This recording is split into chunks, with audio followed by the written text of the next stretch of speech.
Hello, cats and kittens. Mama Cat Gamer here once again with Gavtia on our adventure through Heavensward. Actually, post-Heavensward. We're on the patch quest that link Heavensward to Stormblood. Let's log in. I logged Gav out in the inn room because when he wakes up in the inn room, it's really cute. So we'll see what he looks like when he wakes up, right? All right. We're loading in. I love how he stretches when he wakes up. It's so cute.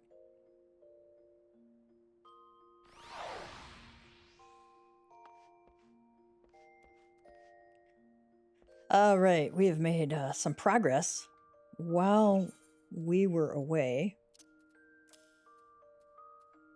I obviously was busy with some stuff. I collected up the wind crystals and the different crystals we need to make the items needed for our relic weapon for the lancer. Or lance, sorry. Let's check.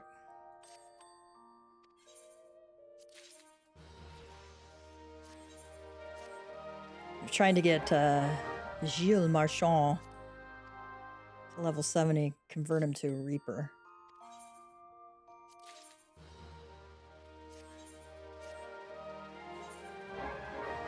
Yo Mule has reached max level, so until I level my botanist up some more, she won't advance anymore.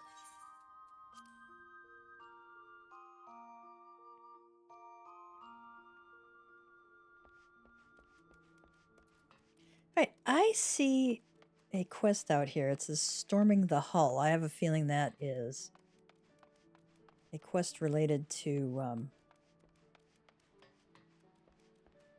Hellbreaker.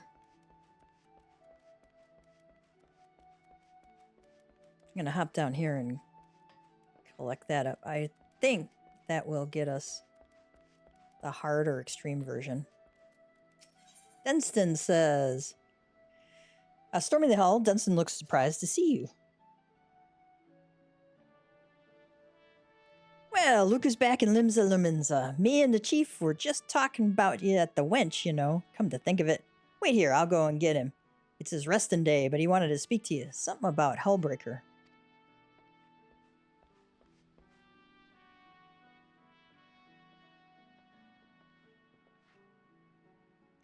Glad to see you back, Gav. Every time I hear your name, I'm reminded of how you helped me salvage that coffer from Hellbreaker Isle.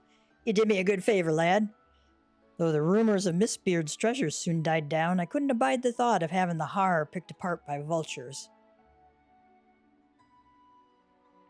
So I petitioned the Admiral to sanction the establishment of a camp on the island for the purpose of hosting training exercises. I reasoned that the place was remote enough to give our recruits a proper taste of combat. But truth be told, with all the administrative duties asked of them these days, I'm more worried about our finest going soft. Sparring with your comrades might keep the rust from your blade, but it won't stop it being dull. That being the case, I thought I might ask you for your help in a little sharpening exercise. Remind them what it feels like to be in a real fight. Then since it's the chief is hoping you might run the Maelstrom's training gauntlet and give our elites a good going over. Nothing too rough like. Just a few missing teeth and the odd cracked ribs, savvy? Assuming you're willing, come and find me at the Morabee Dry Docks when you're ready and I'll arrange passage to Hellbreaker for you and your mates.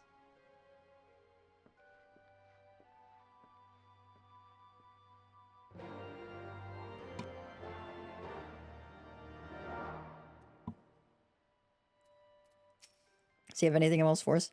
The boat that ferries the men to Hellbreaker casts off from the Morabee Dry Docks. Meet me there and I'll get you squared away. So we have a number of things we have to get through here. Go to Morabee Dry Docks. Most of these are like unlocks.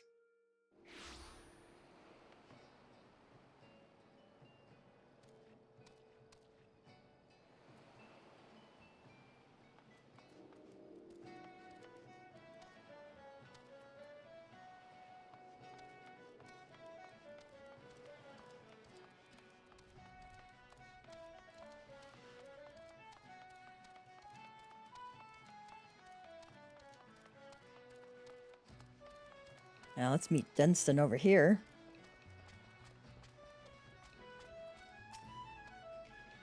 Dunstan says, ever since we took control of that rock, it's been my job to keep an eye on the skies over this CL delays? I'll go with that. CL delays.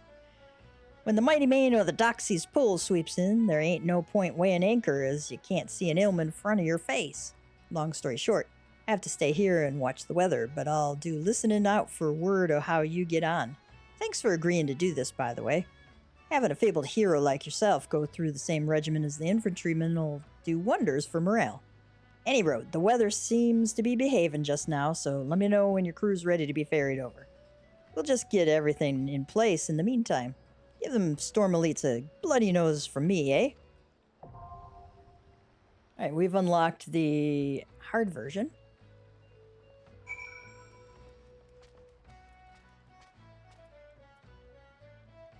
Alright, we have to deliver the Astral and Umbral node to Ardashir and Azus La.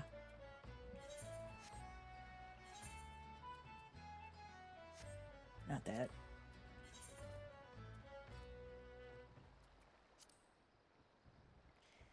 Alright. Luminous crystals.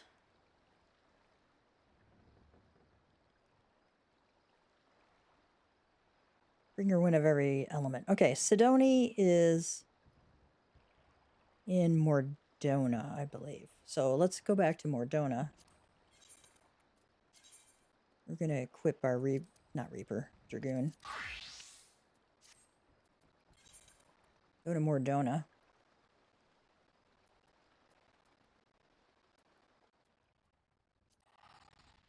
We're going to turn these crystals that I gathered. I went and farmed fates in the 6 different zones in the Heavensward expansion. It took about 2 to 3 fates to get each of the crystals. Sometimes only 1, so it went really quite a bit faster than I expected, which was good, you know. I know some people get real lucky right away, and, you know, some people are stuck farming over and over.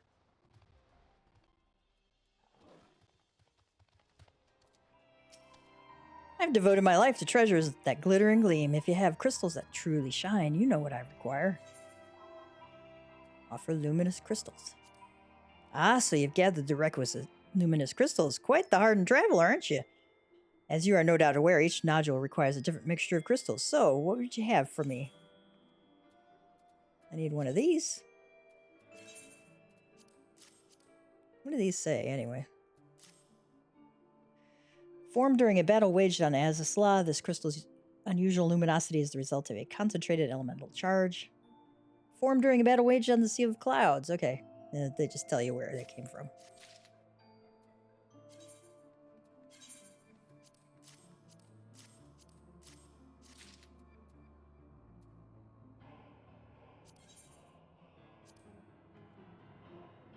Okay, so we have our Astral and Umbral nodules.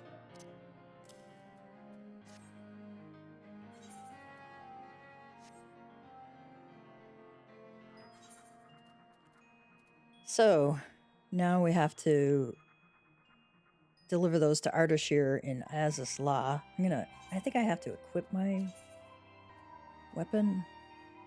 I don't know, we'll find out. They'll tell me if they need it equipped or just in my inventory. Too lazy to walk over. Oh, what does Geralt have to say? Sorry, Gav, but if it ain't about the animo weapon, I got no time for it. What I wouldn't give to be hammering out a nice kettle back in Hurst Mill. Ardashir says, welcome back, Gav. Were you able to acquire what we need? Yes, we were. Crystalline amalgamation of umbrally charged crystals and astrally charged crystals. Okay. Yes, these appear to be genuine. I dare not ask what this cost you, but you have my sincerest thanks. As promised, the soulstone is ready.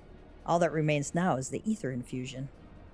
And if the weapon Geralt has forged is strong enough to contain the resulting anima, we shall soon be the proud parents of a living weapon. Now then, let us begin.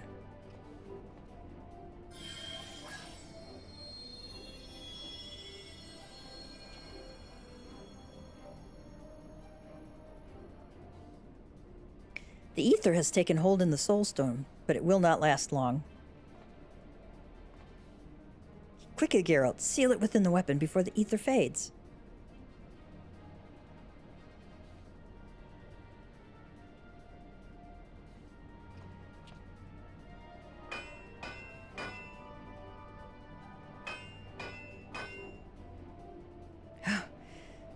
That should do it. That thing ain't going anywhere.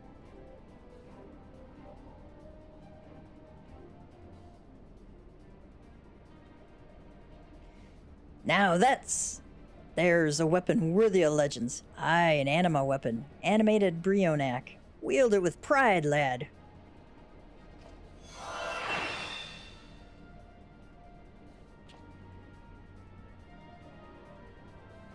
Though I wouldn't say she's the finished article just yet. A weapon fresh from the forge is one thing, but if it's life we're talking about, she is not but a suckling babe. She wants putting through her paces and toughening up. I could pound her in with me hammer, of course, but that ain't no substitute for real battle. If you ask me, you need to get out there and teach that anima what it means to be a warrior. Excuse me, Geralt, but might I have a word with our friend here? It was, after all, my research that brought us this far.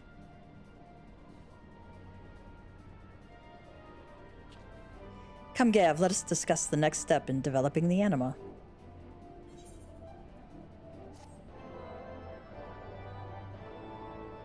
Pretty cool. The anima weapon quests may be repeated at any time. However, please note that you may only undertake these quests for one job at a time. If you wish to restart these quests as a different job, select duty from the main menu, followed by journal. Next, select the quest from within the interface, followed by abandon. Once you have abandoned the quest, you may change to your desired job and speak with Artificer to start over. Let's see. Toughening up. You must be equipped with the animated brionac. Okay. Oh, cool. I get to keep this one too. All right. Yeah.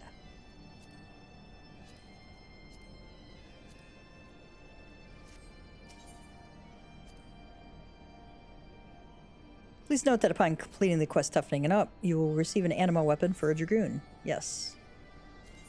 That's exactly what I want. Artificer seems curious to see how the anima will develop.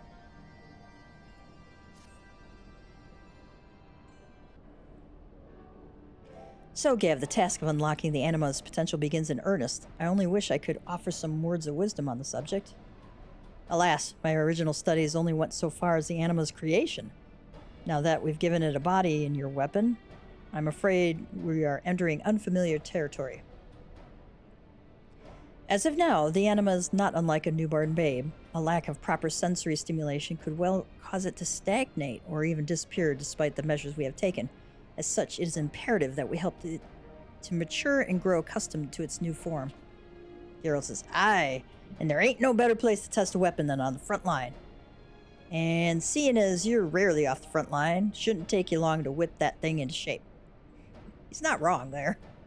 Artificer says, mayhap this is why my own trials always ended in failure. Without a proper body, the anima had no purpose. It could not be put to a task that would grant it the requisite stimulation.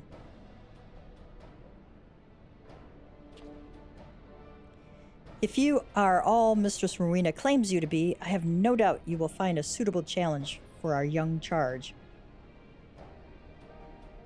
Geralt says, if you're not sure where to go, just think back on some of your more bowel-loosening adventures.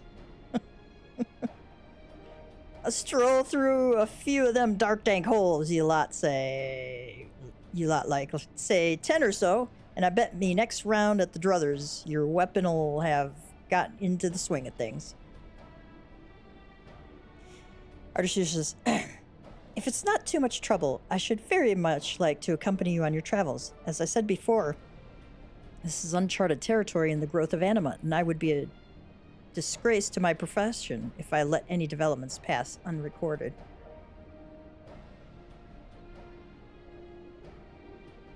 Artificer says, my thanks, Gav. For my part, I promise to stay out of harm's way, observing your progress from as safe a vantage point as possible. Geralt says, Things like to need a few tweaks when you come back, but you leave that to me. I'll work out any faults you find in her and pound her into a weapon worthy of the House of Splendors.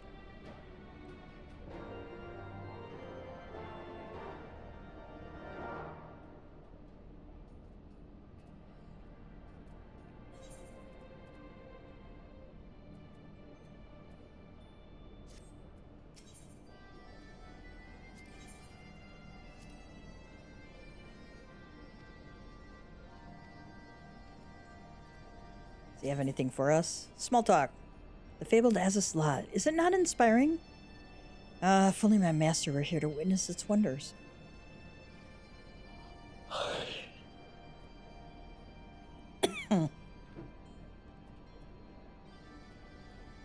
Alright, let's see what we gotta do with that one.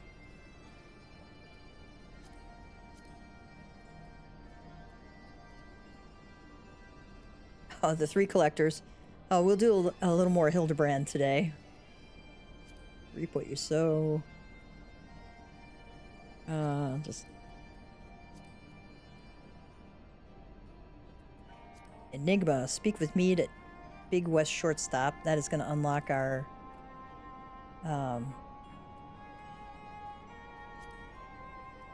it's going to unlock our next set of normal raids, which we will do today, so I can unlock them. Fires of Sam'al. Speak with Vidofnir near the Sam'al summit. Let's go over there.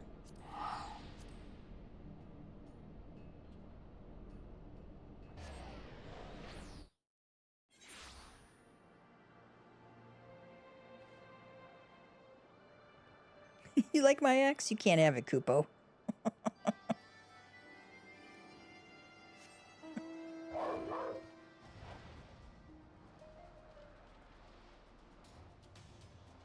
Yeah, the fast... Oh, there's Vidofnir.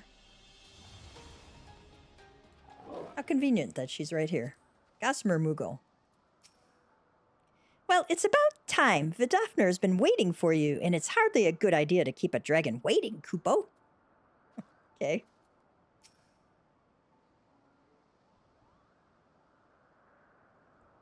Vidofnir says, Thou hast discharged thy duty admirably, child of Mogholm. And greetings to thee, warrior of warriors. Thou dost have my gratitude for thy hasty arrival. I have bid thee hence to Sam'al to aid in the quieting of these sacred grounds.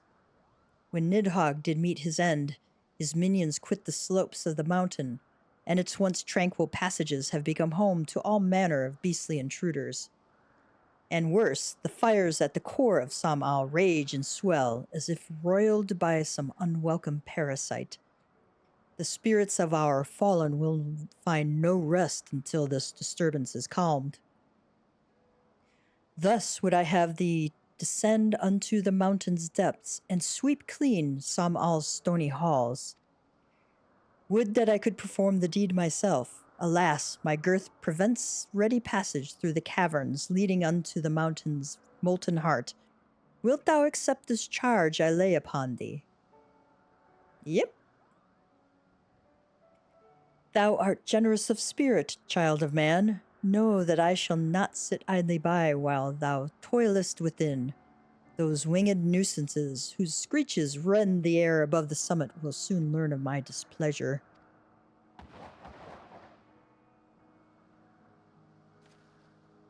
Gossamer Moogle says, I sincerely hope Vidofnir never thinks of me as a winged nuisance. Anyway, good luck in there, Gav. Alright, we have unlocked Sam'al hard.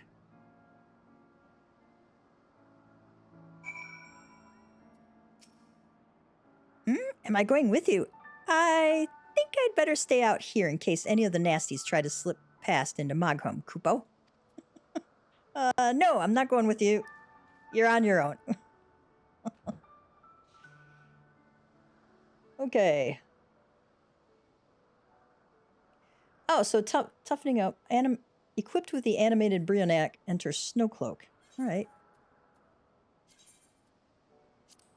I'm going to reassign my gear so that he's always equipped with that. Let's see what else.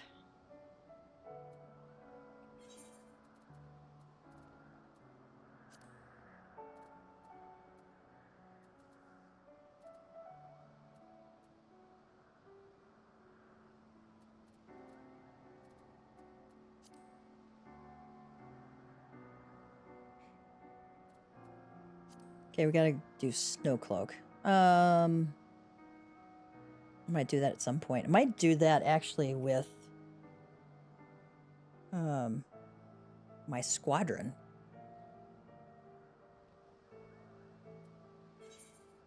Because I need to do that. To level up the squadron, you have to do 5 quests in this one quest that they have. I'm sorry, 5 dungeons in this one quest that you have to do with them. It has to be 5 different dungeons, and they give you a list of ones that you can do it with. Let's go talk to Mead.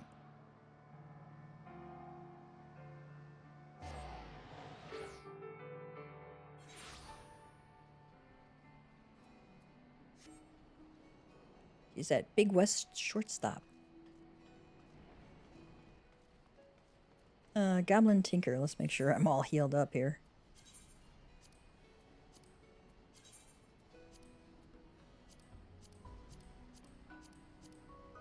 Oh, and while I'm here, I get to turn in a book. I'm actually going to do it on Reaper. You get more bang for your buck the higher the level you are. Hi there, Mr. Gav. Seeing you always puts a smile on Chloe's face. So, do you have a new story for Chloe? I'd really like to hear it. Pretty, please. Let's hand over the journal. Wow, you really brought Chloe some great stories, didn't you? Chloe can't wait to tell everyone about these.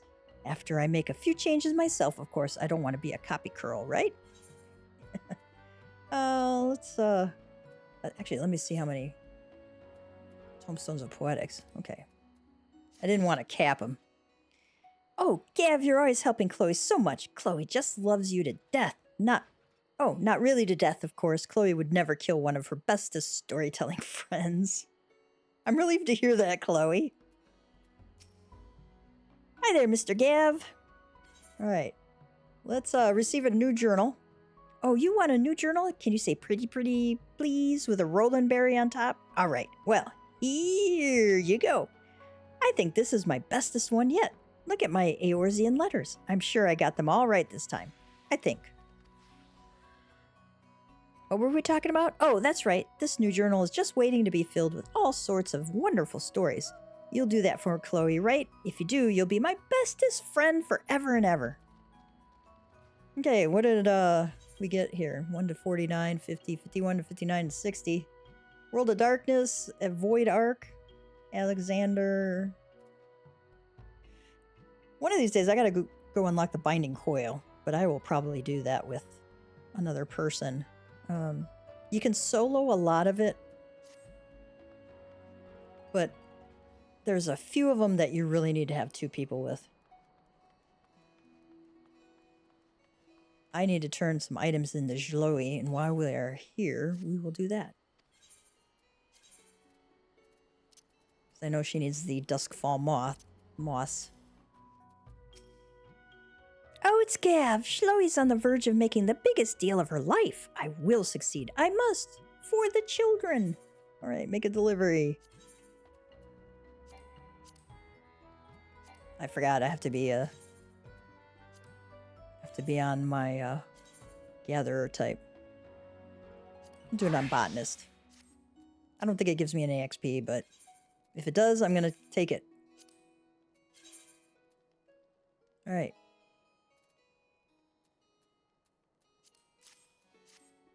The moss is an indispensable ingredient in the brewing of Dusk and Draft, which, as we all know, is itself indispensable in...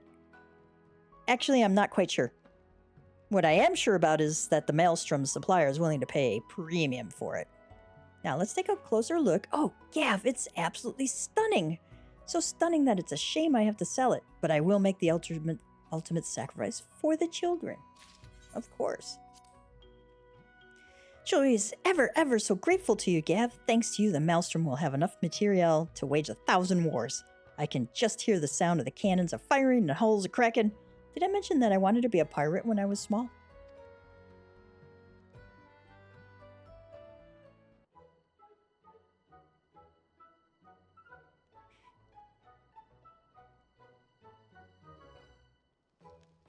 Gav! Oh, Gav, you'll be happy to know that Zhloe's instincts were right on the mark once more. My contact in Limsa tells me that the material you collected for the Maelstrom was, and I quote, a bloody godsend. Those were the Admiral's own words. Can you believe it? Zhloe still can't believe it.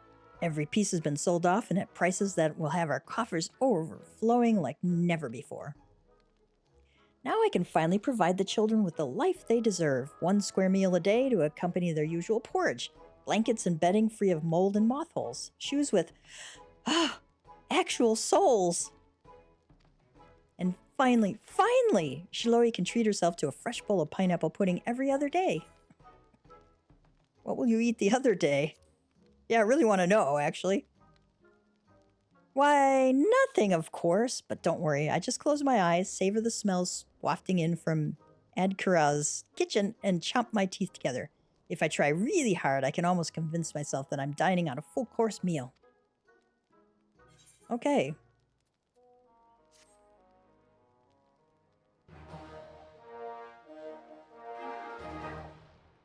Well, at least Zhloe gets to eat more than once a month now. She's overjoyed with your efforts. She now considers you a savior of the orphanage. And yet there is still much more work to be done before the finances of Menfina's arms are stable. To that end, Zhloe Aliapo has a new favor to ask of you.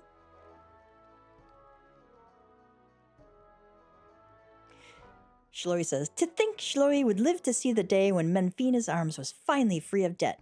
Not that I thought I'd actually die, of course. At least not for a while. I mean, we're all going to die one day, right? Well, she's not wrong. Oh dear, that conversation took a depressing turn. What I meant to say is thank you oh so much for all you've done. Thanks to you, Gav, business is thriving and Zhloe can finally keep Menfina's arms running on her own.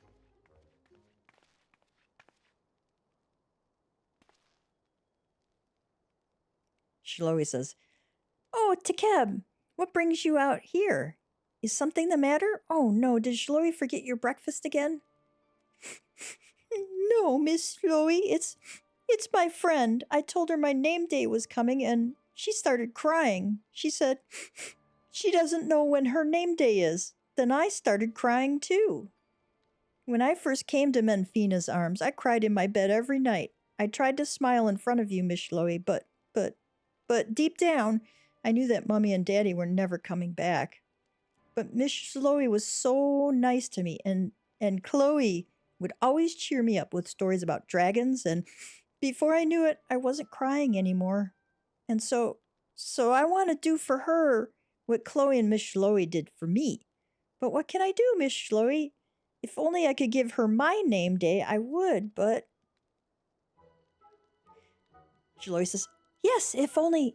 Wait, Takeb, you're a genius. Don't you see? We'll just declare your name day the name day of all your friends who don't have a name day of their own. We can all celebrate together, and none of you will have to feel alone. That's such a great idea, I wish I'd thought of it. Or wait, did I? Oh, Miss Zhloe, can we really? It would make her so happy. Sounds like a good idea to me. Of course we can, but we're going to need presents. And not just any presents. Presents so delightful that these poor boys and girls will be able to forget, if only for a day, all the pain and suffering they've endured in their... I'm sorry, I seem to have something in my eye. Get yourself together, Zhloe. Standing around here sniffling isn't going to get anything done. Well now, Gav, I think you know what we have to do. Are you ready to go collecting? All right. Oh, we updated. What does she want us to do? Oh, Gav, thanks to you, the children are as happy as Zhloe's ever seen them. If only you could see their beaming faces. Let's see what we gotta make. Heartfelt gift. All right, we could go out and collect glass eye or catch fish, the lover's clam. But we'll go make a heartfelt gift.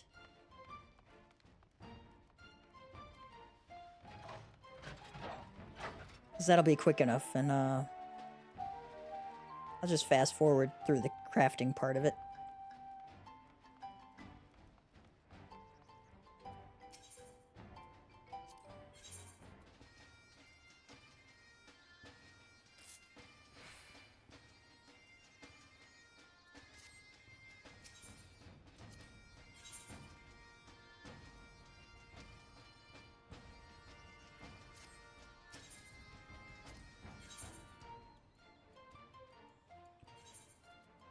See how many of these we need.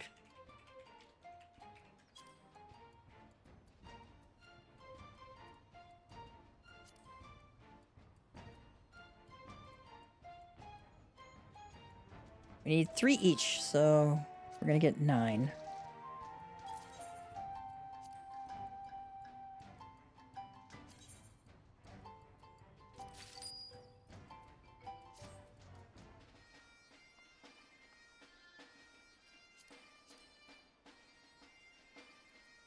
Really?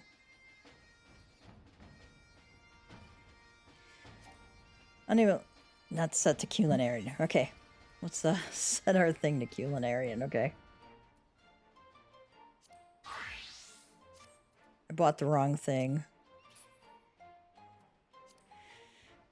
Heartfelt gift component materials.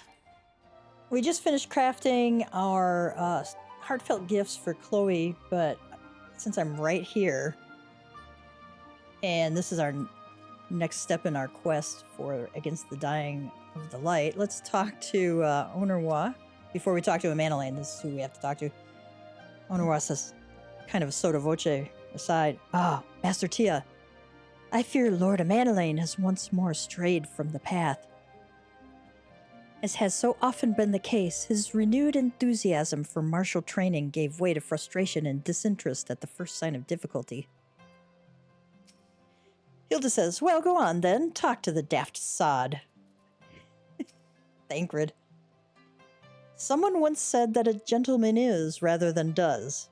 And in Lord Amanelaine, I sense we have living proof.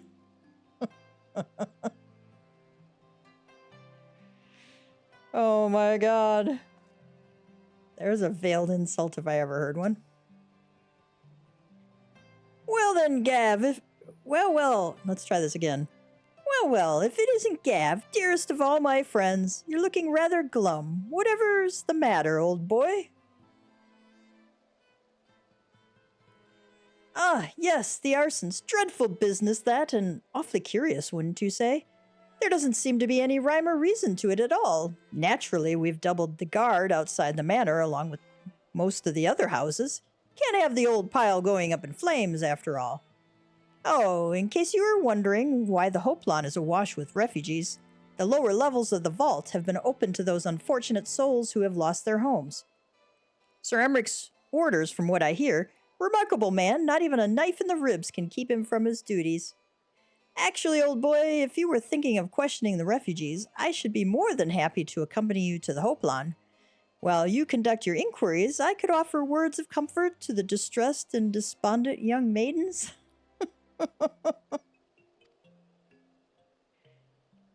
Wait a moment. I know what that is. You're giving me one of those looks, aren't you? You do me an injustice, old boy. I will have you know my heart yearns for but one rose, prickly though she may be. I sense you remain unconvinced. Oh, very well. If it will help to prove the purity of my intentions, I shall gracefully rescind my offer. Now, run along and catch those arsonists. Angrid says, that was not entirely what I had hoped for. Whose idea was it to come here again? Never mind. For our next step, I suggest we divide our efforts. While you question the refugees in the Hoplon, Gav, I shall investigate the locations where the fires were set. Would you be so good as to join me, Hilda? Hilda says, you know what? I reckon I would. Can't have you roaming about in an unfamiliar city by your lonesome, can we? You'd only get robbed blind and left shivering in your small clothes.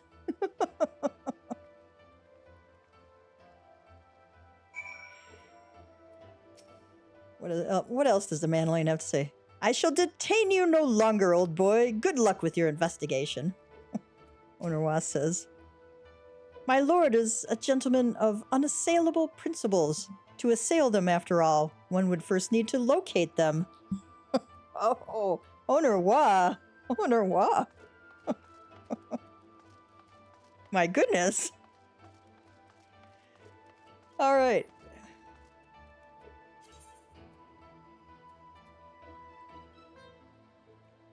We have to go... Let's go to the last vigil. And go north from there.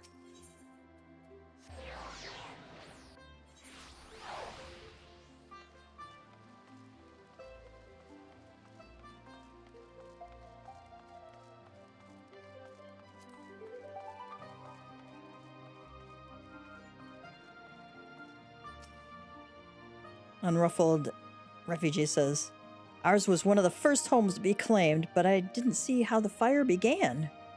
It was only when I heard our neighbors shouting that I looked outside and saw the flames. We barely escaped with the clothes on our backs. Were it not for the church's generosity, I don't know what we'd do.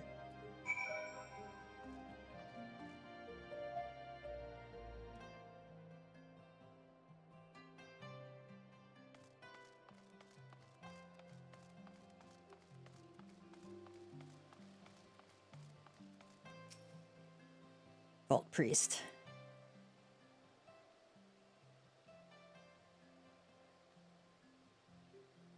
Come, my brothers and sisters, there is food and shelter enough for all in the Basilica. Ragged Refugee says, Halone's blessing be upon you, Father. I confess we were not sure if we should come. There are so many unbelievable tales these days about the Archbishop and Sir Emmerich and the Dravanians. Vault Priest says, trust in your heart, brother, and pay no heed to the lies of lesser men. They seek only to lead you astray. Vault Priest says, do you require succor as well, sir?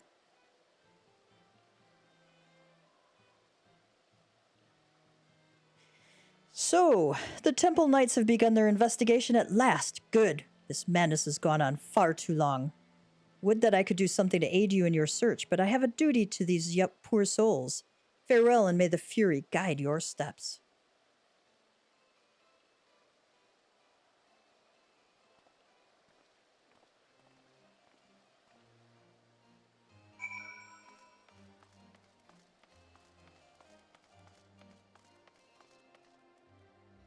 Maylee's here. The little kiddo crying. It's all gone, all of it. Maylee says, there was a man with a satchel. I saw him kneeling outside the window, and then there was smoke everywhere, and it was so hot and I couldn't breathe. I don't remember how I made it out. I suppose I must have climbed. Maybe my arm is getting better after all? What did we do to deserve this? Poor Maylee. She's had a rough life there.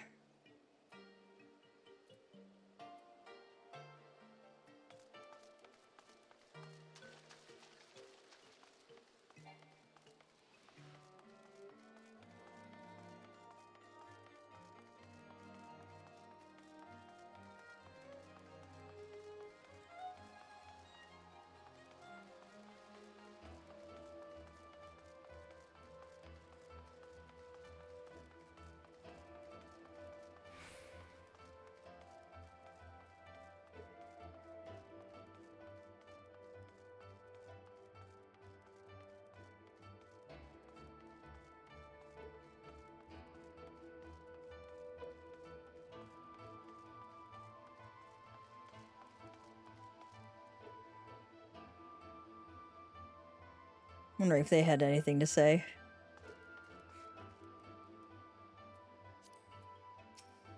Hilda says, finished then. Finished then. Okay. Ankrid says, ah, there you are. Anything to share? We will require more than the muddled testimony of a traumatized girl if we are to identify the culprits. While you were questioning the refugees, we inspected the scenes of several of the fires, including one near St. Raymond's Cathedral. Let me try this again. While you were questioning the refugees, we inspected the scenes of several of the fires, including one near St. Raymond's Cathedral and another near the Tribunal. For a mercy, neither structure has suffered significant damage. One might say they were spared by the grace of the Fury. Others might question how such ruthlessly efficient arsonists contrived to fail so miserably on the 2 occasions when their target was a bastion of Ishgardian orthodoxy. Nothing conclusive, of course, but it does give one cause to wonder. Alfino will doubtless have an opinion.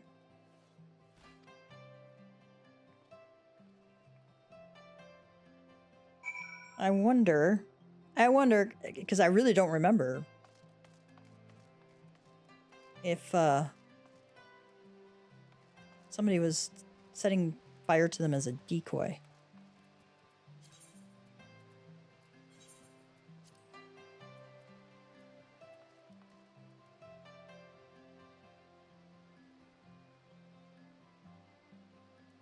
I think we'll go to the broom.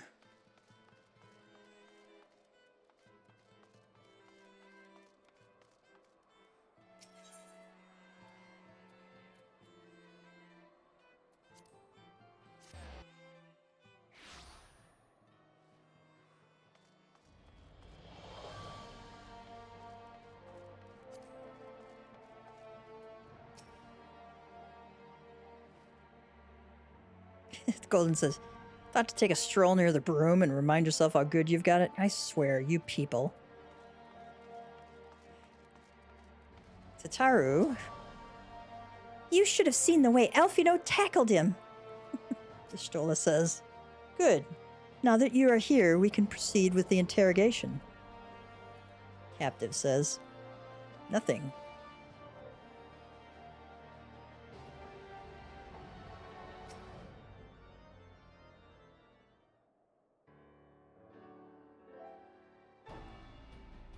Alfino says, silence will avail you not, sir.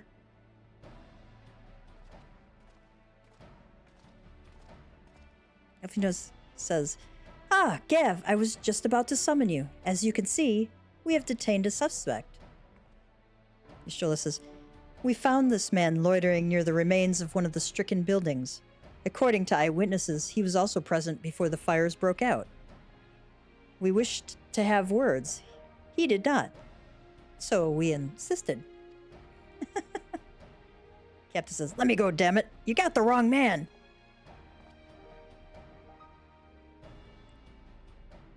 Thancred says, my, but you reek of oil.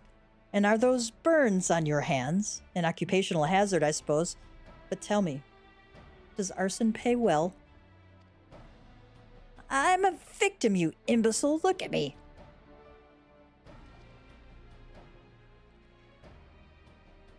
Thancred says, aye, that you are, after a fashion.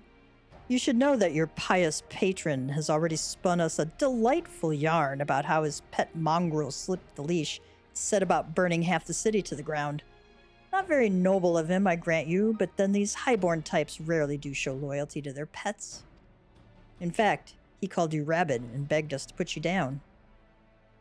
The bollocks, he's the one what told me to keep going. Even a sinner such as me could find salvation in the Fury's work, he said. I'd left it behind, tried to, with all my heart, said my prayers every day like a good man, but he came to me. He came to me. Thancred says, and there you have it, Hilda. Would you be so kind as to escort our friend here to the congregation? Hilda says, aye, so long as you don't mind if he's limping when he gets there. A little bloodthirsty, isn't she? Tataru says, that was incredible, Thancred. But how did you know he would confess? Thancred says, well, I've seen his like before. A troubled soul manipulated by men of power and wielded as a weapon. I could not be certain, of course, but given the stakes, I thought it worth the risk. Y'shtola says, and if our captive had called your bluff? Thancred says, Must we entertain hypotheticals? The world is... I try this again. Thancred says, must we entertain hypotheticals? The world as it is vexing enough. Alfino says, thank you, Thancred. Whether by luck or judgment, we have at last confirmed that these arsons were orchestrated by a person or persons of influence. I think it best that we now return to the congregation and discuss how best to proceed.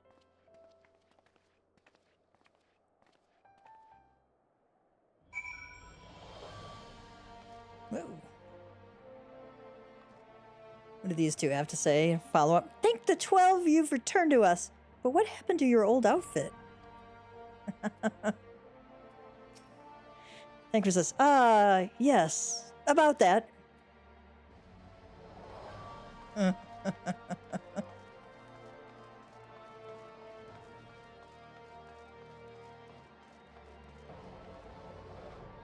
have to go to the congregation, so, go to the Forgotten Night.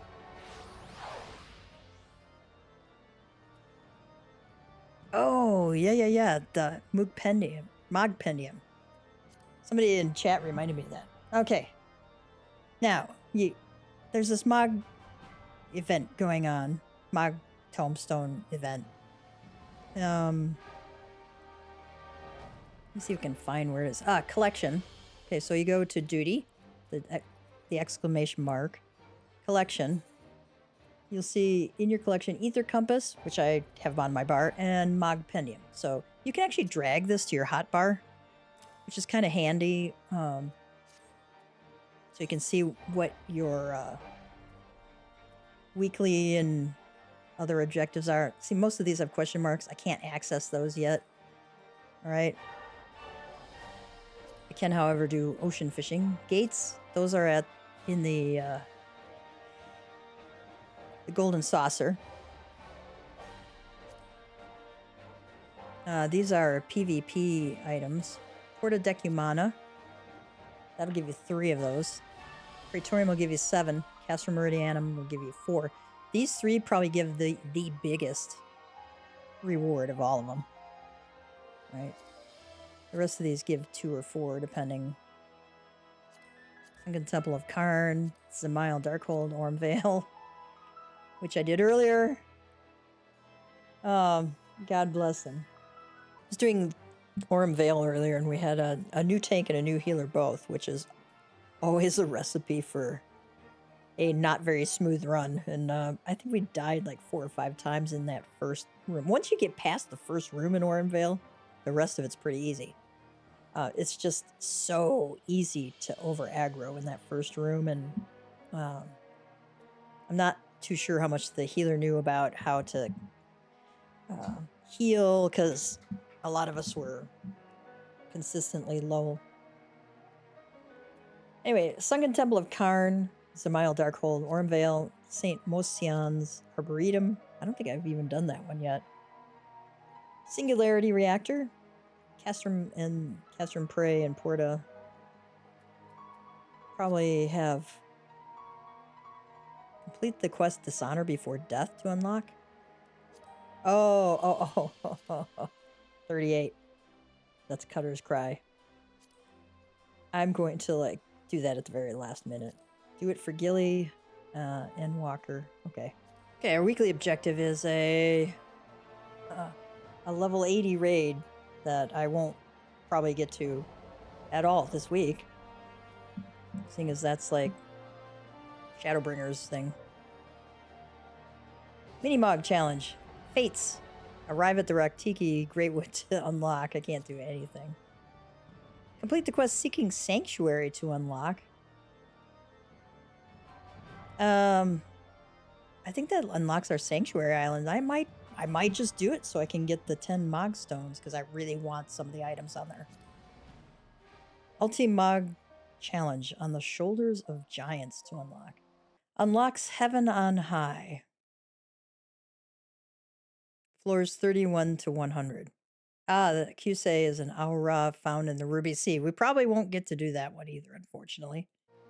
Okay, so the Ultimog Challenge, which is 50 one time. I probably will not be able to do this this time because I don't have that expansion unlocked. This Moogle event will be running until the 7.2 starts. And I might or might not get to that point. I don't know. Anyway, if we don't, we don't. We've got other things we can do. But we'll have lots of people.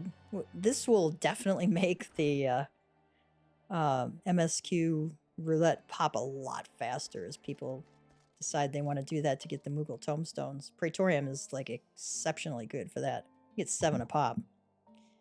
Zhloe says, the Temple Knights are interrogating the arsonist as we speak. God's willing, we shall have more information ere long. Elfino says, if we could but determine the motive behind these fires. Hilda says, bit of a gambler, ain't he? Fine by me, so long as his luck doesn't run out.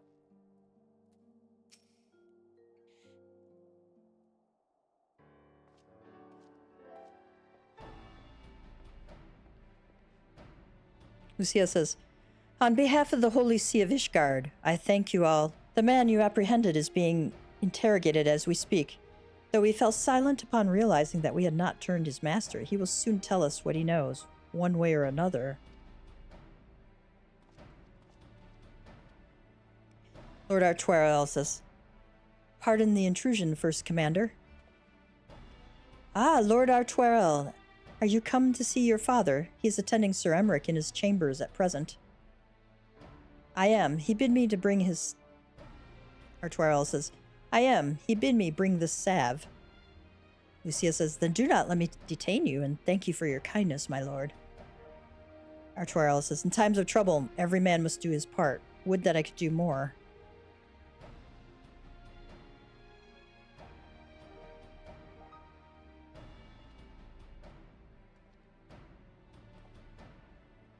Elfino says, my lord Artuarel did not seem to be in the best of spirits. Lucia says, 'tis little wonder, Master Elfino. His father is widely slandered, and his half-brother not yet cold in the grave. Primal accessories of slaying or fending? I'm going to do the slaying ones, because my retainer can use them.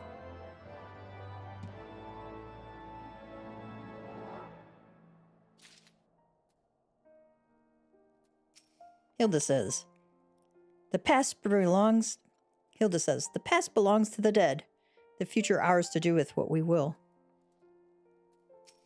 Elfino, it was not so long ago, was it? Zhloe says, how desperately we cling to that which we hold dear, knowing all the while that a day will come when we must let go. Thangford says, no more farewells. Not for a good while yet, at least.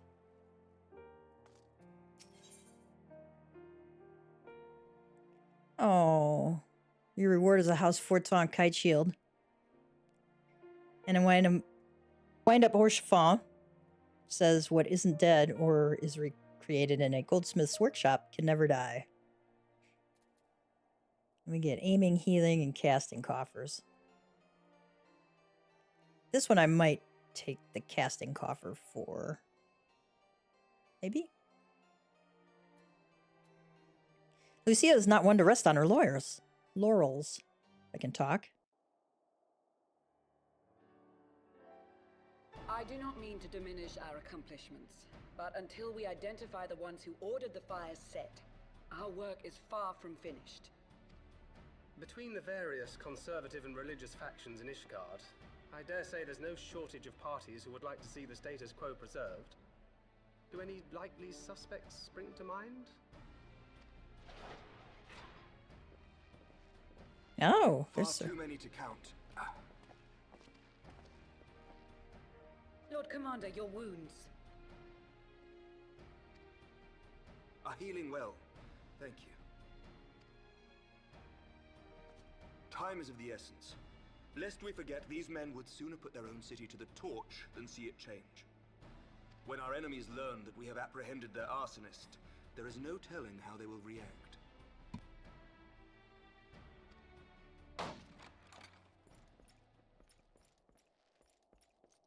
Lord Commander, an armed mob has seized control of the vault.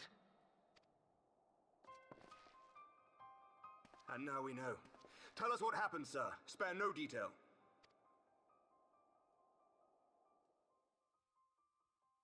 We were directing refugees into the Basilica, as you ordered, when all of a sudden, men brandishing weapons were all around us. It happened so fast, my lord. We had no time to respond. They've taken the refugees hostage and barricaded themselves inside the vault. And they sent you to deliver their demands. They, the true brothers of the faith, demand that a conclave to select the next archbishop be held forthwith. Furthermore, they declare that you, Lord Commander, are guilty of patricide and high treason, and that you must surrender yourself at once to receive of the Fury's judgment.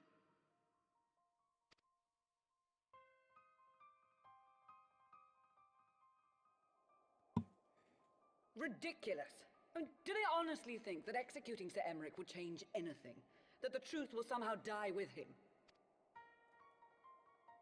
These fundamentalists rage against the passing of the old ways, unable to accept there can be no going back.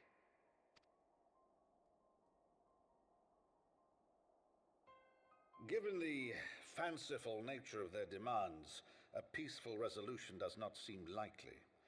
If the hostages are to be rescued, it will be by force, I fear. Agreed. Lucia, take a contingent of knights and establish a perimeter outside the entrance. At once, Lord Commander. Hilda, I need your people out in force throughout the Broom. When word spreads of the situation, the friends and family of the hostages may try to take matters into their own hands. I will not give these militants more targets.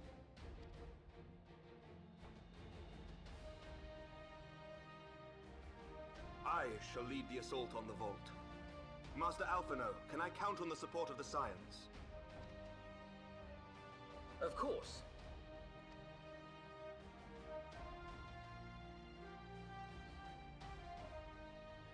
We are in your debt. Thanger's ready to rumble, man. I shall join you as well, Lord Commander.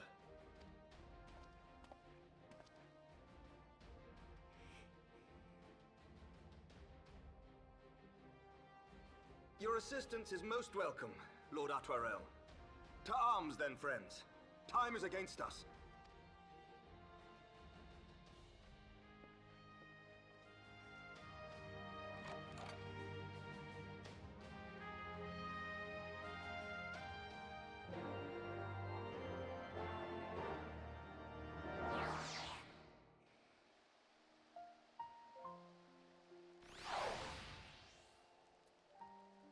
As goes light, so goes darkness. What do we have to do there?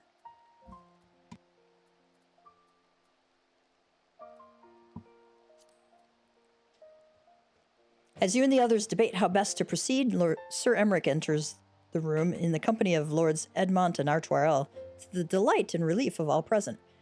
Alas, the resulting mood of optimism is soon soured by the arrival of a panicked knight bearing grave tidings. A rebel faction calling themselves the True Brothers of the Faith have seized control of the vault and taken the refugees sheltering within hostage. Needless to say, the Lord Commander cannot bow to the demands of such zealots, leaving him with one option, an armed assault. Without hesitation, you and your fellow scions volunteer to help, prompting Lord Artoirel to pledge his support as well. Rendezvous with Emmerich in the Pillars. All right, Artoirel is dressed for the occasion. Do not concern yourself with my safety. Lest you forget, I too am a knight. Alphino says, ready when you are, Gav. Zhloe says, concentrate on freeing the hostages. I will tend to their Let's try this again. Concentrate on freeing the hostages. I will tend to their wounds. Thancred says, just like old times, eh? All right. Listen well. We will enter the Basilica silently via this gate. According to our latest reports, there are at least 6 hostages being held within. The numbers and readiness of the true brothers of the faith are unknown. Artuero says, I'm told one claimed to have served under Thornton VII. Might the same be true of the rest? Emmerich says, given the swiftness with which they seized control of the vault, I think it highly likely, yes. Which means that they may well possess the knowledge required to turn the building's defenses against us. Be that as it may, we have no choice but to press on. Lord Artuero, you are a brave man and true, and none would dare question your honor if you chose not to risk your life in this endeavor. Are you certain you wish to join us? Artuero says, I am no stranger to the battlefield, Sir Emmerich. My arm will not falter, my shield will not break. Halone as my witness, we will bring these fanatics to justice. Emmerich says, well said, my lord. Friends, follow me.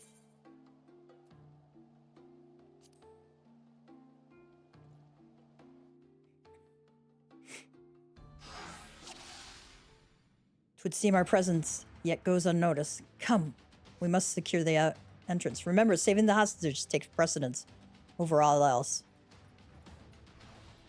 Lay down your arms or die by the sword.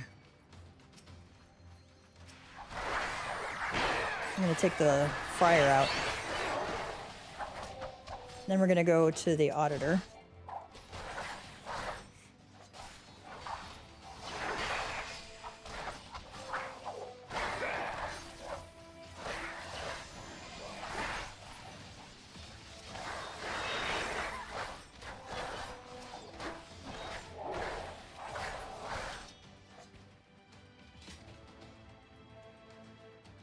Are you injured?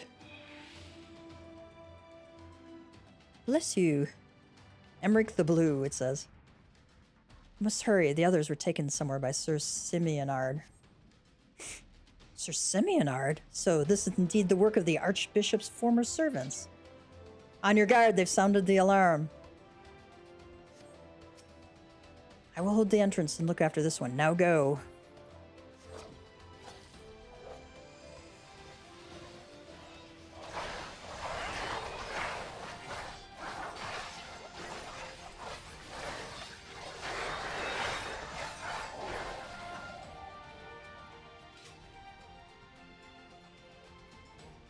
Artuero Ironbone. Secure the hostage, Gav. Leave the others to us. Down with you!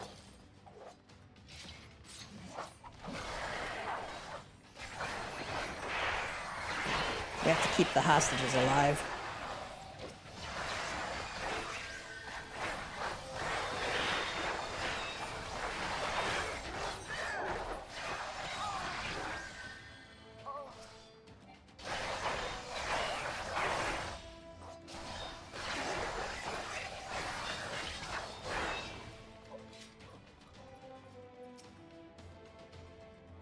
It's over now. Is it over? They took the others somewhere. It all happened so quickly. Farire says, there they are, let none escape.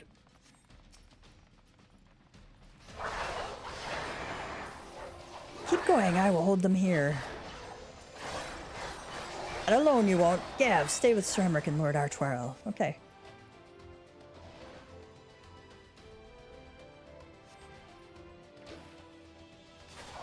We have our marching orders.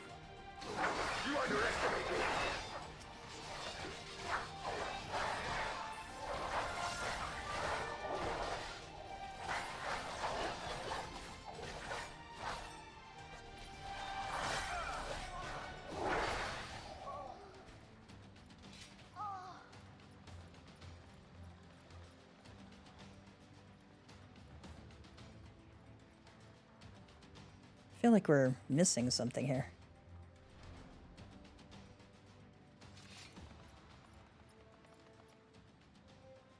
Emmerich says, Sir Simeonard, lay down your arms and release the hostages and you will be shown mercy. I give you my word. Simeonard of the holiest flame. Ah! The word of a heretic and kinslayer. I would sooner trust a dragon. Activate the knights. We will show the hostages the same mercy he showed the archbishop.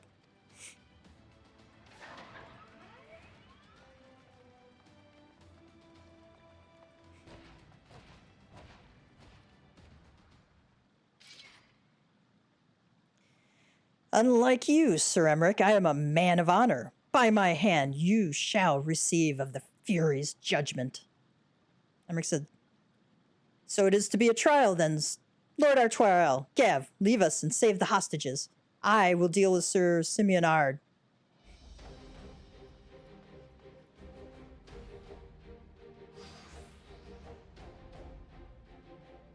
I love this music. Oh, Halone, render unto us your judgment. Raise up the righteous. Come then, let us see who the Fury favors. Sir Emmerich is still wounded, Gav. If we do not move quickly, he will surely fall. Okay, we gotta go save these,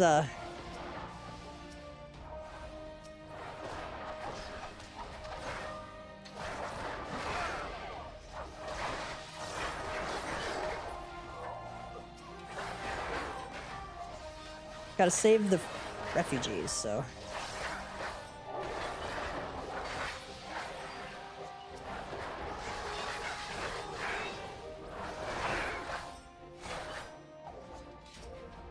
Gonna undo their bonds.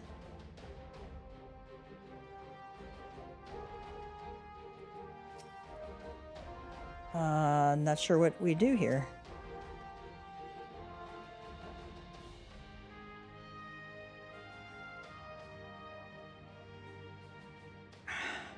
Really?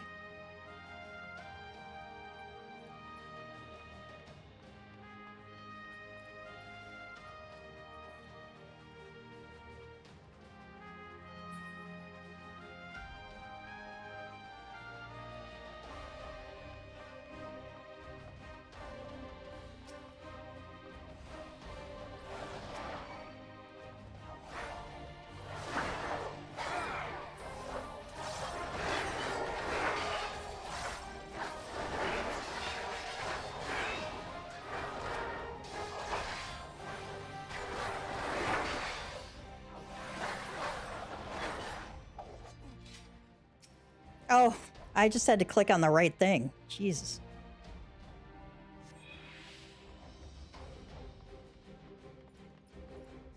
Must be others nearby, but where? Make sure there's none down this way.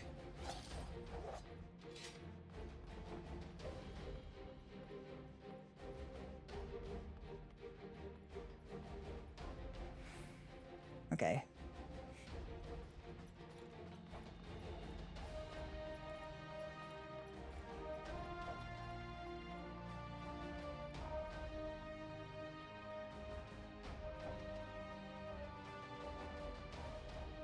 Now that I know what the hell we're supposed to do. Sir Emmeric's strength is almost spent, Gav. We must go to his aid at once. Gotta get these bonds off.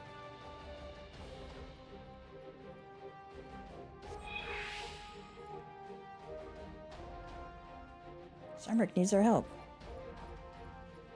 Alright, let's go.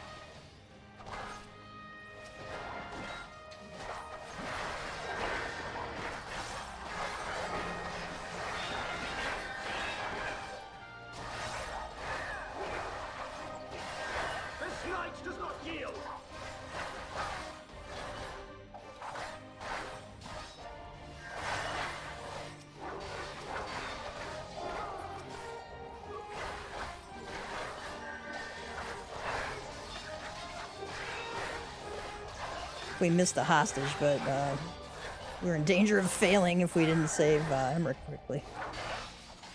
Oh, jeez.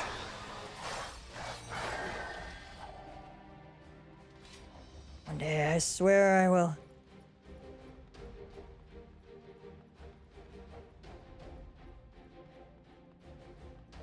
Aha! Fury be praised. Alright, we saved all 6. He took Melee. You must hurry. The priest took Melee upstairs. Have no fear, child. We will save your friend. Poor Melee. Where is he? Where is he?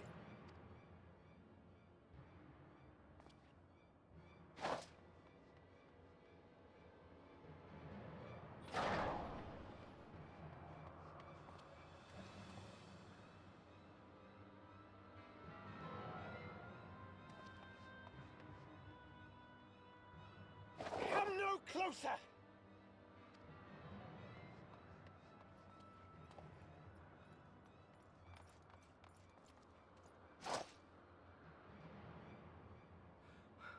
You have nowhere to run. Release the girl and surrender. Surrender to whom? The blasphemer who throws wide the gates to our enemy? Who breaks bread with him and calls him brother? Ungodly swine! I would sooner die than surrender to you. Is it godly to spill the blood of an innocent child? To burn the homes of your brothers? Tell me, priest, is that godly? Do not speak to me of godliness, heathen! Your father's blood is on your hands, as is hers!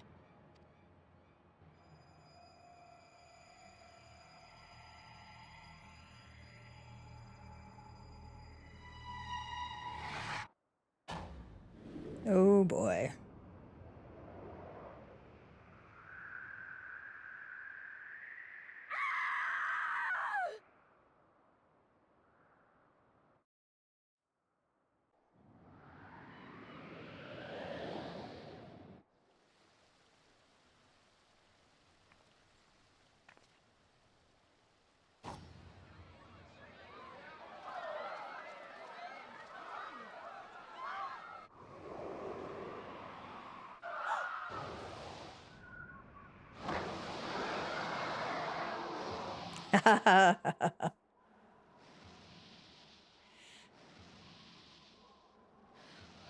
What? But I...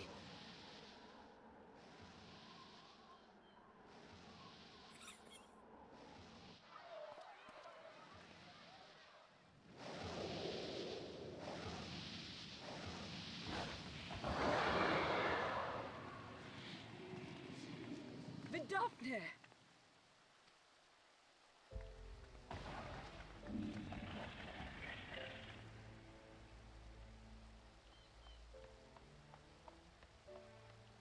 Well met, knight. Mayhap I chose an inopportune moment? Not at all. Pray forgive us this most unworthy reception. We are honored to have you with us, and right glad of your aid. Fortune delivered the child unto me. I had but to receive her.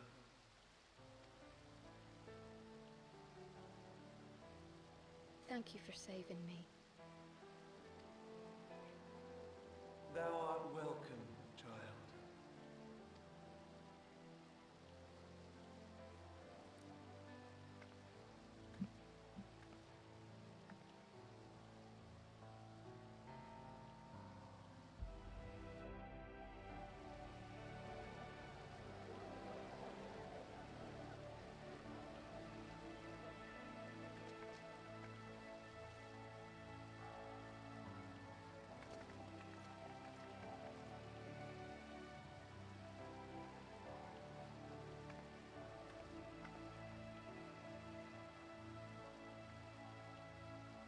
Never did I think to be indebted to so unexpected a savior.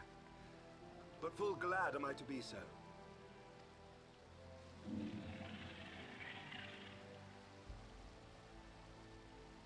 Friend of Izel, warrior of warriors, I had hoped to meet with thee.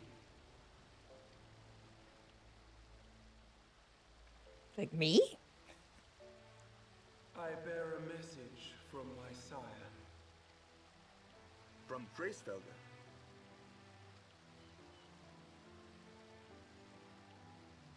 Upon returning to our lands, Nidhogg's shade did sing unto his brood, and they for skies unknown did then take wing. This thou must know, for your fates are inextricably bound. What of Estinian? Is he truly lost to us? Such matters are beyond my ken. I but bear my father's words. Take from them what thou wilt. Fare you well, mortals.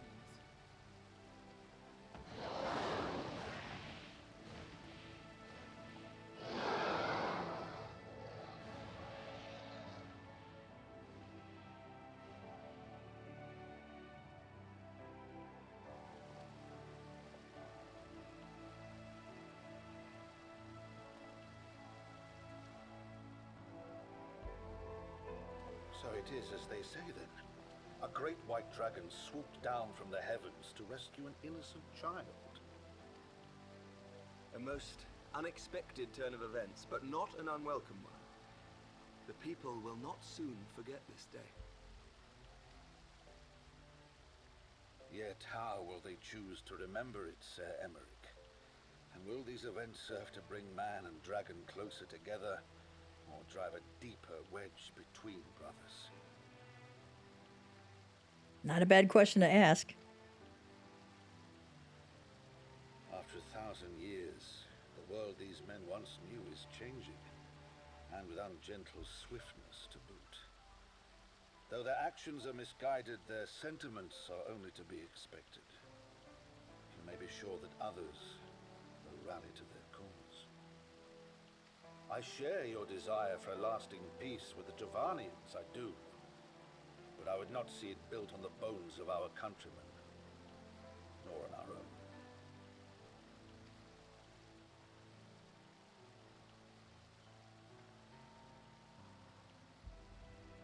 I see much of horsifying you, and I could not bear to mourn the passing of another son. Lord Edmund.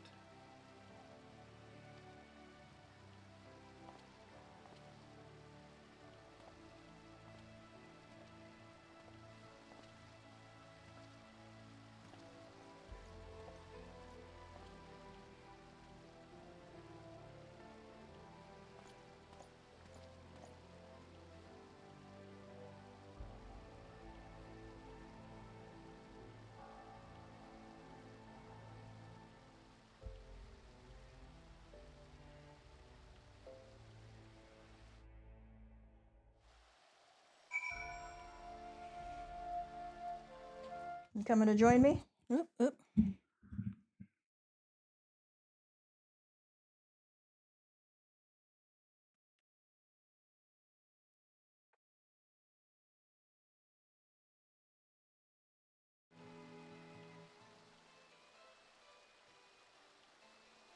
We got a Jake buddy with us.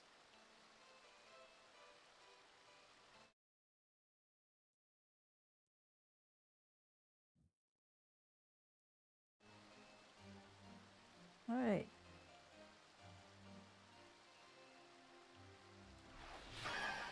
Oh, I didn't mean to do that, but okay. In the moment before Vidofnir appeared, I contemplated teleporting the girl. Thank the 12 that I did not. Ingrid says, well, that was timely. Vidofnir must have been circling for hours.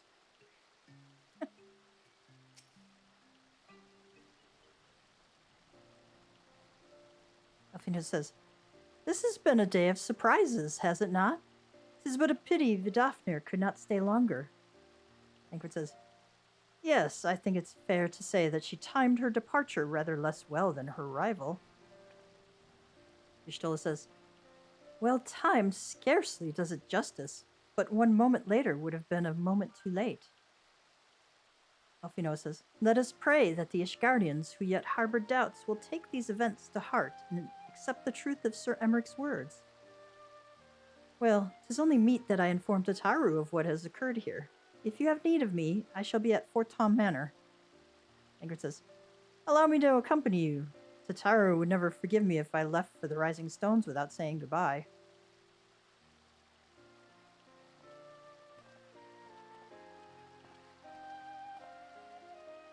Yashila says, a moment, Gav. I wish a word. Tell me, does Thancred seem quite well to you?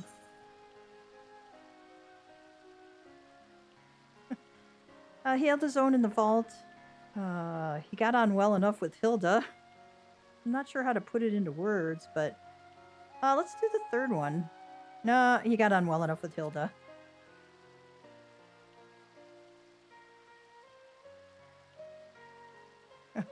Of that, I have no doubt. His time in the wilderness did not deprive him of his charm. But that is neither here nor there. What concerns me is his etheric flow, which I fear has been irreparably disrupted. As a result, I strongly suspect that his ability to manipulate ether has been compromised. Simply put, Thancred may no longer be able to wield magics. It would do much to explain why he chose to remain within the wilderness instead of seeking us out. He would have been compelled to rely solely on traditional methods of travel, significantly prolonging his journey. And when he learned that a path... Let's try this again. It would do much to explain why he chose to remain within the wilderness instead of seeking us out. He would have been compelled to rely solely on traditional methods of travel, significantly prolonging his journey. And when he learned that a nearby beast tribe was making preparations to summon a primal, it may well have seemed more sensible to wait. But that is still little more than speculation. Until I have proof, pray, speak no word of it. Right then. I should be on my way. Cryo may have charmed Master Matoya for now, but who can say how long it will last?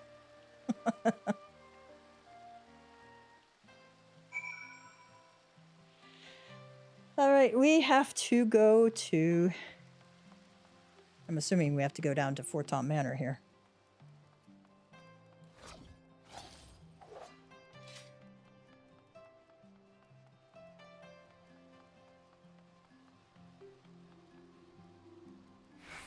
Your skin is like the snow, your eyes like sapphires.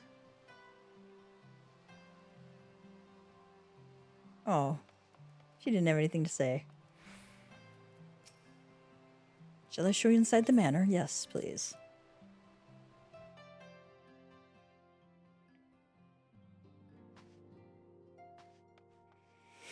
See if the steward has anything to do. It's relieved to see that you are unharmed, Master Tia. Pray, remain here a moment. Lord Artoirel should be returning shortly.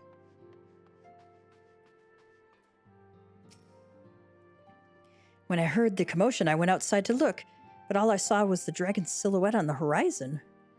My goodness. Tataru says, Lord Edmont told me all about what Vidofnir did. Gods, how I wish I had been there to see it. Let's eat some food for the XP buff.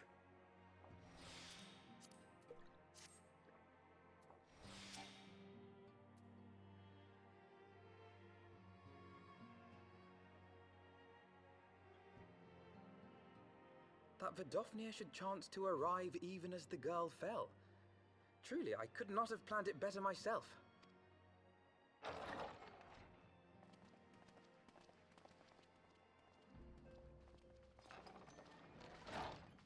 Ah, good.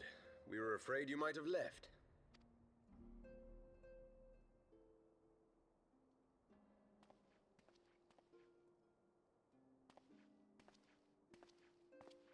A shield, my lord? Fit for a true knight. An expression of our gratitude to you and yours. Long overdue.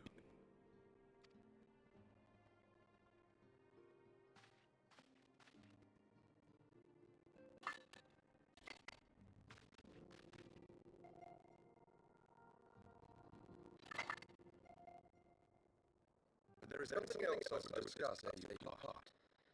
Something which cannot leave this room. My father will soon step down as head of our house.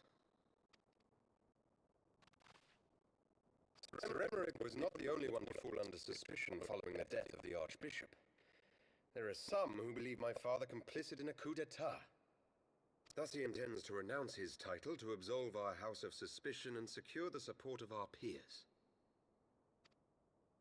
Surely there must be another way to convince Houses Durandare and Zemail. So I said to him. Alas, he will not budge.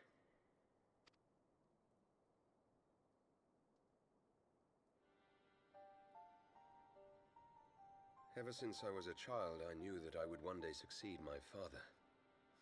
The thought of it filled me with pride.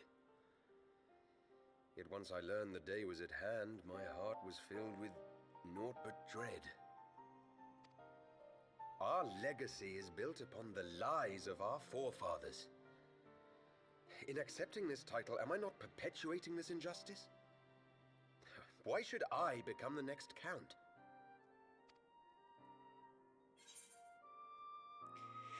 We could say nothing or a knight lives to serve. No, Gav's gonna say a knight lives to serve.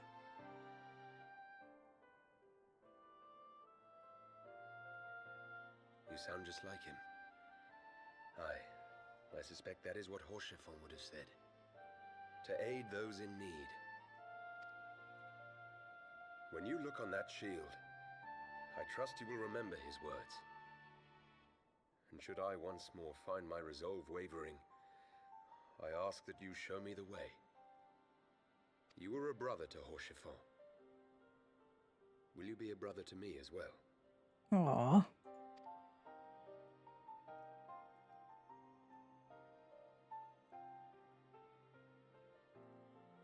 Come, Manelaine. There's much to be done. For father, and for Sir Emmerich, and for Ishgard.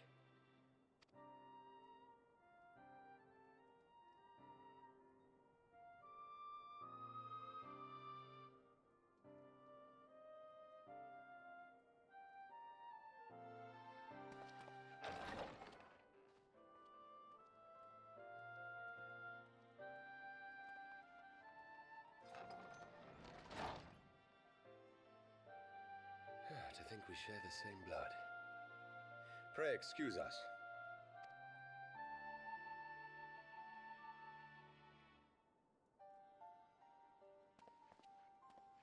Those were the days of promises and vows, of tentative first steps into an uncertain future.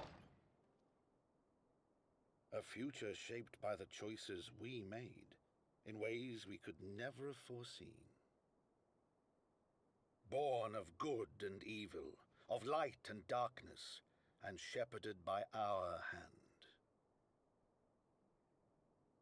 Be it for weal, or be it for woe.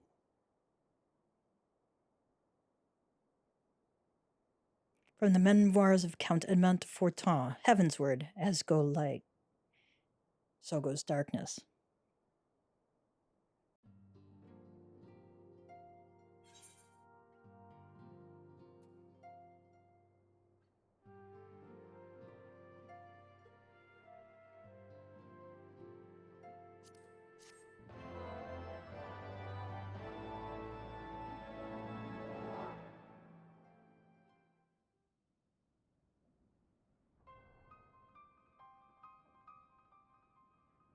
So, Urianger is in the Forbidden Stacks there.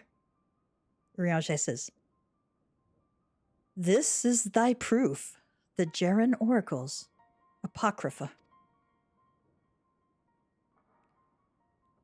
Somebody says, "It is a truth long forgotten, a tale of the beginning and of the path we have been set upon."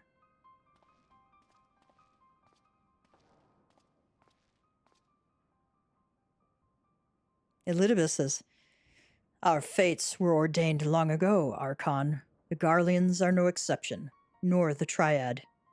You know what must be done."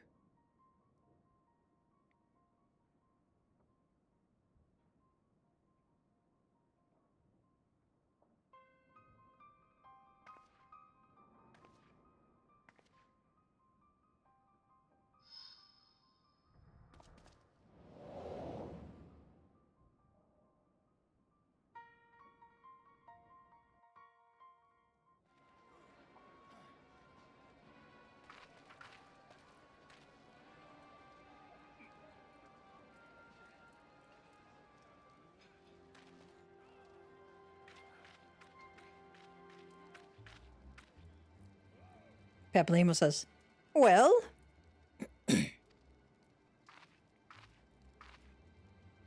Ida says, everyone has their orders. The masks will attack as soon as all units are in position. The Imperials won't know what hit them. Papalymo says, I fear it will be bloody. Ida says, by Ralger, it had better be. We cannot stay here forever, Ida. We have other responsibilities. Ida says, I know full well what my responsibilities are, and I mean to fulfill them. Every one.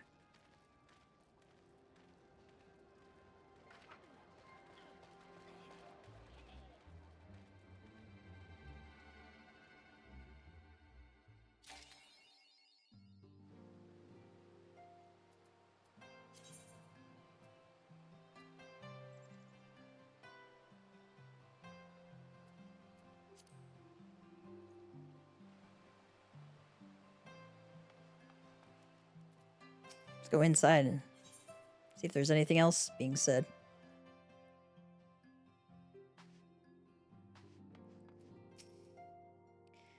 It is a relief to see that Lord Artoirel has found renewed purpose. Would that I could say the same of Lord Amanelaine. True. Anything new from the manservant? Small talk. While we are proud that Lord Artoirel acquitted himself with honor at the vault, I am rather more relieved that he returned to us hale and hearty. Or healthy.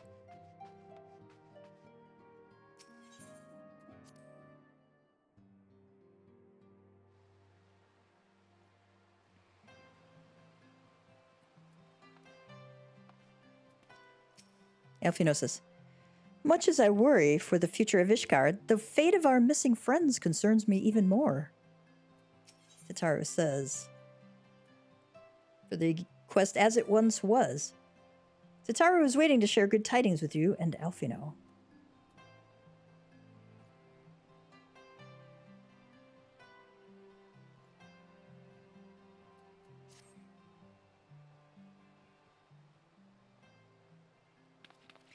Alfino, Gav, I've been looking all over for you.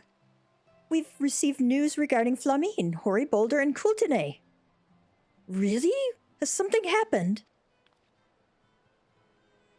No, it's nothing bad. Quite the opposite, in fact. It seems that once they learned the Scion's good name had been restored, they boarded the next ship bound for Limsa Lominsa. It should be arriving any moment now. It's easy to forget how useful link pearls are, isn't it? They conveniently never work when you really need them, but now that we don't, sure. When they work, I mean. And you don't mind being spied on. Elfino says, quite. But what wonderful news. To think that our reunion is close at hand.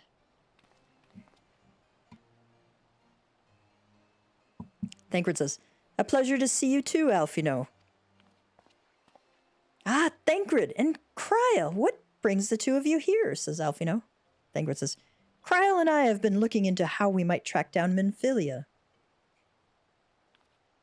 Cryle says, and we may just have found the answer. Gef, when you were fleeing Ul'dah with Minfilia, you said that Hydaelyn spoke to her shortly before you parted ways, yes?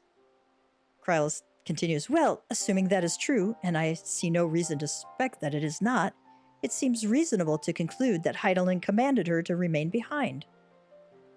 That is to say, the Mother Crystal... Let's try that again.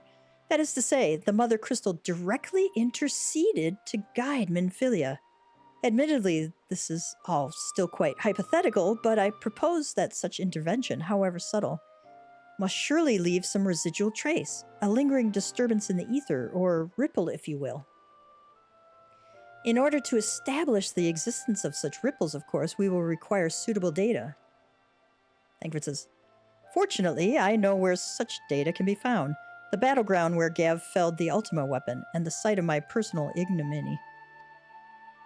'Twas there that Hydaelyn intervened to shield him from the magic I invoked. Cryle and I will infiltrate the castrum and analyze the ether therein. Alfino says, The two of you alone?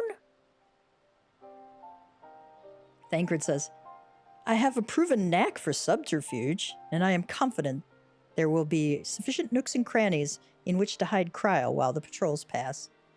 Besides, if you and Gav come along, who will see to Flamine's grand homecoming? Elfino says, when you put it like that, very well. I will trust in your plan. Elfino says, I know not whether this data will yield a means to find Minfilia, but it will at the very least eliminate another avenue of inquiry. Tataru and I will return to the Rising Stones and make preparations for our comrades' return. Might I impose upon you to meet them at the Lumens and docks? Then I shall see the four of you at the Rising Stones. Safe travels.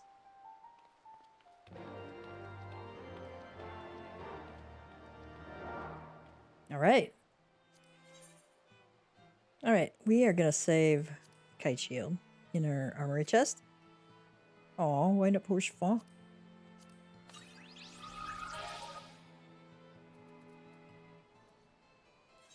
Gotta have my minion out there. Oh, Gav, thanks to you, the children are as happy as Zhloe's ever seen them. If only you could see their beaming faces.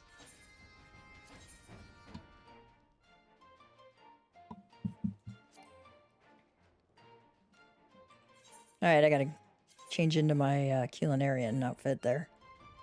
Keep forgetting that.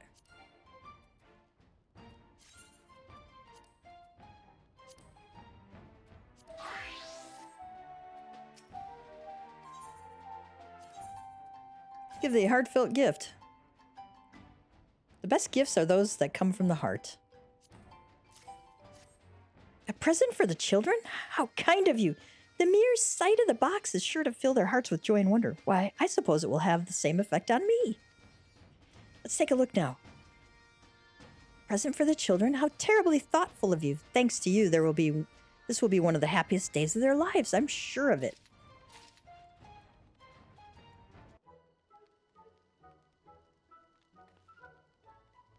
Why, Gav, you've been working your tail off this week. Literally. Haven't you? Speaking of tails, I really wish the orphan boys would stop pulling mine. Don't they realize how much that hurts? Anyway, I think you've earned yourself a much-earned rest. Don't go too far, though. Zhloe's counting on you to help keep Memphina's arms going strong. Alright, I've delivered the weekly maximum of 6 items to Zhloe, so I can start making deliveries next Tuesday. Go over to the Arcanist Guild. Hori Boulder. Hori Boulder says, is that... By the gods, it is you! Well met, Gav, well met. Fultonay. If it isn't Gav Tia, really, you didn't have to come all this way just for us. Well, of course I did. You're scions.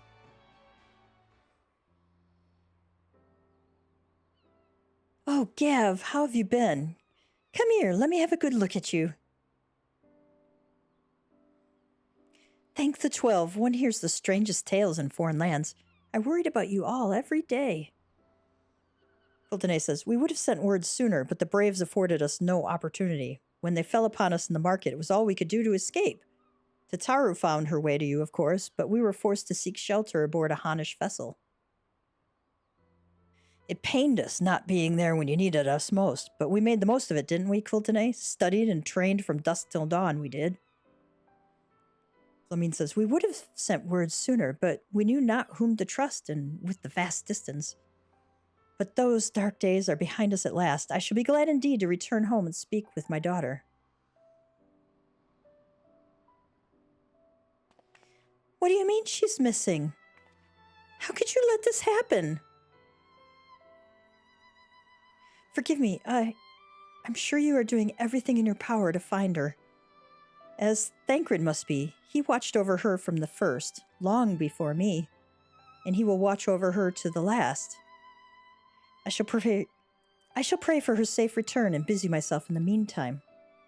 Quiltonay says, for a certainty, there is much and more to be done. The Braves may have bloodied us, but the path remains, and we shall not be swayed from it. Rory Bolter says, aye, that's the spirit. To the Scions and a long overdue reunion. Huzzah! Lamine says, well, there you have it. To the Rising Stones.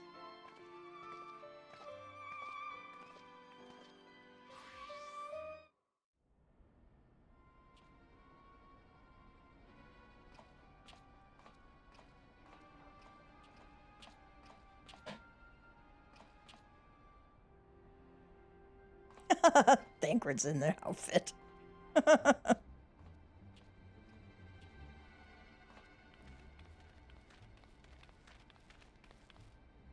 Well done, sir. And with that, I believe we are ready to proceed.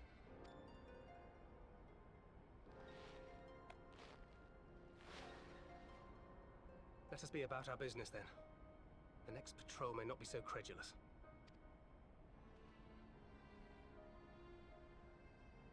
Why must you be so disappointingly brusque?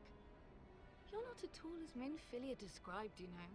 I don't think you favored me with so much as a single compliment since we set out. Tell me, did your time in the wilderness sap you of all your charm? Or are you holding it in reserve for your beloved? Aww. This is neither the time nor the place. Well, call me old-fashioned, but when I'm risking life and limb infiltrating an Imperial castrum, I like to be sure of my comrades' motivations.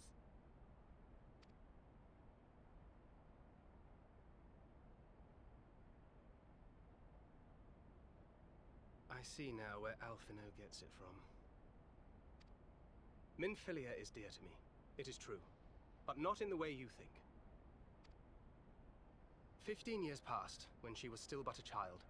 There was an incident at a parade. A Gubu broke free of its fetters and ran amok through the streets of Ul'dah. Had I been more attentive, I could have prevented it. But I was distracted, and her father was killed. I feared she would never recover. But in the years that followed, she showed herself to be more resilient than I had ever imagined. And when she learned of her gift, she did not flinch from the responsibility, but sought to guide others on the path. She touched the hearts of all around her. Mine, Louisoix, every Scion's. In those dark days following the calamity, she was our guiding light, our hope for a brighter future. She had so many dreams, and I would give anything to make them come true.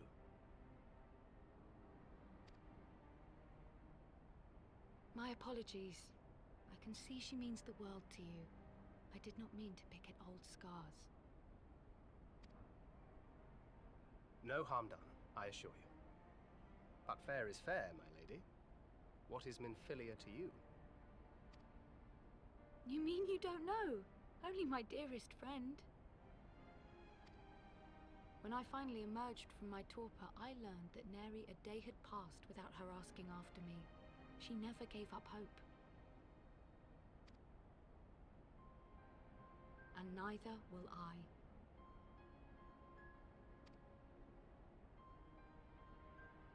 Then for Minfilia's sake, let us pray that these vestiges of Hydaelyn's intervention will lead us to her.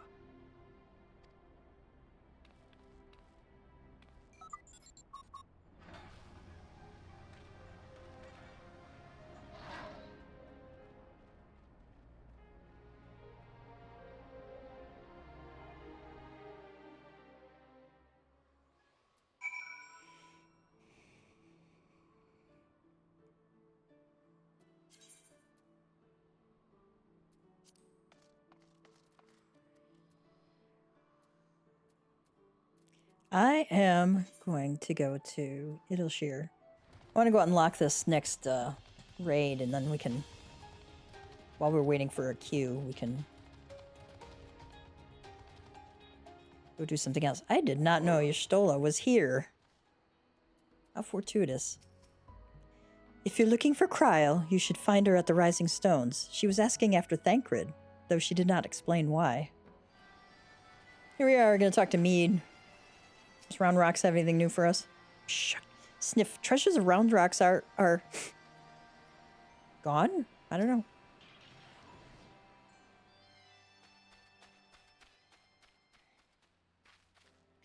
Which says, is everything still as we found it? They haven't come back, have they? Mead says, no, they're gone for now, and everyone seems to be fine. Physically, at least. But Round Rocks.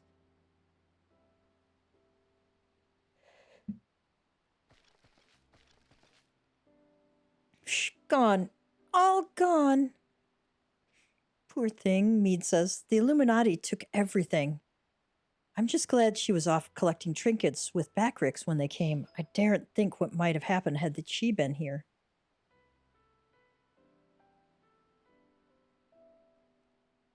Sid says, come, come, little one, dry your tears.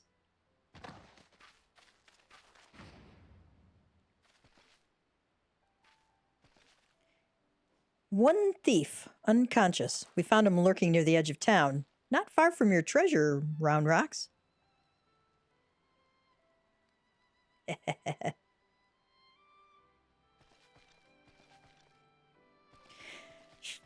Uplander brings treasures home. Thanks to Uplander. Many, many thanks. Sid says, it was all Biggs, little one. He had a feeling a few soldiers might be lurking around, waiting to ambush us, and that this is what we stumbled onto when we went to look. Which is... But why did the Illuminati take Round Rocks' collection in the first place? Surely that can't have been their goal. Sid says, I wouldn't be so sure. Were I to guess, I'd say that the Illuminati believed something they wanted was hidden amongst Round Rocks' pile of trinkets. Rather than waste time sorting through them, they decided to take the lot. But when they subsequently realized they didn't have what they came looking for, they crept back into town to wait for a chance to seize whatever it was that they actually wanted. Roundwood says, but if bad gobbies want most favoritist treasure of Round Rocks, one that is safe with Uplanders? Which says, you mean the glowstone that Gav borrowed? But of course, it's been sitting in the decoding machine all along. Round Rocks says, yes, yes, Round Rocks would be sad without pretty glowstone. It is special treasure from near Old Castle, rusty one that was left by Uplanders from before. Wait, what do you mean, before? Round Rocks, were you near the Sharlayan ruins when the metal giant first appeared? Yes, yes, Round Rocks saw Whirlycog Giant stand 3 years ago, but was only for a little bit, and big gobbies do not believe Round Rocks. 3 years ago, said Sid, when someone tried and failed to summon the Primal.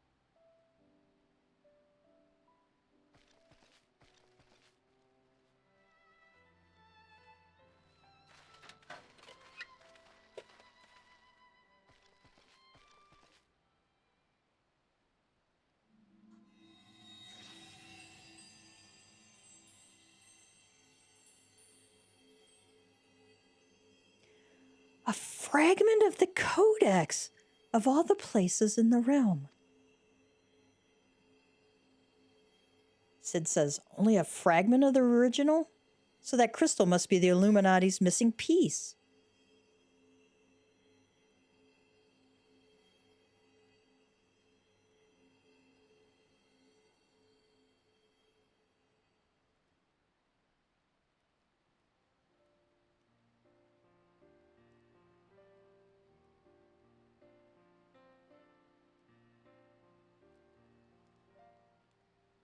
Sid says, we may have stopped their primal and taken their prize, but our foes are not like to admit defeat. They'll be back and out for blood like as not. But we've got you, Gav, and I'm sure you'll be ready for the onslaught when it comes. Might I suggest you make merry till then? Yep. Let's make merry.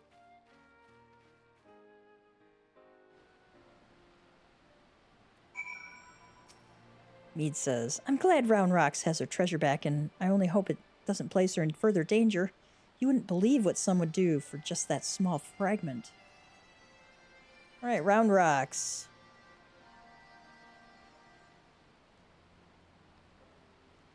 Round Rocks is happy. Many friends worry, think of Round Rocks. Uplander is one. Round Rocks.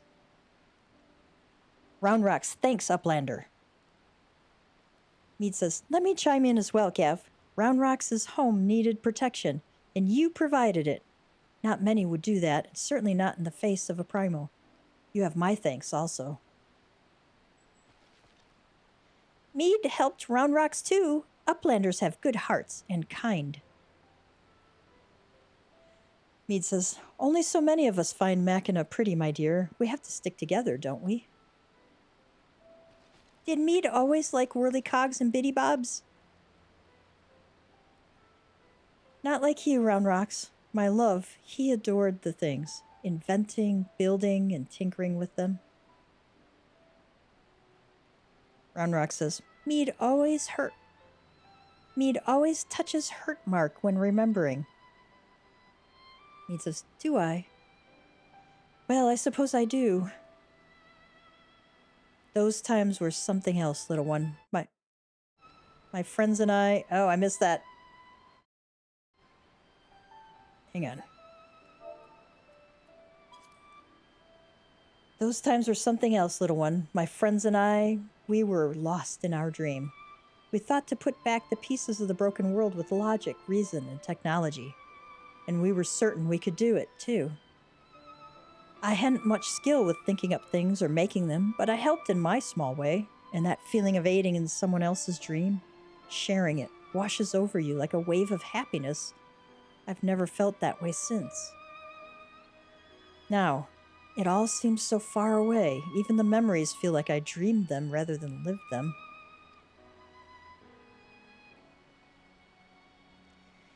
Well, enough of that. Round Rocks is right, Adventure. You're a kindly soul.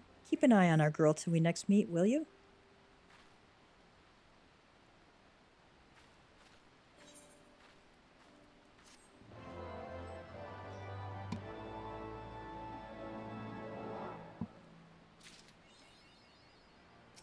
All right, Round Rock seeks a loyal friend to entrust with an important task. Rearmed. Shuck. Round Rocks thinks long and hard on what to do with precious glowstone. It is most favoritist treasure of Round Rocks, but glowstone is also what Mead seeks all this time, and has already brought Round Rocks 3 whole years of joy. So Round Rocks decides to give it to Mead, so she can be happy too. For now, Round Rocks entrusts treasures to Uplander to give to Mead at next meeting. Even meanest Scobbies dare not try to take glowstone from mighty Uplander.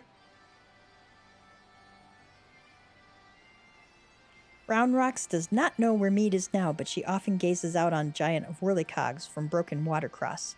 Maybe Uplander finds her there. Okay. Let's go find her.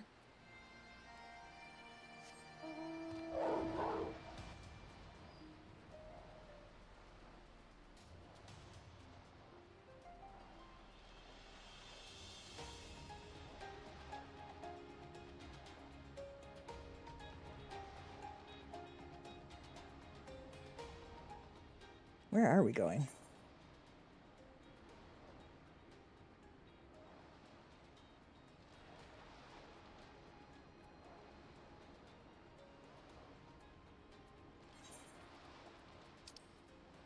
Ah, okay.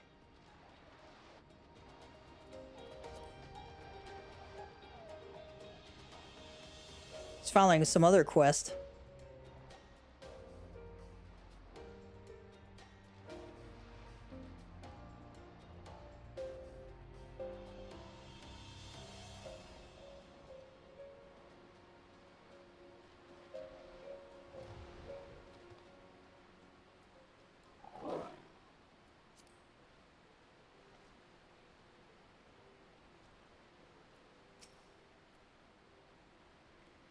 He says, from afar, that mass of steel has a certain majesty, does it not? But something tells me you didn't come here to share the view. What is it? Round Rocks means to give me the Codex fragment? I couldn't possibly accept. She values that stone over the rest of her treasures combined.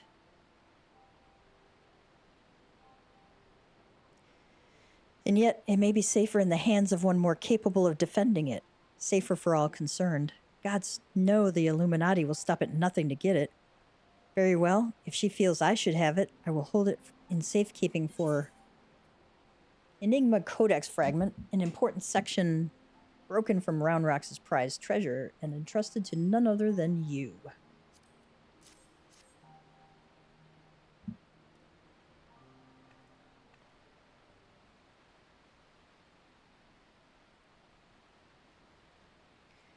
Alas, it is of no more use to me than any other rock.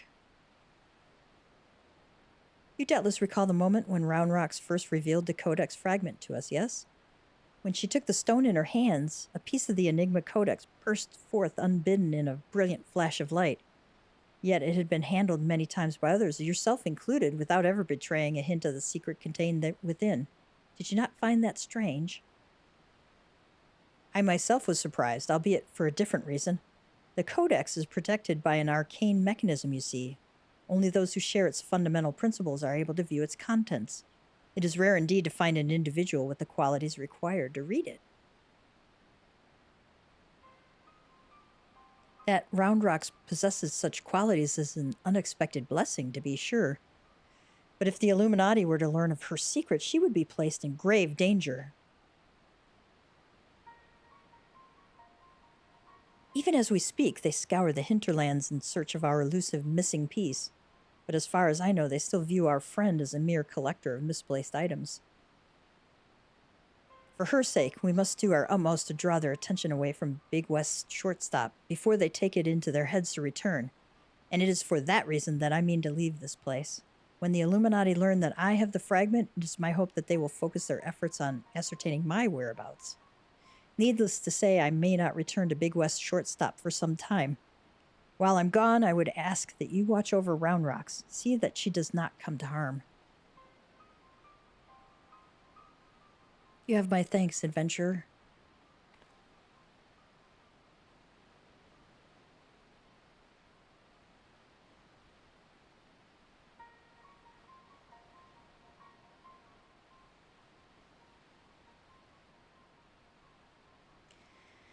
As I thought, I am no longer worthy. That's how I feel too. Backrick says, "Shuck." Wedge searches for Uplander with much urgency. Uplander must return to Big West shortstop at once.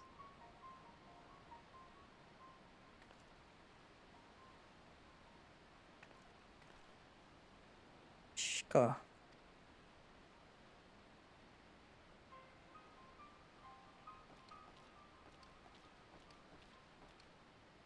One thing I noticed is in that cutscene with Kryl and Thancred was that Thancred had one gray eye, and that's why he had the headband on, kind of hide that. I don't know if it'd gone completely gray like Ishtola's hat went. I'll have to go back and look at that, see if the pupil had gone gray as well. Be interesting to see. All right, speak with Wedge.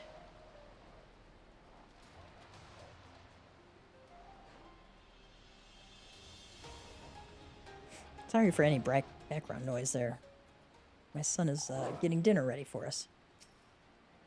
Round says, "Shka, is Meade now enjoying treasure too? Many thanks to you, Uplander." Wedge says, "There you are, Gav, and not a moment too soon. The Illuminati are getting ready for something big.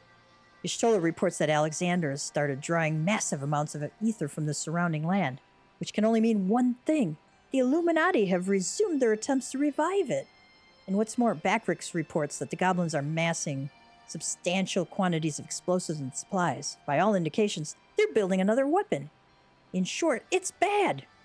But it's nothing a bit of strategic thinking can't fix. They say he who strikes first strikes last, and that's exactly what I intend to do. I've devised a plan which should allow us to take the Illuminati unawares, and I'd like you to spearhead the assault. Our rendezvous point is to the south, on the cliffs overlooking the Thaliak. Biggs has gone ahead to scout the area. We shall await your arrival there."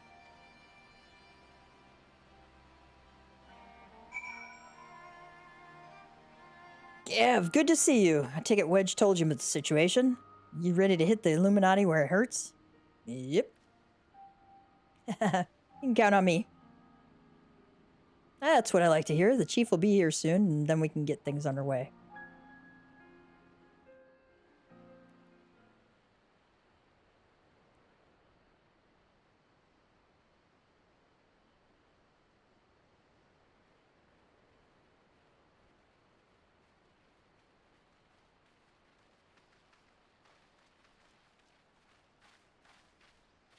Big says, bloody hells, if it ain't you stolen. No one told me you were coming.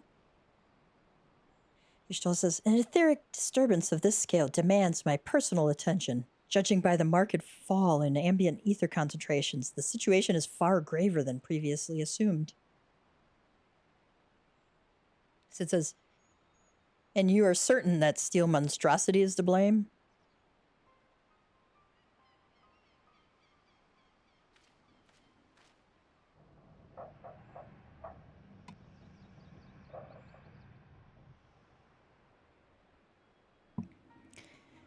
I can see no other explanation.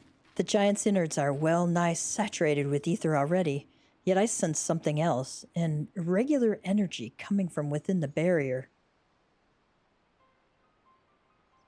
Sid says, be that as it may, I'm afraid we have more pressing concerns. The Illuminati are up to something, and we mean to hit them before they can put together whatever it is they're planning into action.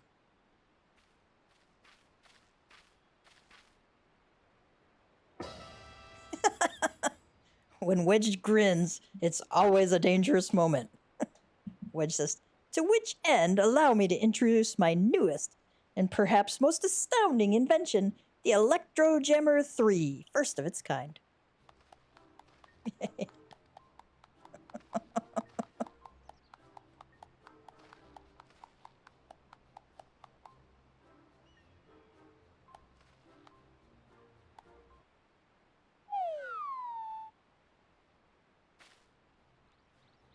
Wedge says, speechless with astonishment, I see.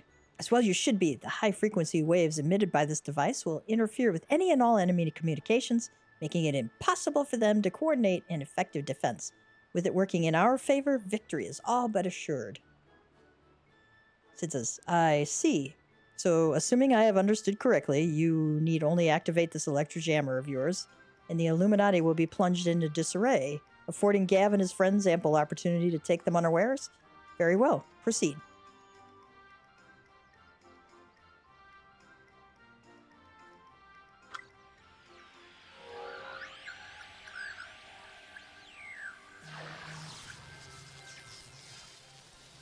Big says, Wedge? Is this supposed to happen? Uh-oh.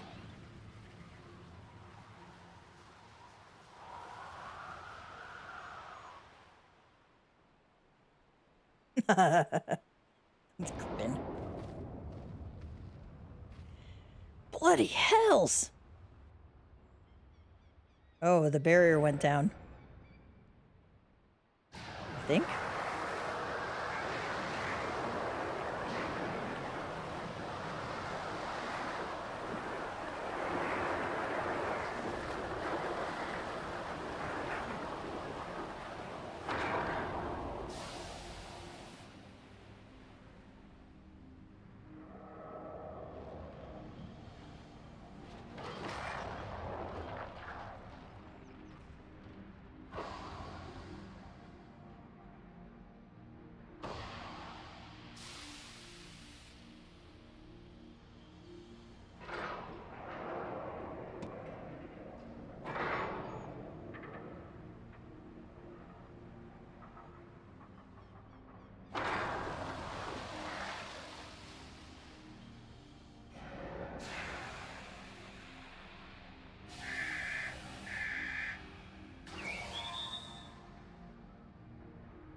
Somehow I don't think that's what he was expecting. Big says, you've woken it up. Y'shtola says, nay, only the left arm stirs. Could the waves emitted by your device have disturbed something within the barrier, Wedge? Wedge says, it's not my fault. Sid says, not to worry, Wedge. With the Illuminati hard at work reviving the giant, 'twas only a matter of time before the parts of it started springing to life. You just gave this one a little extra nudge. On a brighter note, it would seem you've saved us the trouble of finding another way in. Gav, old friend, it's time for your customary heroics. The Illuminati are likely still scrambling to work out what just happened. Before they do, I suggest you hop across the river and show them what for. Yes, sir. Zhloe says, I must needs discuss these developments with Master Matoya. Sid, would you be so good as to accompany me? Your insight may well prove useful.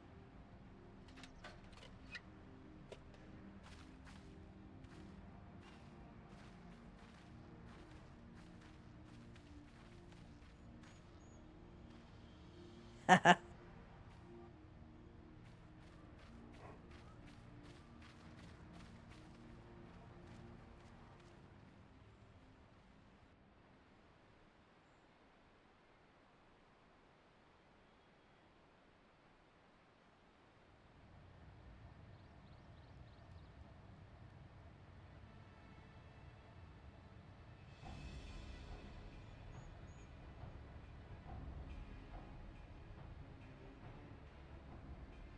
Quick Thing says, Shka, another core stirs to life. The future unfolds exactly as expected, exactly as written.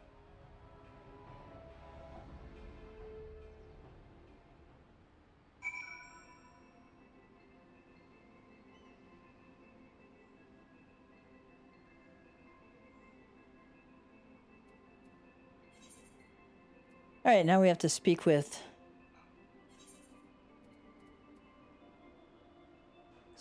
Light Kick's eyes fixed. All right.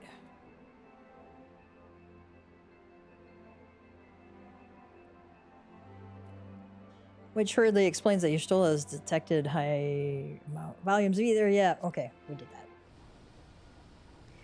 Uplander feels shivery shakes. Arm of Steel Giant is wide open and no Illuminati in sight. All right. You now have access to the Fist of the Sun. Midas can be accessed via the entrance at the Thaliac River. Kultane says, home at last. I must make my rounds and see who remains. Ori Boulder says, it's good to be back in the toll. It even smells like adventure. Feels good to be home again. To think that everyone is waiting for us just beyond those doors, friends and family with whom we have shared so much. God's help me, but the older I get, the more sentimental I become. Come, let us not keep them waiting.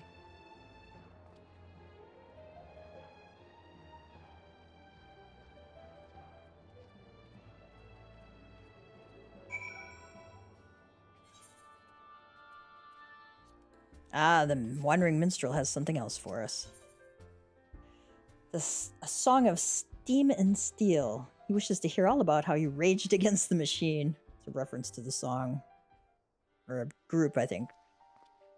Whispering winds bear tales of an adventurer's daring do unto mine insatiable ears. But one episode in particular whetted mine appetite. Did you perchance encounter a colossus of steam and steel in Dravania? Why, yes, we did. So it is true. Pray, speak on then, friend. I would hear more of your trials and tribulations within the towering automaton.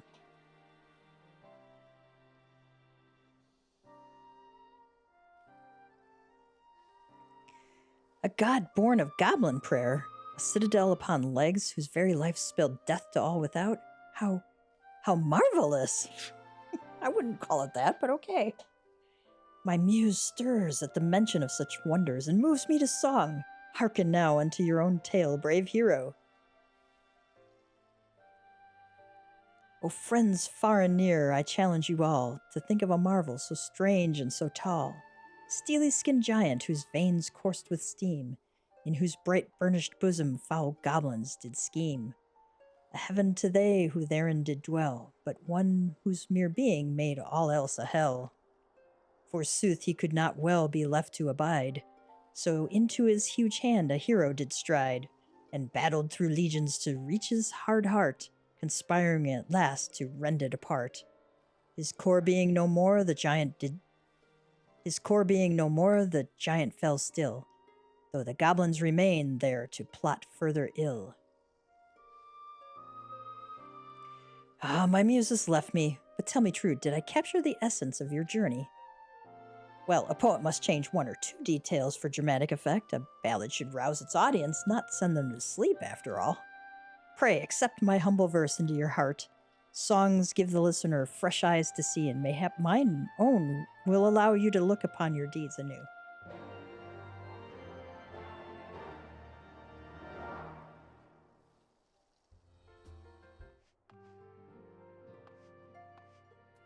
Mattia. Is that the Lady Flamine I've heard so much about? Well, well, I shall have to introduce myself. Okay.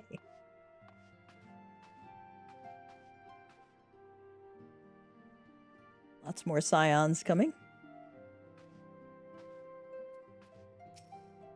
Tataru says, nothing like a homecoming to lift everyone's spirits. Thanks for bringing them back, Gav. Elfino says, and there they are at last. Thank the 12. Alian says, when our comrades betrayed us, I feared all was lost. How wrong I was. FME. We must tell the children at once. They've always been so fond of Hori.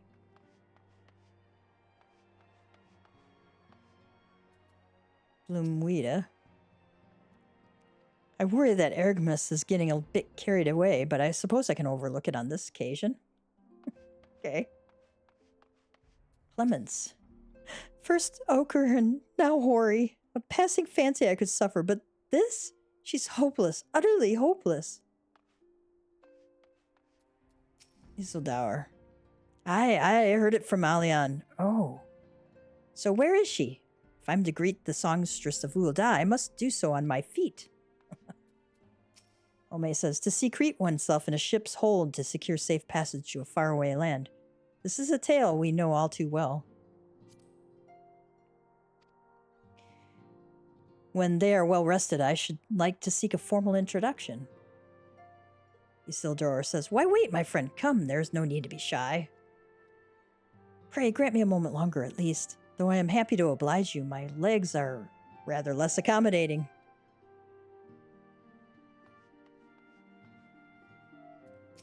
Enor says, oh my, decisions.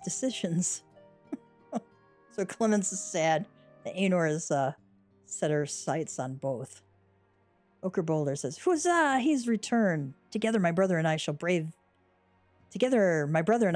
the Scions till the breaking of an 8th dawn. Or he says, Ochre, what in the 7 hells drove my little brother to come to Mordona?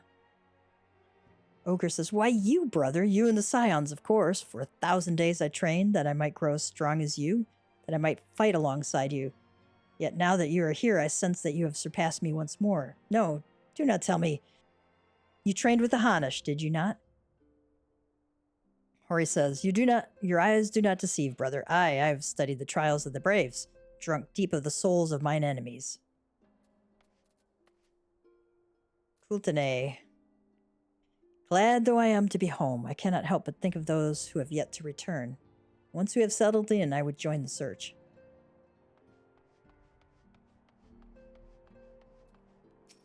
Ergmus says, we could do with more of that around here. Heartfelt reunions with stalwart companions brings a bloody tear to the eye. Maybe you should dial that back a little bit there, sir. Flamine says, Alian, Ephemi, it fills my heart with joy to see you both hale and hearty. And what of Higiri? Ephemi says, she's well, though abroad on a mission at present. Alian says, it just wasn't the same without you. Welcome back, my lady.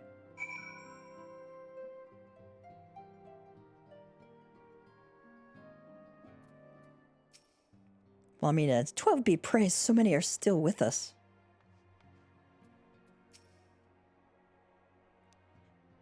Elfino says, and there they are at last. Thank the 12. Tataru.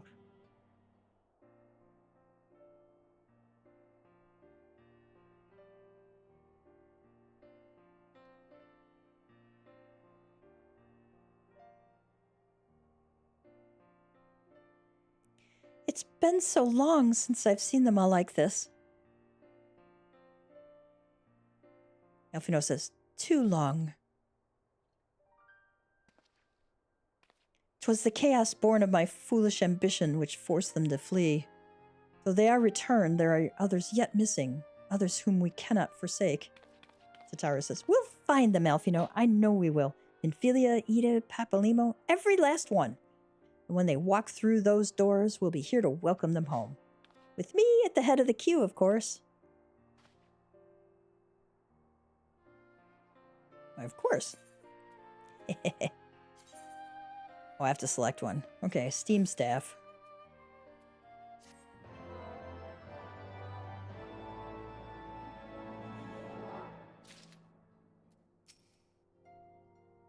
It'll all be like it was. Just you wait and see. The word of the mother. Elfino is eager to return to the search for Minfilia. Elfino says, Thancred and Kryl contacted us a short while ago. It would seem that their foray into Castrum Meridianum bore fruit. They asked that we rendezvous with them in Y'shtola and Idleshire, where they will share their findings. Rude though it is to depart without speaking to the guest of honor, I expect she will forgive me if I return with her daughter.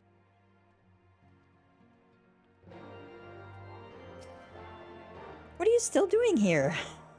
They're waiting for you in Idleshire. Flamine says, mayhap it is for the best that I remain ignorant of the details. Otherwise, I might be tempted to do something rash. I will place my faith in you all and the 12 to see her return to me.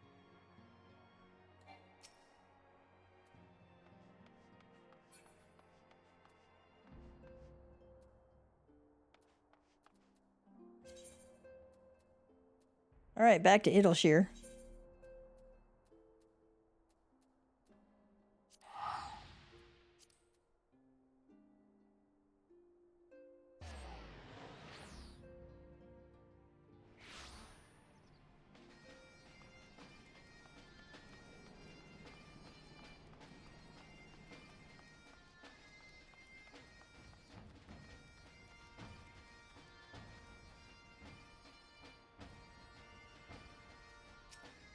Y'shtola says, 'twas rather less than I had hoped, and though mayhap I asked too much. Tancred says, how is Flamine, by the way? Enchanting as ever, I trust. I shall have to pay her my respects when time allows.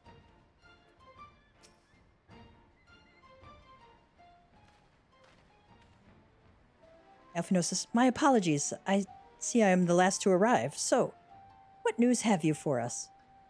Kryl says, well, as we postulated, there were indeed what appeared to be the remnants of an unexplained disturbance in the ether at the scene of the Ultima weapon's destruction. A ripple at odds with the presiding pattern. Though faint, the waveforms bore a strong resemblance to those observed following the destruction of the Isle of Al, when I believe Hydaelyn shielded me with the blessing of light. Tancred says, to confirm our findings, we paid a visit to the Sildi aqueducts. There we detected the same waveform, but orders of magnitude larger, as one would expect of a more recent disturbance. Y'shtola says, Hydaelyn, there is no other explanation.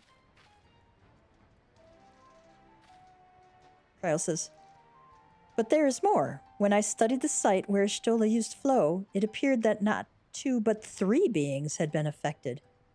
Yet unlike Y'shtola and Thancred, there was no trail to follow. Our unknown third party was simply there, and then not there. Now, recall your visions of a vast crystal floating in a sea of ether. Though this too is but a theory, studies of gifted subjects suggest that, when communing with Hydaelyn, we briefly leave our bodies behind. So, let us consider the facts. 1, Hydaelyn interceded. 2, a third being was caught in Y'shtola's flow and vanished without a trace. And 3, Hydaelyn may have the capacity to summon the consciousness of gifted individuals to her side.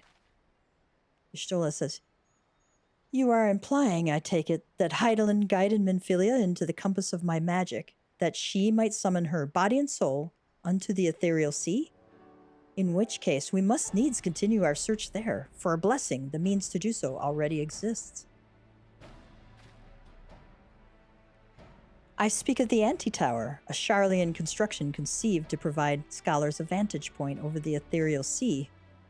Though I know not where its entrance lies, we need only ask its last custodian, a contrary old crone who, for another blessing, refused to join the Exodus. Alphino says, Master Matoya was the keeper of the Antitower? I had no idea. Then our course is clear. We must petition her aid once again.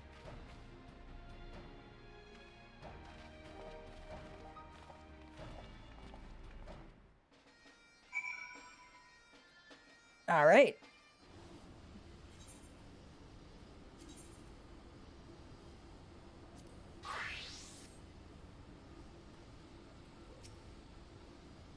Shko, Uplander wants to go inside. Is curiosity not sated?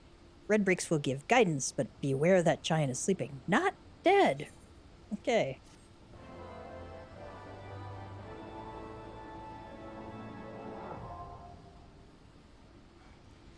We have unlocked Savage Mode now. Thanks to the poetical outpourings of the Wandering Minstrel, you can now relive your foray into Gordias. Okay.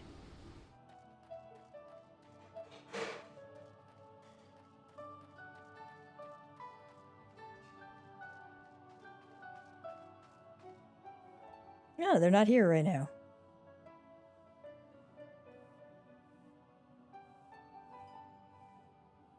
Looking at the cave there. Okay. Matoya says, oh, what a surprise. Well, what secrets have you come to extract from me this time? Alphino says, though it pains me to admit it, your words strike close to the mark. We humbly ask that you grant us entry to the Antitower, that we might use it to seek a friend, who we believe has been transported to the ethereal sea. Matoya says, and who told you I could do such a thing, I wonder? Y'shtola. Matoya says, the tower was abandoned to its magical keepers 15 years ago. They have the run of the place now. If that is no deterrent to you, then by all means. Y'shtola says, is that all? I felt sure you would seek to dissuade us from our course, given your role as custodian. Role? Hardly. The Forum foisted the title on me. During the Exodus, every entrance to the Antitower was sealed, save one. My role consists of making sure no one with ill intent sneaks through it. Such was the Forum's final order to me. Well, I can remove the wards right now. Will you be going or not? Krau says, we will, Master Matoya. We will do whatever it takes to find Minfilia. Matoya says, we'll see about that. You, Baldessian girl, you're staying here with me. I need your help to restore the wards to their rightful state. The rest of you can go, on the condition that you clean up the mess in the tower. If you encounter any unruly familiars, you are to tend to them.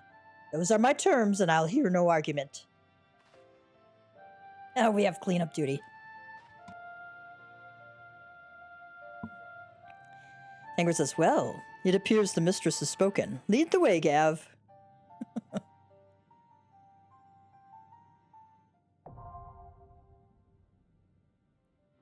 A new regular duty has been added.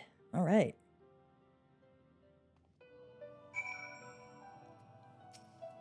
Matoya says, fair warning, but the arcane entities in the Antitower are a troublesome lot. Try not to die in there. I love Matoya. Kryal says, to be honest, I'm not entirely sure that you'll need to do... Kryal says, to be honest, I'm not entirely sure what you'll need to do once you reach the bottom, but you've always been so resourceful, so... Alphino says, the Antitower is the sole reason a Charlian settlement existed in Neorzia. One cannot overstate the structure's importance. Y'shtola says, long did I wonder what awaited beyond that door. Several times in my youth I even tried to open it, but the wards were beyond my ability to dispel. All I earned for my efforts was a mountain of menial chores, and I had given up on ever satisfying my curiosity. To think that I'm about to step through the threshold after all these years. Tancred says, whatever it takes. We will find Minfilia, whatever it takes.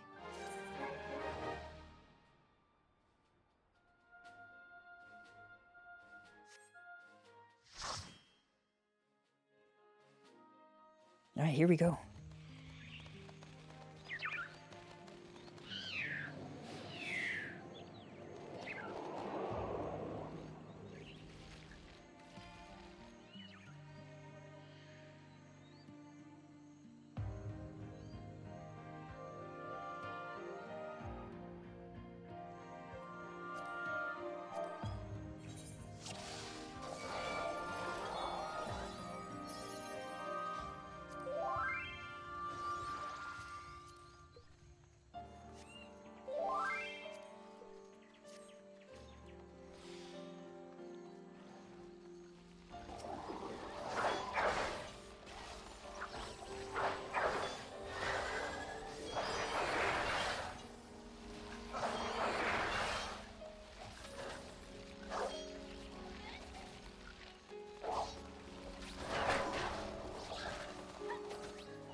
Okay. Good thing we're warriors of light.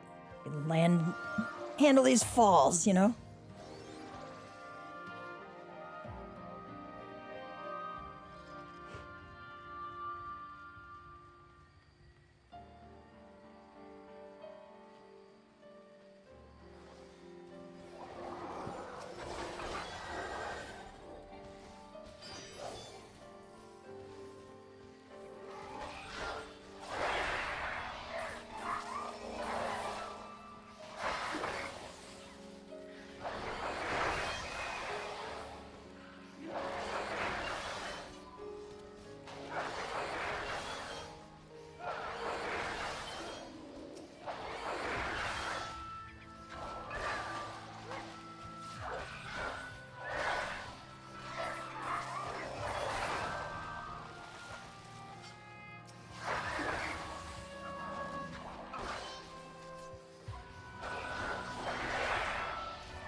Gives new meaning to Venus flytrap there.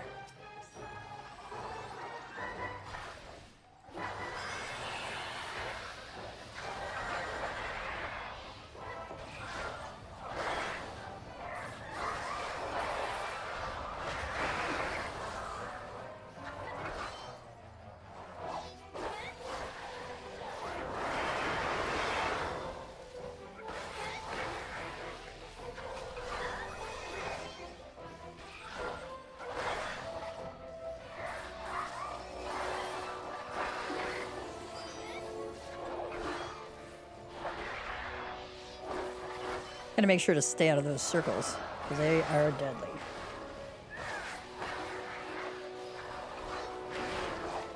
Turn around for Frond Fatale.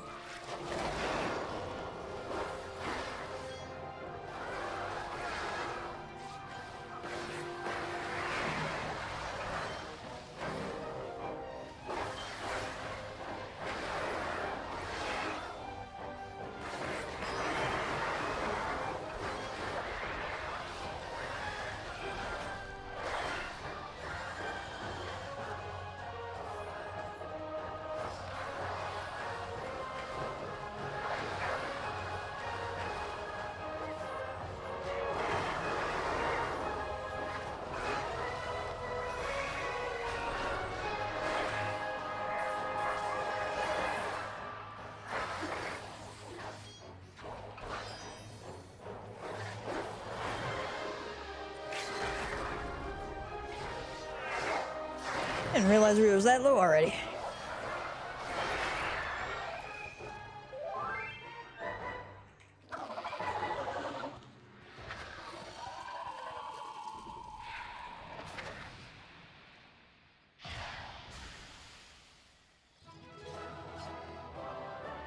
Yes.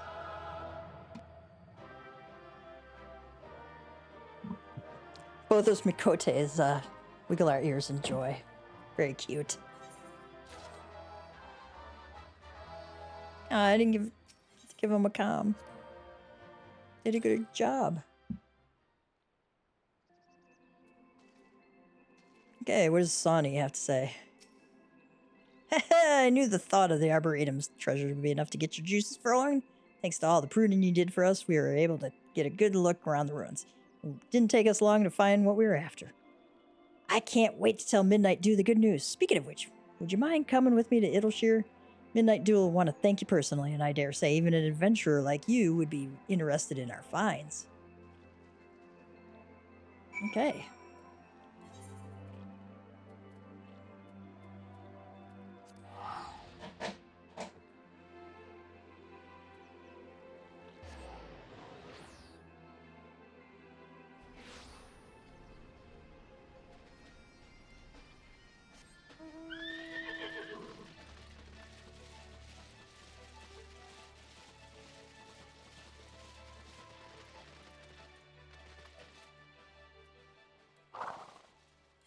Oh, I got a sticker for that one, too. Ah, you come at last, adventurer. Well, let's give Midnight Dew the good news.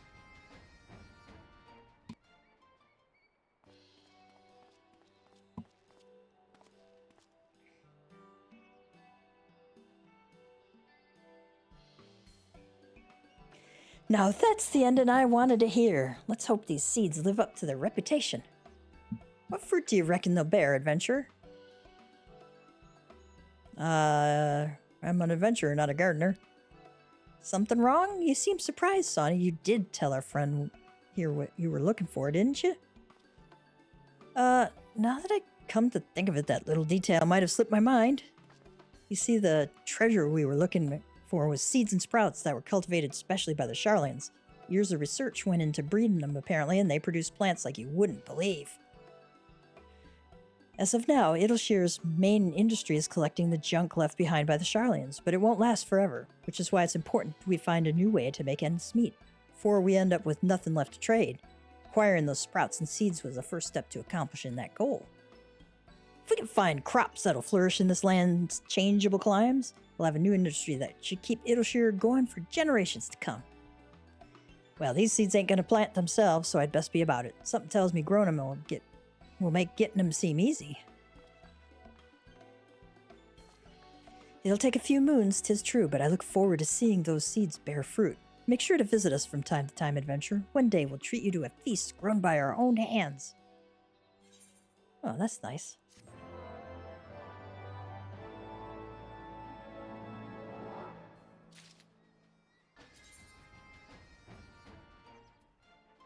Oh, that's a pretty good looking one.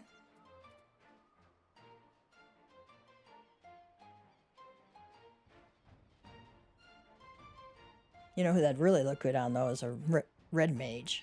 But this is a bard, machinist, or dancer outfit.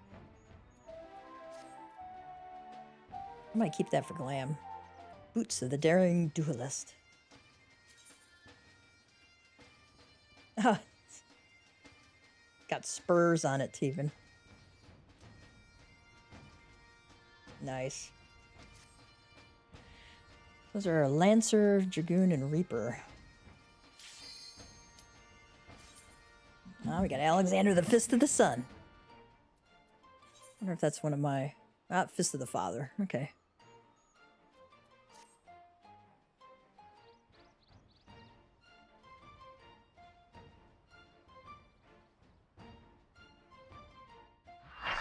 Let's see what we're gonna see.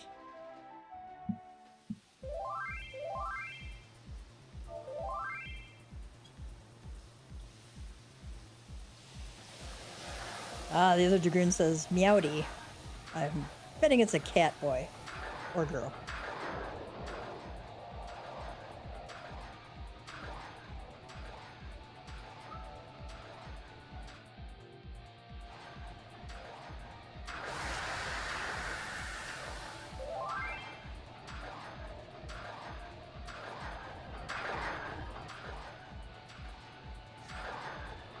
That's not. It's a bunny. Okay.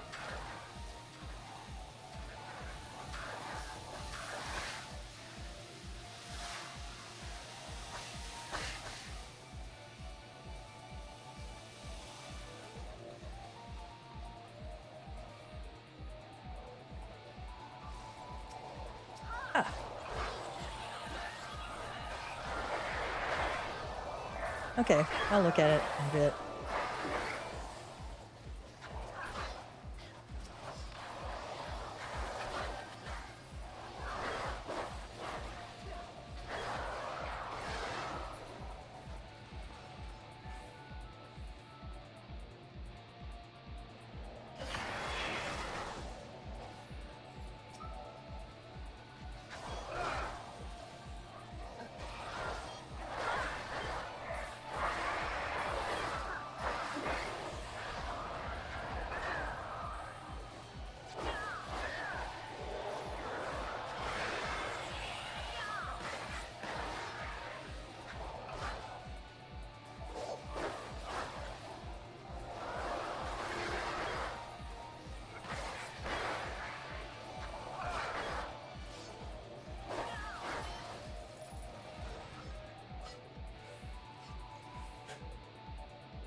This is not my favorite one. It's kind of a pain in the butt.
Okay, so somebody has to go turn into the monkey to, like, boot that bomb away. Because that bomb does some serious damage to the group.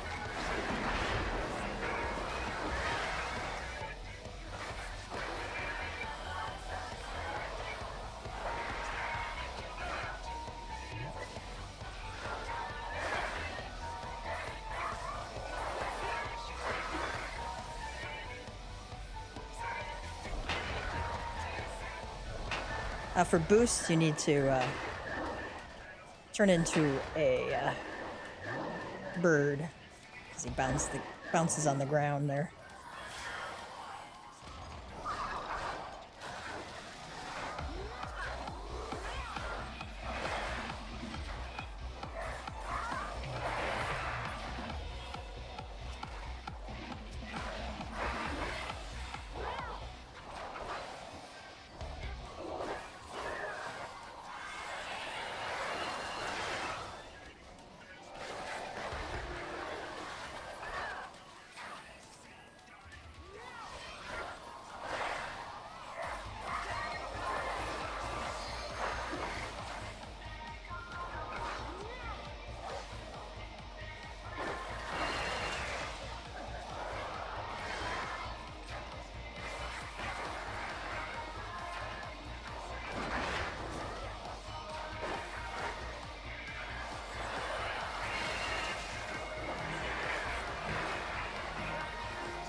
Oh, I didn't get the joy ears.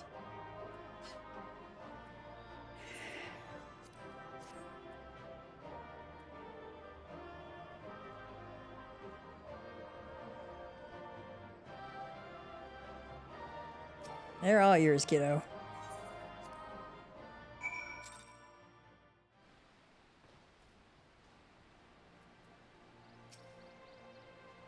Well done, lad. You left those Illuminati smarting and without so much as a scratch to show for it.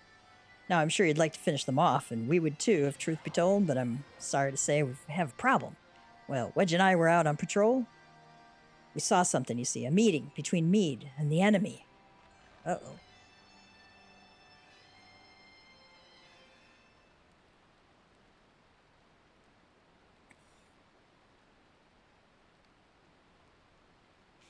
And then she handed the Codex fragment over just like that. The way she sauntered back into Alexander with the Illuminati, you'd think this was their plan all along. Certainly looks that way, aye, but we can't rule out the possibility of coercion, considering the parties involved.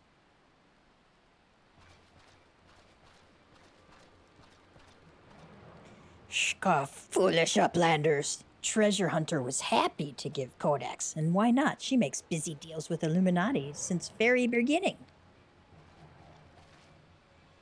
And now Illuminati hold all fragments of the Enigma Codex. Treasure Hunter betrays Uplanders' trust and forfeits their future in so doing. Big says, what a load of old bollocks. How daft does he think we are? Well, now, Biggs, if the Grand Master of the Illuminati said it, it must be true. Shka. Everything is as written, as it must be. If Illuminati are to guide chosen to perfect world, not one piece can be left out of place. With this, another page becomes reality. When Illuminati find missing piece, the prophecy will be fulfilled.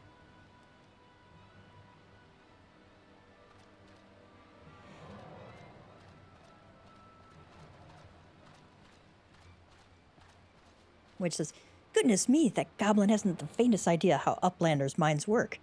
I would have been prepared to believe that Mead was a traitor had he not bothered to come here and confirm it. Now I'm inclined to think she isn't. Backrick says, sure. There may be truth to what Quick Think says. Backrick scours over data, looking for knowings of what happened 3 years ago. Backrick finds mention of group of Aurai treasure hunters 3 years ago. Group went to investigate ruins near Thaliak River, only to perish in sudden shivery shakes. 3 years ago, you say? That wouldn't be the earthquake that accompanied the failed summoning of that primal, would it? Bugger me. Are you saying it was the treasure hunters doing the summoning? And that Mead was one of them? Which says, now hold on a moment. I'm willing to accept that Mead may have been a member of this doomed expedition, she being an Aurai treasure hunter and all, but I fail to see what interest such a group would have in the ideals of the Enigma Codex, let alone summoning a primal. Backrix says, such was question Backrix asked himself, so he spends much time gathering knowings and finds answer in book lent to him by Charlene Uplander. Genius technologist who writes Enigma Codex 100 years ago is Arizela, with blue hair, exactly like Mead.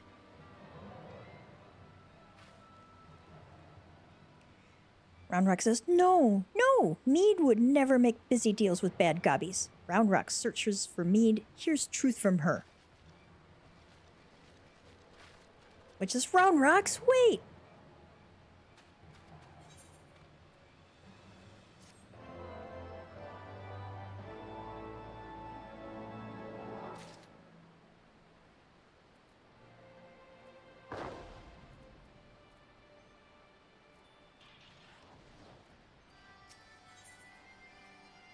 Biggs is eager to press on into Alexander's depths. If you're worried about Roundrocks, don't be. Wedge won't let her come to any harm. Truth be told, I'm more worried about this business with Mead. Still, we should be careful in making any rash decisions, as you can bet that's what the Illuminati want. For now, I reckon we should give her the benefit of the doubt. Innocent until proven guilty and all that. And anyway, we've got more pressing matters to deal with. Namely, taking back that Codex fragment and pushing on into Alexander before the Illuminati have a chance to shore up their defenses. You ready for another round? Good. The sooner you get going, the better, I reckon. Oh, and when you're in the belly of the beast, be sure and break something for me, eh? You have access to the Cup of the Sun. Midas can be accessed via the entrance at the Thaliac River. The Antitower.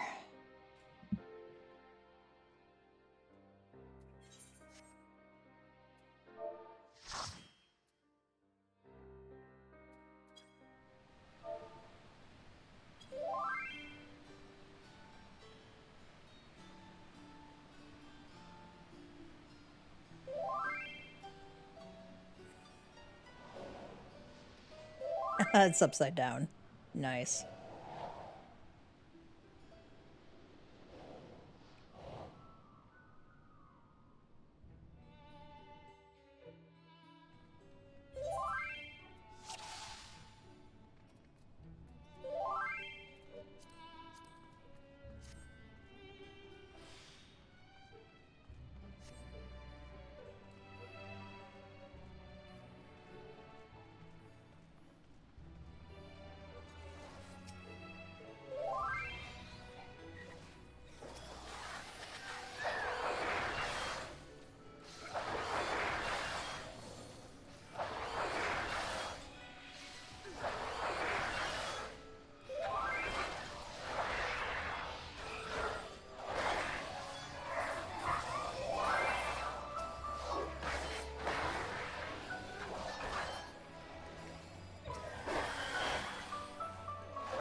I don't know why I do this to myself.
It's not easy being.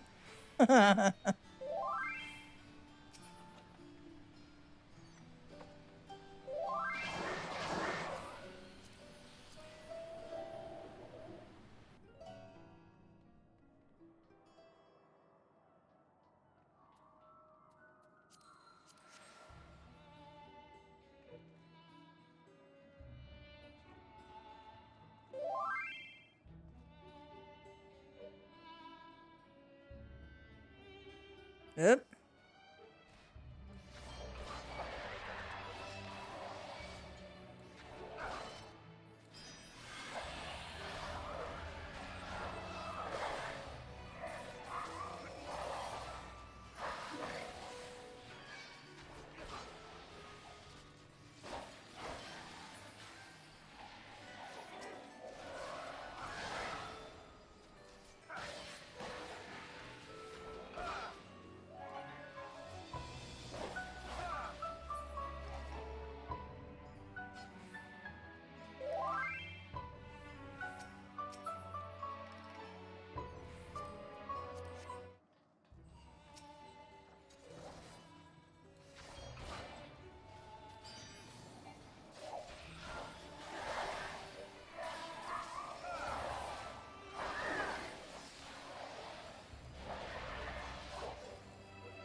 If you get that line on you, want to go hide behind a rock there. And he's not because, you know, tank privilege, right?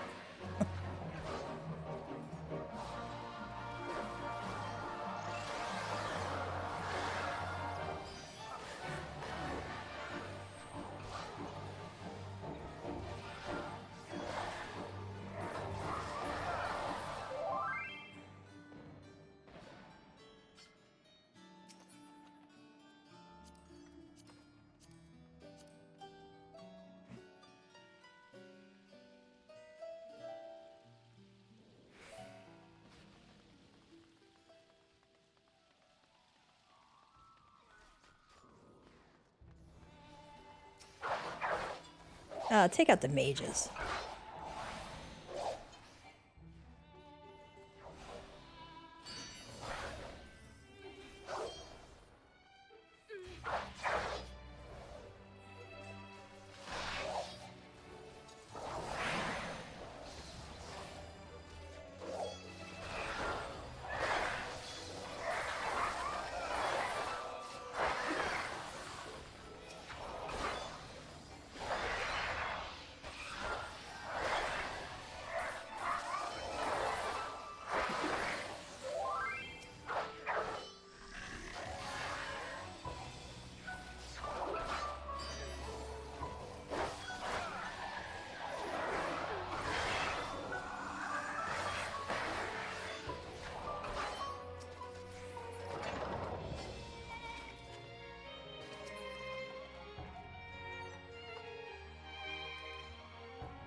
Yeah, 2 can set up Fireman.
I like how we're walking on the ceiling in here. Chandeliers just, you know, staying up. It's a nice touch. Okay, and here we have some creepy dolls. Okay. We are Calabrini, adorable dolls, terrible dolls. You know, the latter, yeah. Yippee ho ho. Cute little pirouettes. I don't know what screen, you know, the devs have with creepy ass dolls, but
I get turned into a doll.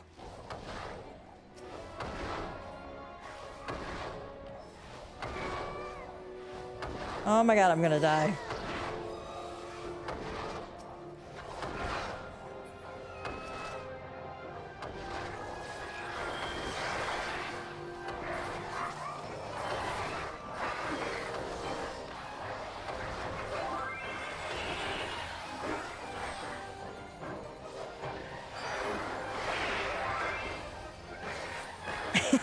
Listen, girl, stop. Somebody else said, tantrum much?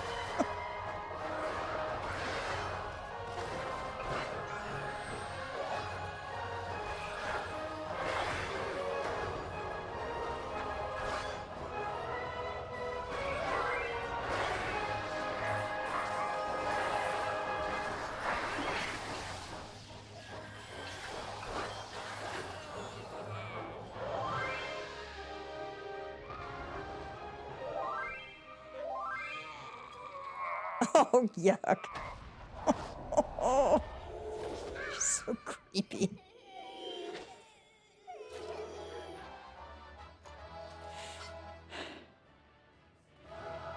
Okay, the Charlians left baby dolls around. Okay, that makes total sense.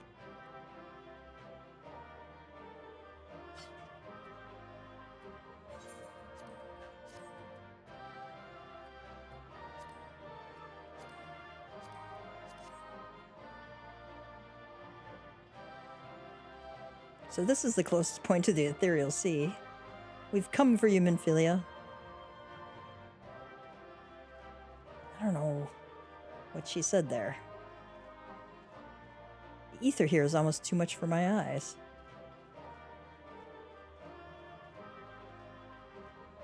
All right.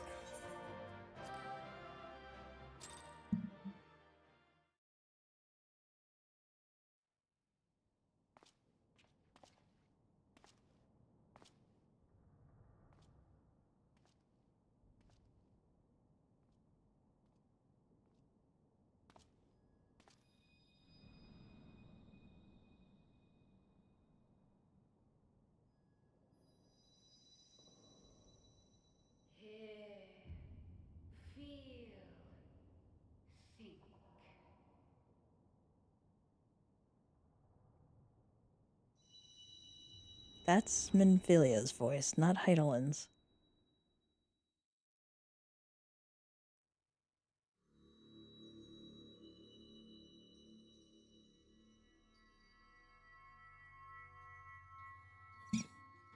Through time and space hast thou journeyed unto me, as I knew thou wouldst.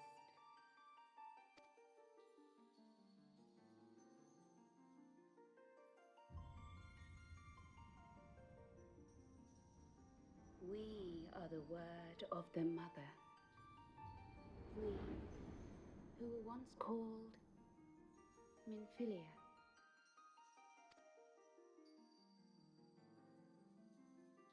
Much time hath passed for thee since the bloody banquet, since I hearkened to her word. Mother, Heidelin guided me towards Y'shtola and Thancred, that I might be swept up in their flow and delivered unto the ethereal sea.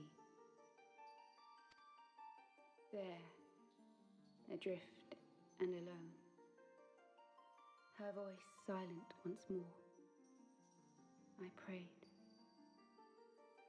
for those we have lost, for those we can yet save. To her I would make an offering. We speak now with one voice, one will, one word. Unto thee we bequeath the most precious of gifts, the truth which lieth at the heart of this world. Thus do we beseech thee once more. Hear, feel, think.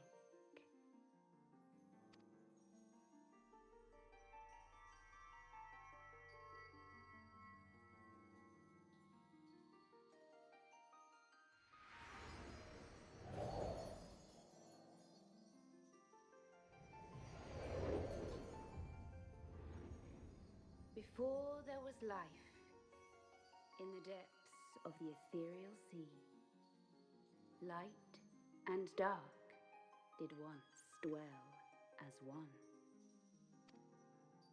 But the darkness coveted power, and the balance was broken. Thus was I forced to banish him unto the distant heavens, to forever remain apart, a moon bound. In sundering the star did we cry out, and the barriers twixt planes chanced to falter. Across 10 and 3 were we then divided, reflections of the source, each possessed of a shard. Zodiac longeth to be made whole. For his restoration, for his resurrection, his servants labor without cease. They seek to tear down the barriers which surround the source. Thus do they rejoice in their ardor, in your calamities, for each marks a rejoining.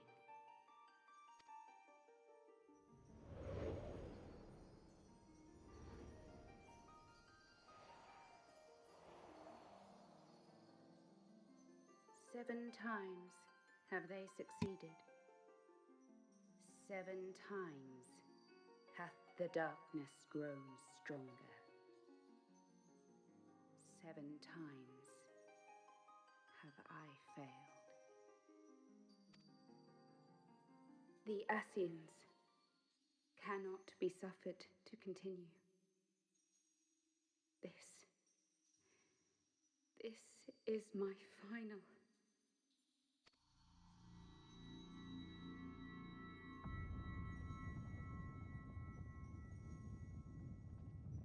The crystal's power is all but spent.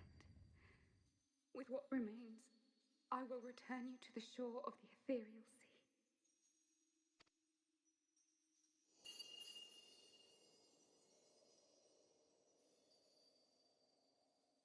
Blessed children, go forth and seek. Seek.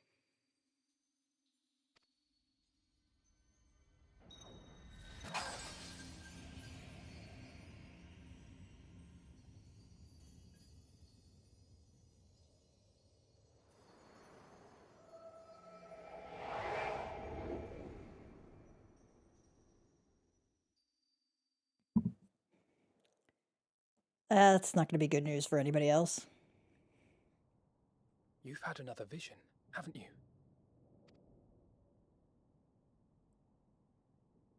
Let us return to Master Matoya's cave. Everyone will wish to hear what you saw.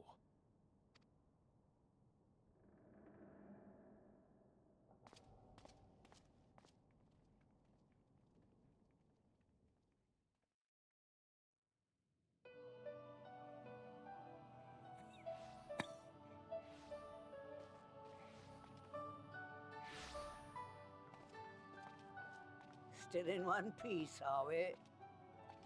Well, did you learn anything?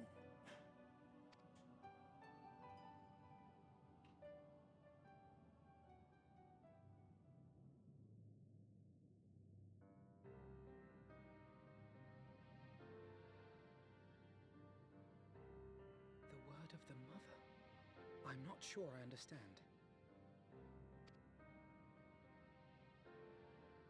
Nor am I. Cryle?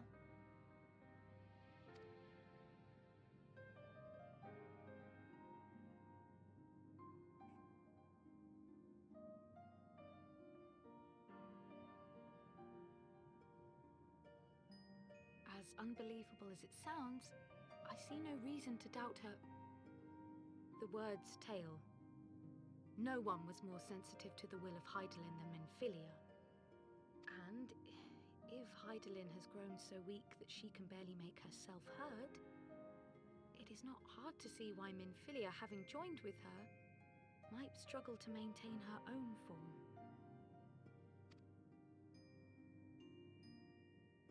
What? Why would she need to maintain her own form? Are you saying she's gone? Yeah.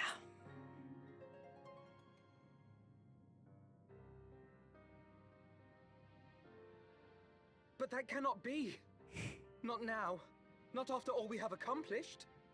We were meant to usher in the dawn's light together. She threw herself on the fire to fuel your dawn's light, boy. You'll just have to usher it in on your own. Matoya. Always blunt. Must you be so ungentle?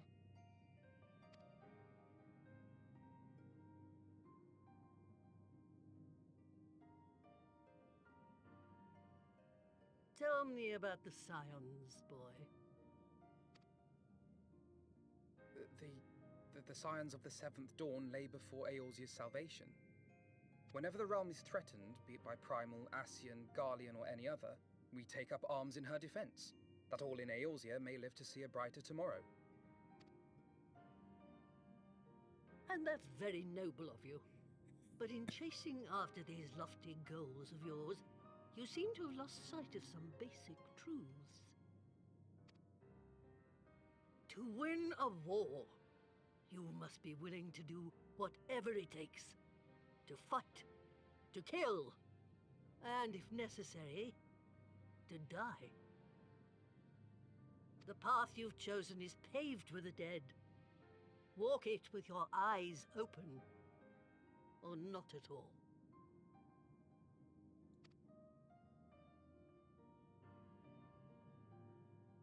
I know the truth of which you speak, and have from the first.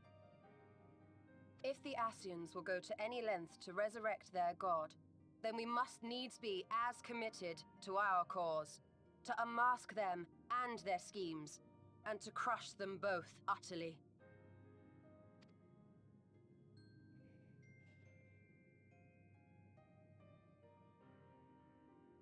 Come, there is much to be done. Yes, of course.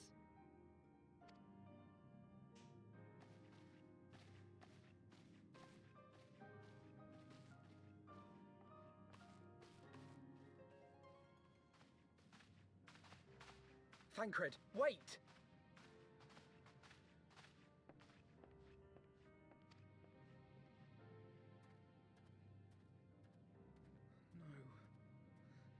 No, this is all wrong.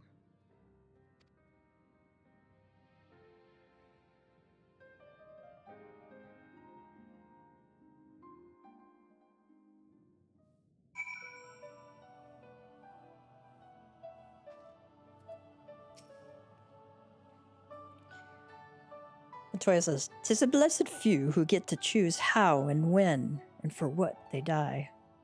Not that you need reminding, I suppose, but that boy. For all the suffering he has known, he still clings to the notion that there is a cosmic justice, or morality by which we are saved or condemned. And there isn't.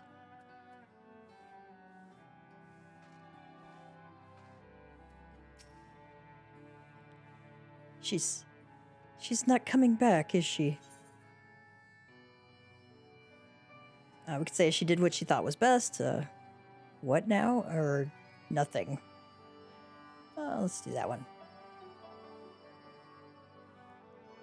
I know that. I do. To give all for her beliefs was ever her way. So will we as we must. What greater calling could there be than to stand against the dark as defenders of the light? And yet, where does it end? The sacrifice, the loss.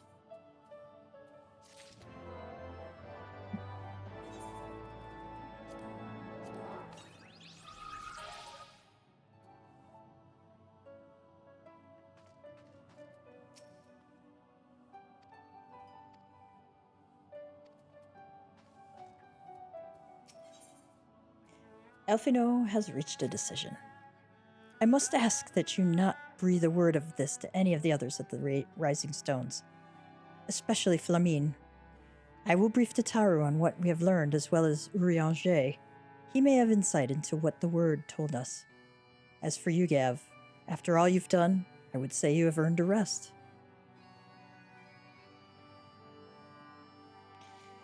But speaking of well-earned rewards, I received a missive from Sir Emmerich while you were away, which would seem he is planning a ceremony of some sort and would like you to attend. He did not divulge the details, preferring instead to explain in person. Mayhap you should pay him a visit.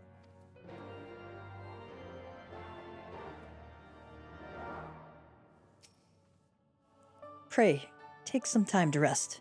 I think I may as well. Oh, should you decide to visit Sir Emmerich at the congregation, do be sure to give him my regards. I'll see if Matoya has anything last to say to us. It is a blessed few who get to choose how and when and for what they die. Thought I'd be more emotional about Minfilia being gone, but I just felt like she wasn't really, really gone, you know? Doesn't feel that same way. Right, here is where the itinerant Moogle hangs out in Limsa, anyway. See what we can get.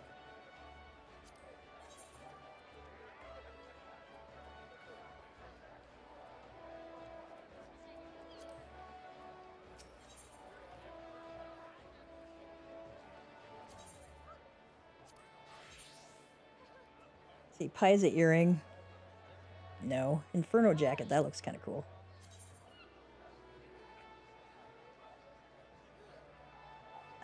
Put the Square Enix thing on patch on your chest.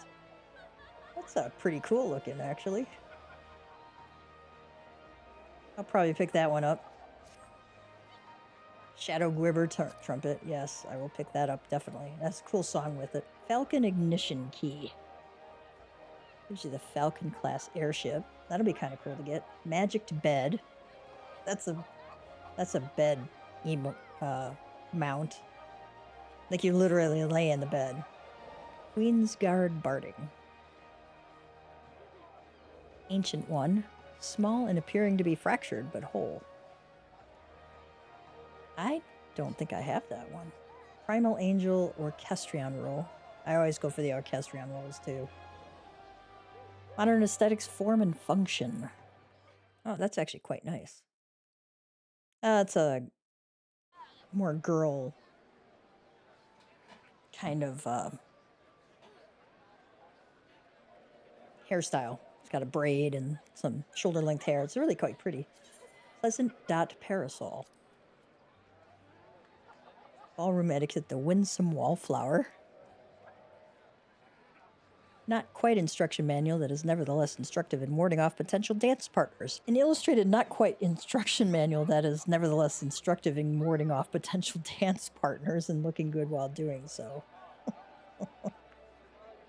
Elpstorn Bomb Harlequin.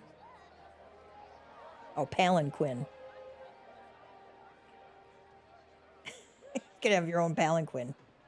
Legendary Kamui Fife. Hollowed Kamui Fife. These are all mounts that you get from doing Savage raiding. Fat Cat Rug. Fluffy Pancakes. I don't need that. Wind Up Sylph. If you could speak, it would be in the third person. This one loves you. Coat of Fending. What does that look like?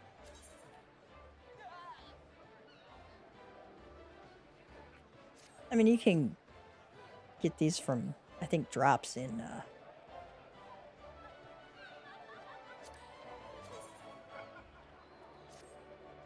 Jacket of Striking.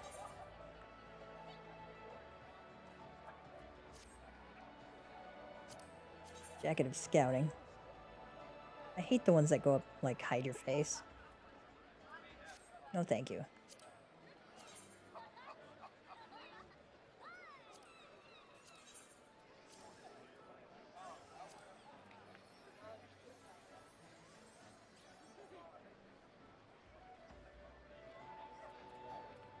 It's not bad looking, though.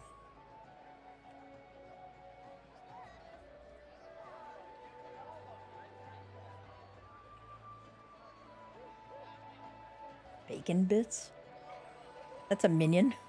Tastes like bacon. If bacon and clay taste the same to you. Bitty Duckbill. Owner card.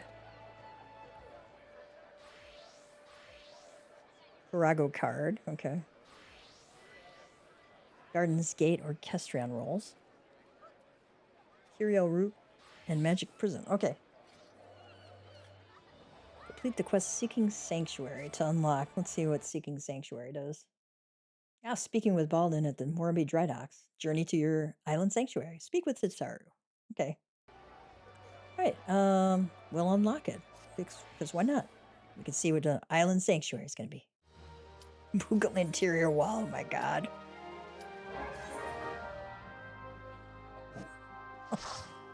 I didn't know I could get Moogle wallpaper. Oh my god.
Looks like we have 4 levels of bosses. Okay.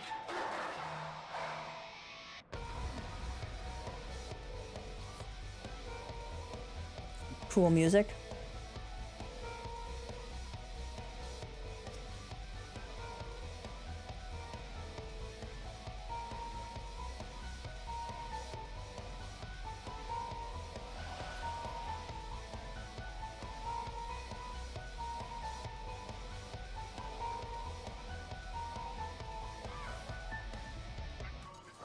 We're missing somebody.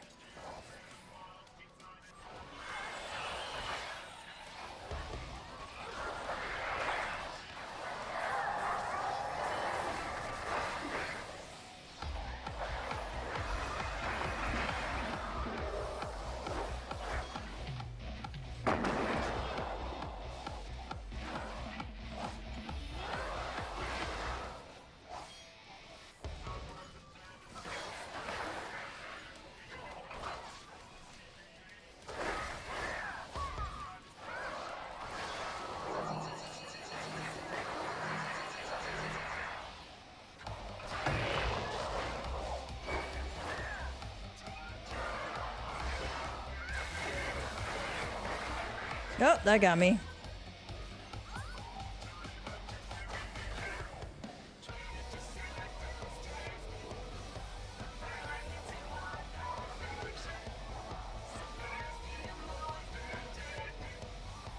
I'm an awfully good-looking corpse here, man. I'm just saying.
Had to see what my debuff said. Take more damage if I'm on low ground, so I had to go on the higher level platforms there. I probably don't want to be in that, would be my guess.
Everybody's going behind here. I think I'll go there too.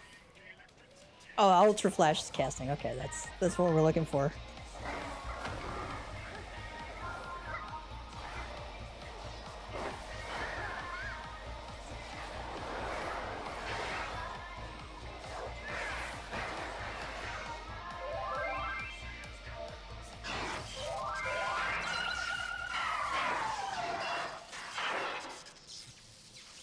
I wasn't even paying attention to my LB bar, so totally missed it.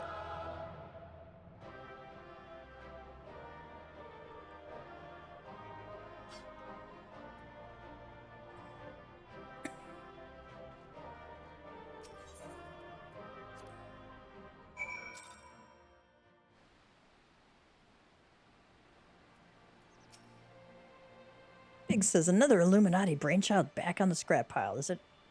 If only I could have been there to watch you dismantle the thing. As you've likely noticed, Mead's back.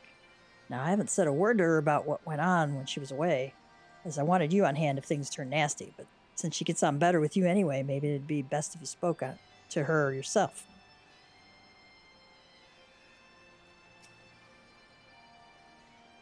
Mead says, Gav, you haven't seen Round Rocks, have you? I was looking forward to hearing about the new treasure she found. What about you there? I see. Well, I will not lie to you. Some of it is true. I did meet with the Illuminati, but that is not the whole story. Allow me to explain.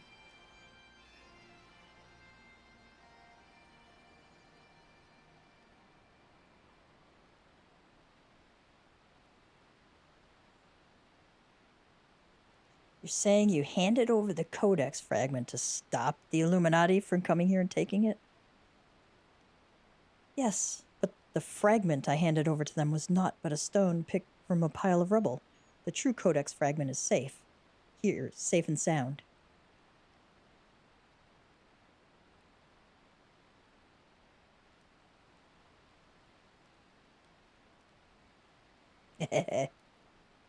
Ha! I bloody knew Quick Thinks was lying. The way he told it, you'd been working with the Illuminati all along. Load of old bilge, the lot of it.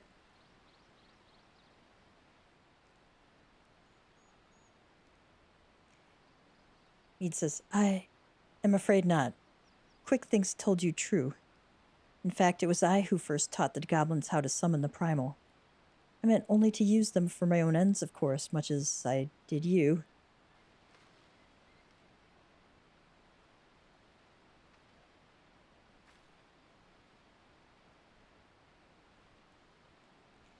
The author of the Enigma Codex was an ancestor of mine.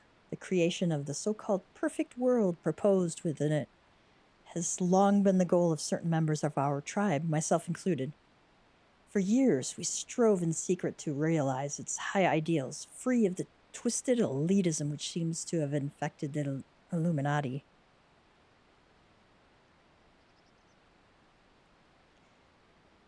During that time, there was one who served as our leader, a man who made us believe that our perfect world was within reach. A man with whom I fell in love. I wished for nothing more than to see his dreams come to fruition.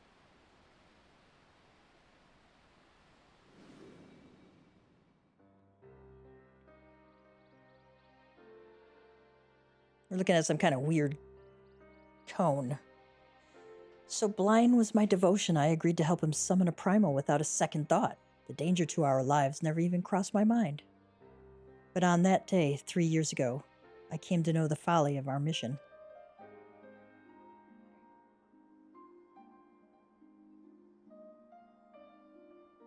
In an instant, the infernal machine laid waste to our hopes, snuffing out the lives of my companions, and the man I loved was dragged into its core.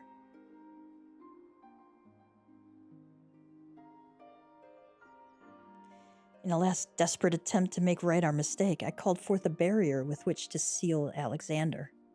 At that moment, however, the codex shattered and the Colossus vanished without a trace.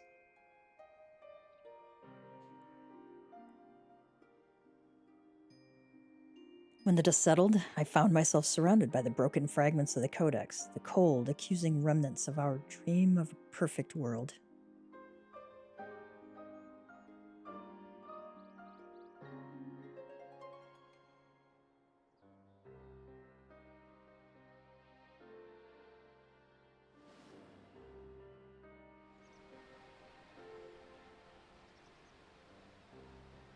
We were fools to think only of the future. I did not realize it until my friends were gone. But the time we spent on our journey together, pursuing a shared dream, those moments were as precious as any paradise we could have hoped to build. Big said, "It's a sad old tale, I'll give you that, but it doesn't explain why you had the Illuminati summon the primal, or why you had us help you infiltrate it. After everything you've been through, you can't seriously think any good will come of reviving Alexander. You all but said as much yourself."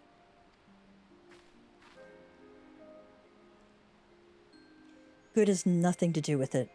Understand, I did not act out of any lingering adherence to my old ideals. I simply wanted to see him again, and perhaps walk to the ends of the world with him.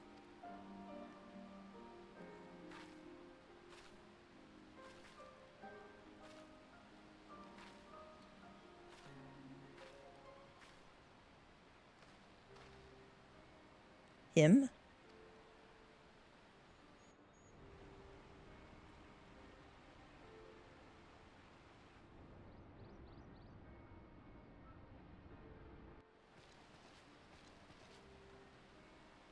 Backrick says, "Mead cannot mean Alexander."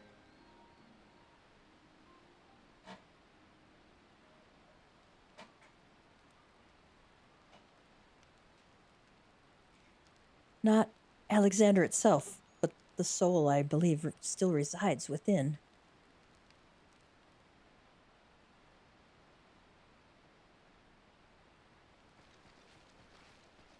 Oop, I missed that one, sorry.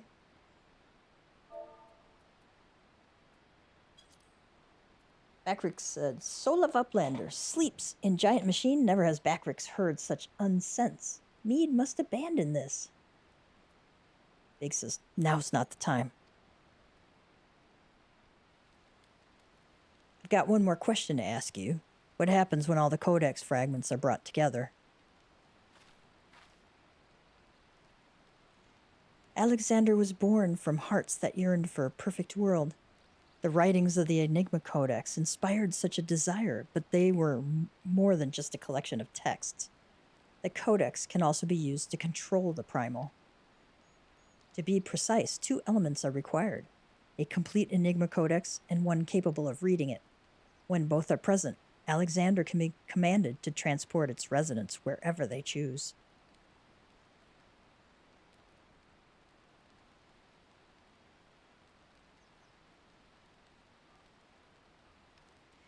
I myself was once able to read the codex, but those days are long gone.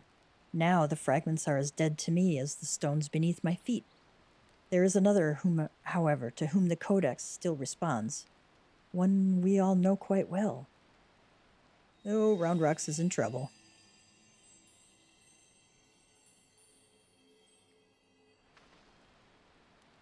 What?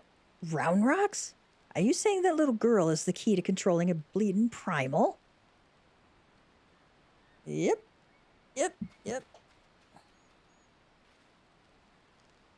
And she's missing.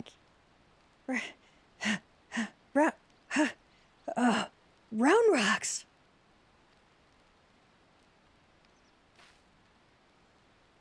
Round Rocks has been captured.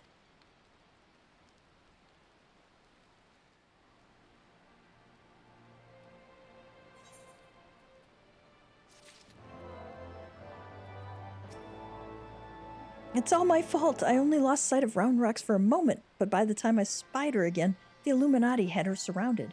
Oh, can't I do anything right? If they hurt her, I shall never forgive myself. Please, Gav, please bring her back safely.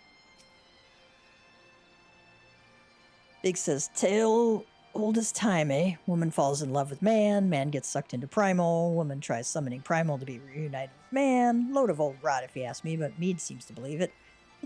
We're all in agreement on one thing, though. An innocent child's at the mercy of the Illuminati, and it's our job to rescue her. Yeah, pretty much. Does Mead truly have feelings for hulking mass of metal? Uplander surely has more sense than that. Comes to learn truth through data. Oh, yeah.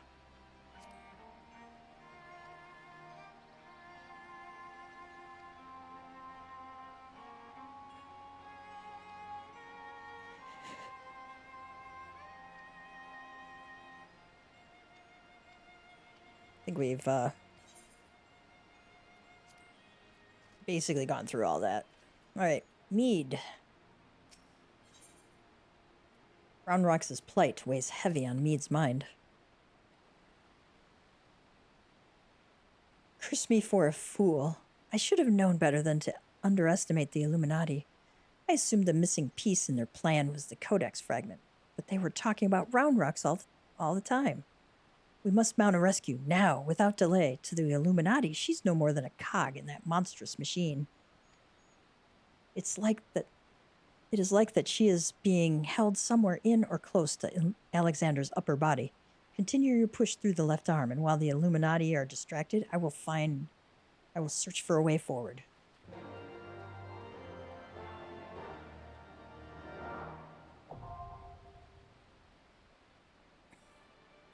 You have access to the Arm of the Sun. Midas can be accessed via the entrance at the Thaliac River. Okay, standard objectives. It can be done repeatedly, meaning you could do them like 900 times a day if you wanted. If you're insane enough to do that. Ooh, ocean fishing. Rewards differ depending on total catch. Well, that could be interesting. Ocean fishing is, score at least 2,000 points during a single ocean fishing voyage. Well, that won't be a problem. So you can get anywhere from 5 to 10. And that usually only lasts, gosh, I don't know. It's a very short thing. Like half an hour-ish. So that's actually not a bad reward. Ooh, complete the quest Nidhogg's Rage to unlock. We'll be doing that one, I'm sure.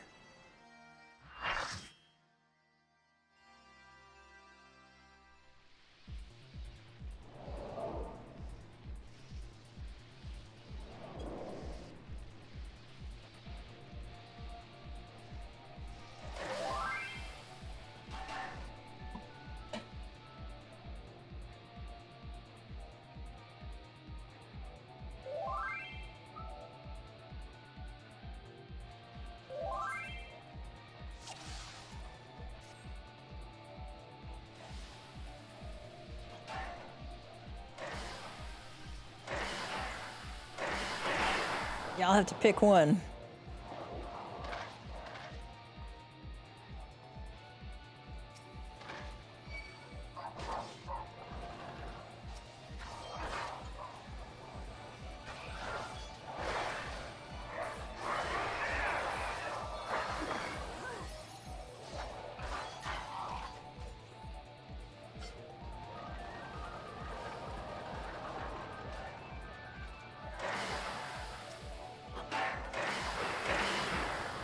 I don't think it matters which one you go in there, but I went in the beta door before, so.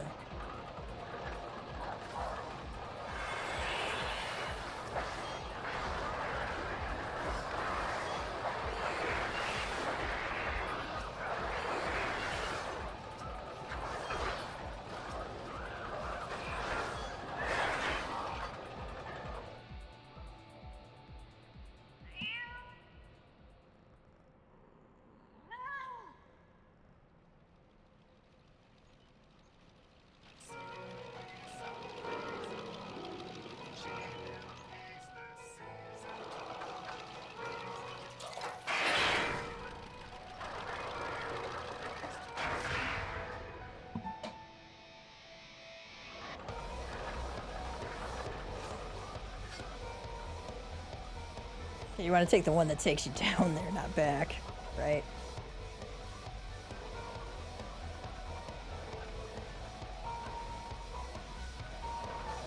I don't know which way to go. Yeah, okay. I think I was going backwards, actually.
Oh, we gotta kill the hearts.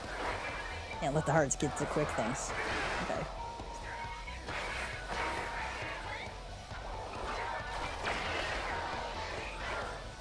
I got clipped by that one.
Right, we did it.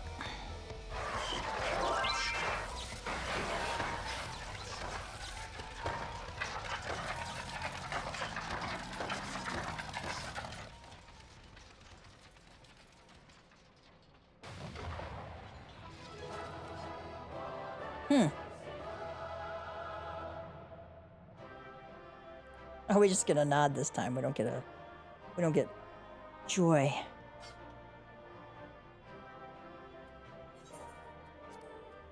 All right, Monk, you get my comm. You can have the treasure. I don't want it.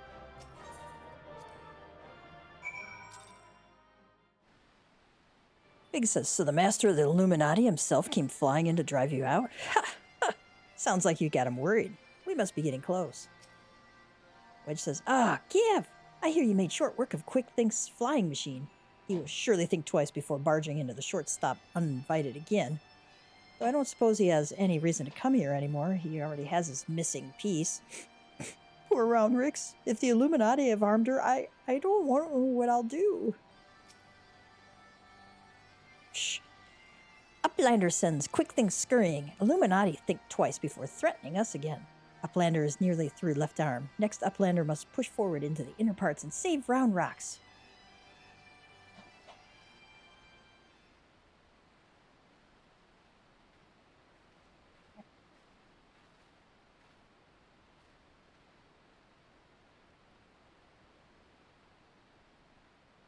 Mead says, congratulations on your victory over Quick Things.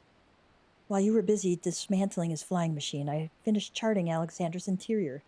The chamber you reached is situated in the innermost part of the left sector, which means your next aim should be...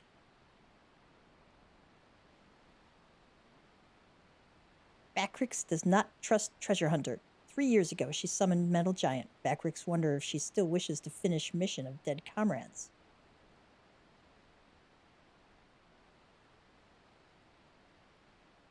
Backrix has a point there.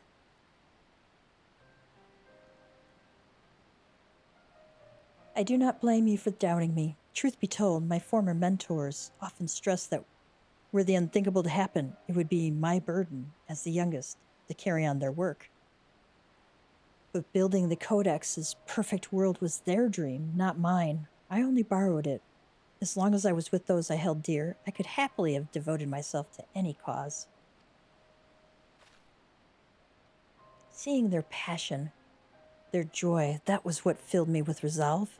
And it was that which drove me to collect the pieces of the Codex. All their talk of learning and reason, of justice and perfection, meant little to me in itself. I sometimes wonder why I was able to read the Enigma Codex in the first place. Mayhap it was because my youthful mind was as a blank slate, receptive to any ideal, if put convincingly enough. In the end, of course, it didn't matter. The primal took my friends' passion, their joy, and their idealism, and ground them into dust. Though I survived, my commitment to the cause did not. Put simply, I had no need for a perfect world without them to share it. So believe me when I tell you that I did not seek Alexander's return to realize the dreams of the dead. I only wished to see him again.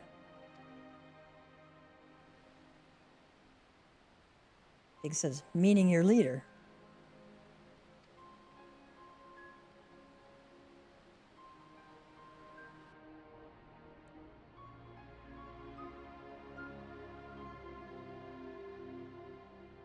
The section of Alexander you have been exploring is called Midas, after a king from Legend of Eld. Midas entreated the gods for a finger that would turn all he touched into gold, and the gods duly obliged. But in his carelessness, he transformed the one he loved most in the world into a lifeless golden statue, and thus the thing he coveted became his undoing. So it was with me in mind, had we but paused for a moment to consider the means, and not simply the ends. Mayhap my friends would still be alive. But we did not, and they are gone. My one remaining wish is simple, to speak with the man I love once more. If I could do that, I would be satisfied.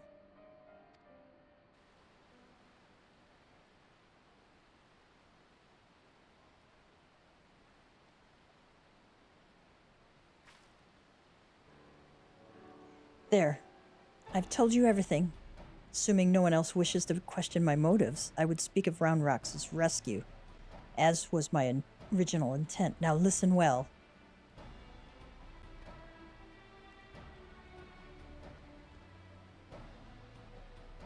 Alexander is divided into 3 main sections, each powered by an independent core. You've already fought your way through to the innermost part of Midas, the left arm. The core lies only a little way beyond, but you may be sure that the Illuminati will have deployed the bulk of their forces to defend it. Hold on a moment. Why would they choose to keep Round Rocks there? The cores are just power sources. You are correct, but the answer is they wouldn't. Round Rocks is most likely being held within Alexander's upper body, but the Illuminati have locked the entrances from either arm, making it impossible to enter. Our only choice is to stop the core, and in so doing, stop Alexander.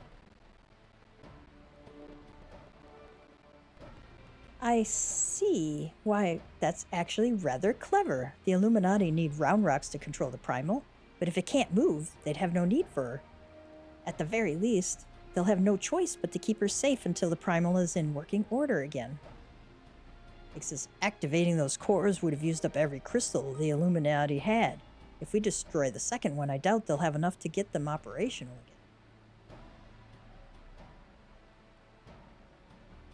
again. Bakrick says, do Uplanders truly think Metal Giant can be toppled?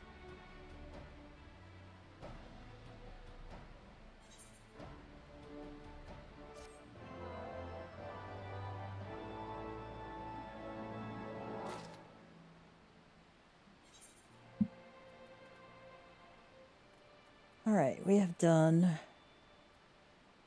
Oh, those are raids. Okay, we got one more in this series, and then we will call it for the night. See if these guys have anything else to say. They tell me the Illuminati have been up all hours ferrying raw materials to Alexander. Seems the thrashing you gave old Quick Things didn't do much to dampen their spirits. I reckon that means we're in for a battle and a half when we get to the core. Still, there's not those goblins can build that you can't break, lad. At least I hope there isn't. We'll soon see, I suppose. Lead the way when you're ready. Me and Wedge will follow with Mead. Wedge says, I cannot bear to think what the Illuminati might be doing to Round Rocks, but as long as Mead has the final codex fragment, she shouldn't be in any real danger, should she? I expect the Illuminati will have seen through Mead's ruse by now. But if they dare to try and take the real codex fragment, I will jolly well stop them one way or another. Mead says, our path is clear. We shatter the Illuminati's last lines of defense and disable the core housed within Midas. In the depths of my despair, with the loss of my friends still fresh in my mind, I would have given anything to take back what we had done, even if it meant my own life. But the world does not work like that, and even if it did, it is not what my beloved would have wanted.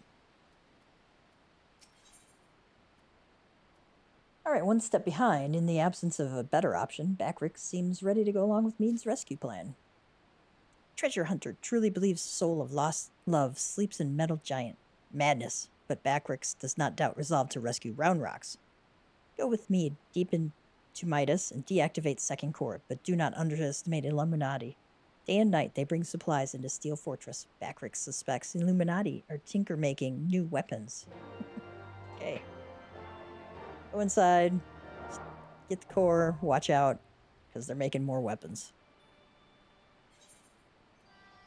You now have access to the Burden of the Sun. Midas can be accessed via the entrance of the Thaliac River, or through our trusty duty finder. Do it for Gilly. Notre Shaw has a message for you from an old friend. Ah, Gav, I was looking for you, or rather, your friend Wedge was. Left a most puzzling message he did, with instructions to convey it to you verbatim. He requests your presence at, quote, the Etherochemical Research Facility in Azisla for a project of the utmost secrecy. Sounds like nonsense to my ears, but he assured me that you would grasp his intent. Well, that is the message, and now I've delivered it.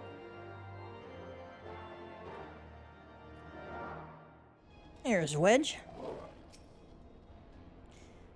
Oh, there you are, Gav. I've been waiting for you. So has an old friend of ours. You remember Gilly, don't you? I was feeling awfully lonely without her, so I snuck out the back door when the chief wasn't looking. But look at her now. Systems down, no power to utter even a single blip. Doesn't it just break your heart, Gav? Left alone in this wasteland for thousands of years, just waiting for someone to help, and as soon as she's done her duty, clunk, tossed to the side like a rusty old suit of armor. Well, I won't stand for it. We won't stand for it. I'm going to bring Gilly back to life, and you're going to help me. Let's just commence this and read it again. Except it'll probably take me back to where I was.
Okay, take two.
god! Oh god! Almost got killed there.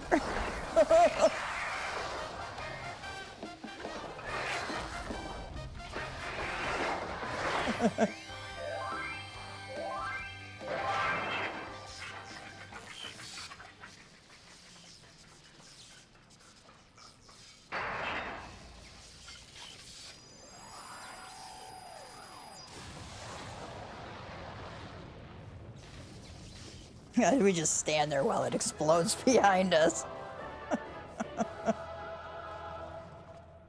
Now we get our joy.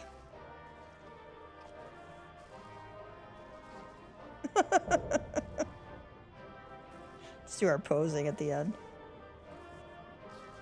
Nice.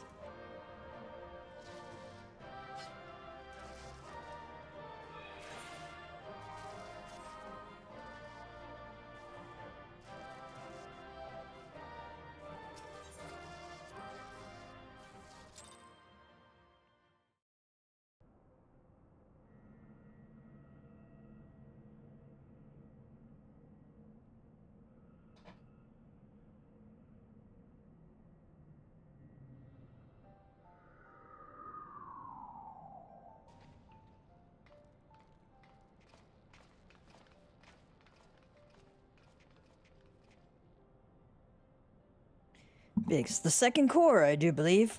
Once that's out of commission, Alexander won't be going anywhere.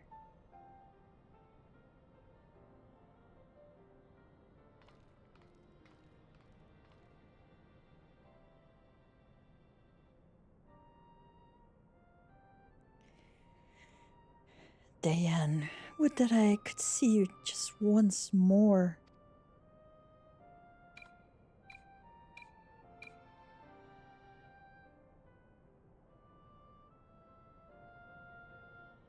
Farewell, my love.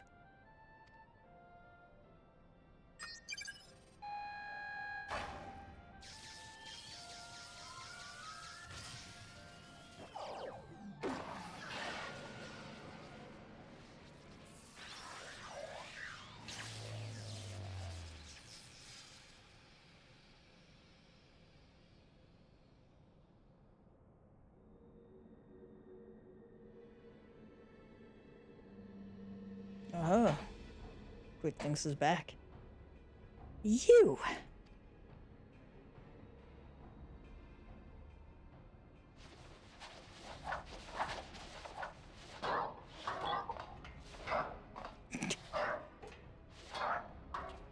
Look how they land on their faces. Too frightened to face us alone, I see. Not that I blame you. We all know what Gav did to you last time. To usher in the future that has been writ, even strongest Gabi must sometimes pretend to be weak and let enemies win.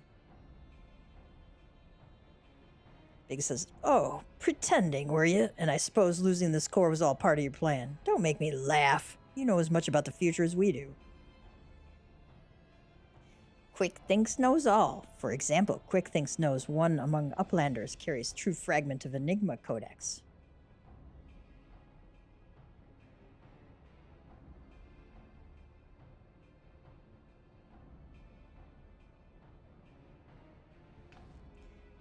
It seems the game is up, Biggs. There's no hiding the truth from Quick Thinks. Very well, I admit it. I have the fragment, but I won't be handing it over to the likes of you.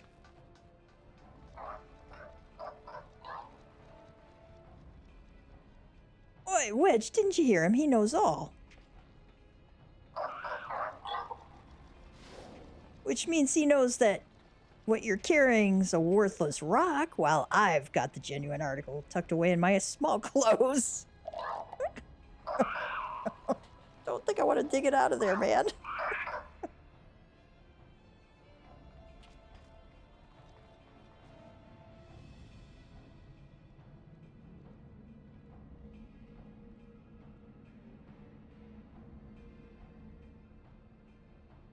Quick Thinks already knows conclusion of Uplander's childish games.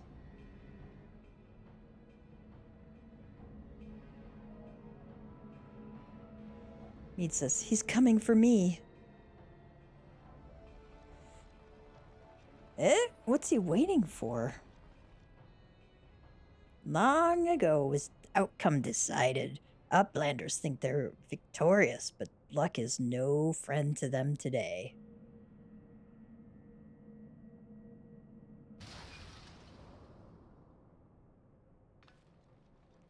What?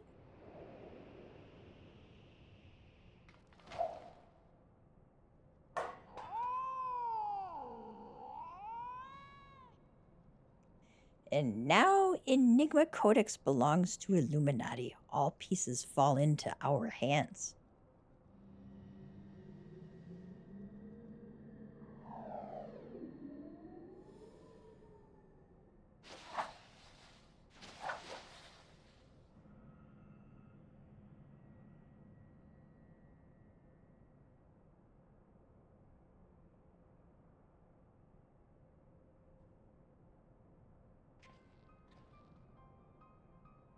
Because as far as I can make out, the thing's in good working order. No damage, no signs of tampering.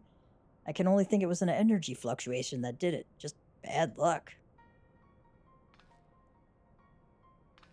Bad luck? You're saying it was pure chance that the platform stopped at that exact moment?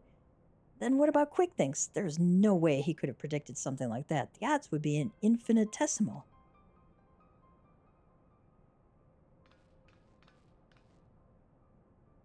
Well, however he did it, the fact remains that he did.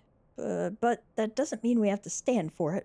When someone takes something from you, you just have to take it back.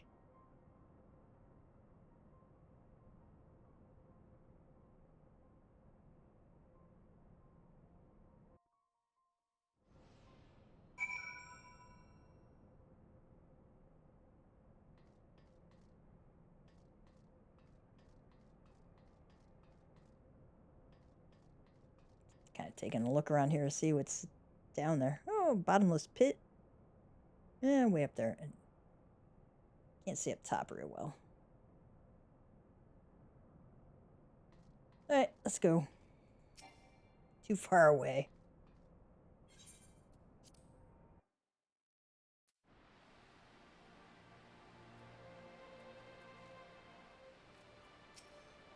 He says, forgive me. Through my incompetence, the Illuminati have all they need to control Alexander, and though the beast is now immobile, I cannot help but feel the matters are worse. Nor do our troubles end there. In our absence, Backrix seems to have taken leave of his senses. Which says, try as I might, I cannot think of a logical explanation for what happened back there. Not only did the platforms malfunction at precisely the right moment, but Quick Thinks was on the only one that didn't. And it just happened to be in exactly the right place to catch the Codex fragment. Do you know how difficult it would be to orchestrate something like that, much less predict it? Like, says, what a bunch of bleeding dolts. Why didn't we just leave the fragment here with Backrix? Still, we did do one thing right, I suppose. The second core is out of action and the primal's going nowhere.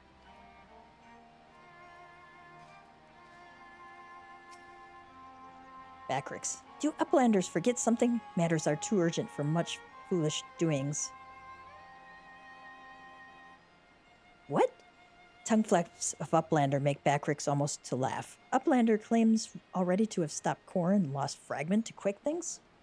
Oh, look here, Uplander. Backrix has brain case like steel trap, catching all heard things, all seen things. And he saw Uplanders leave but a few moments ago. Backrix senses something is amiss.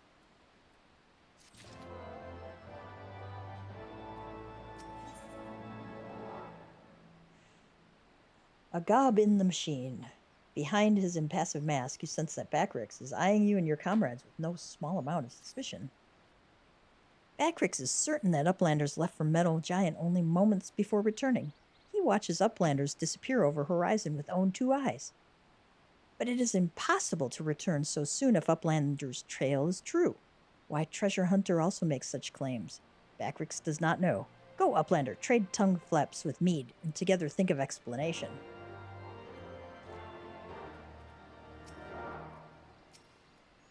Try as I might, I cannot think of a logical explanation for what happened back there. Not only did the platforms malfunction, okay.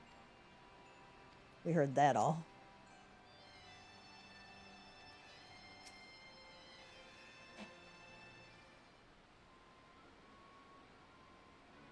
Mead says, have you been able to make any sense of Backrix's account? According to his version of events, we would scarcely have had time to reach the core, much less shut it down. But we are all here. We all know what happened.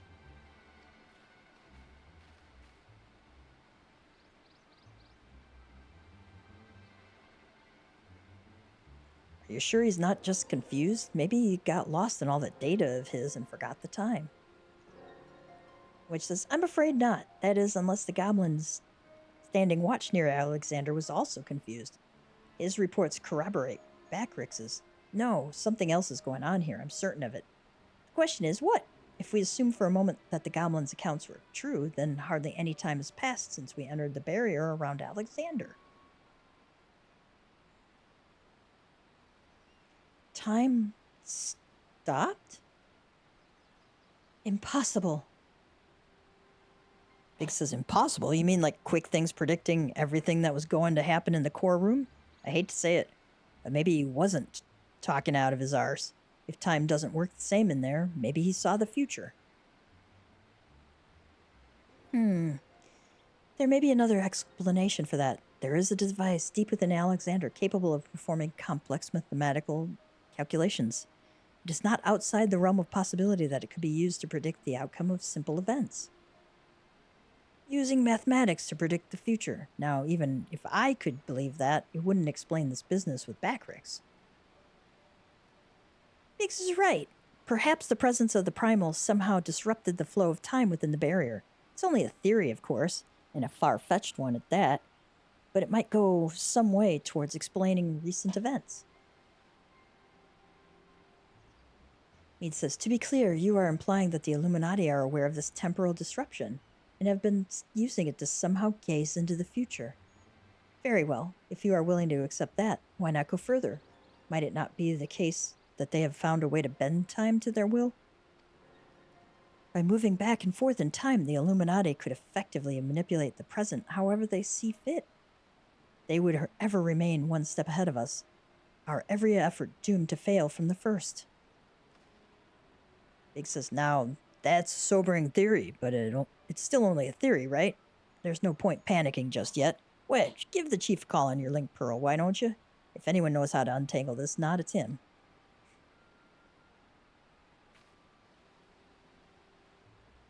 Chief, it's me. It's about Alexander. We've noticed something strange about time inside the primal. What? No, not our time inside the primal, the time. I mean time itself. Chief, might be best if you just came here. Aye, we'll await your arrival.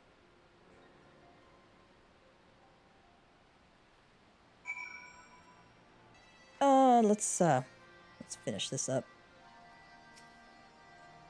Chief says he's on the way, and I think I heard Y'shtola's voice on the other end as well.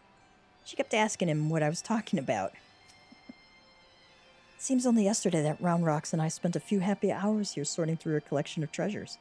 How did things come to this? Big says, I've heard some strange things in my time, but this might well top the lot. Just thinking about it gives me a sore head. No sense wrecking our brains over it, though. The chief will only end up proving us wrong. Backrix senses danger looming in future. Uplander is welcome to view any data he thinks might help prevent it.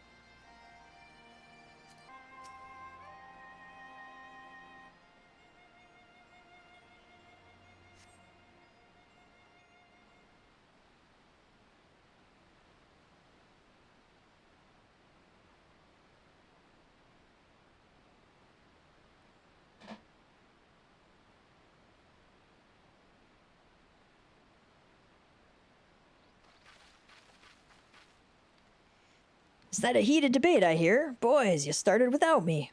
Now, what was that you were saying over the link pearl? Something about running out of time?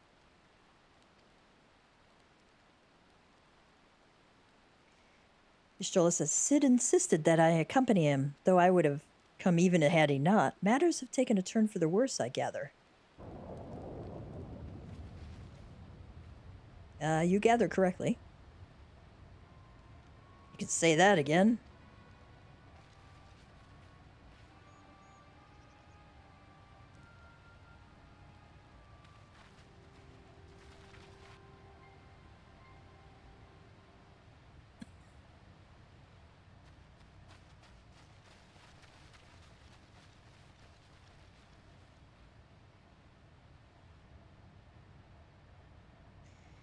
Zhloe says, the etheric fluctuations are akin to those I observed shortly before the Primal's awakening.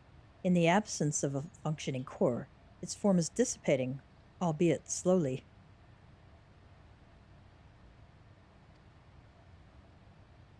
Zhloe, would you mind lending me your goggles for a moment? It can't hurt to have a second opinion.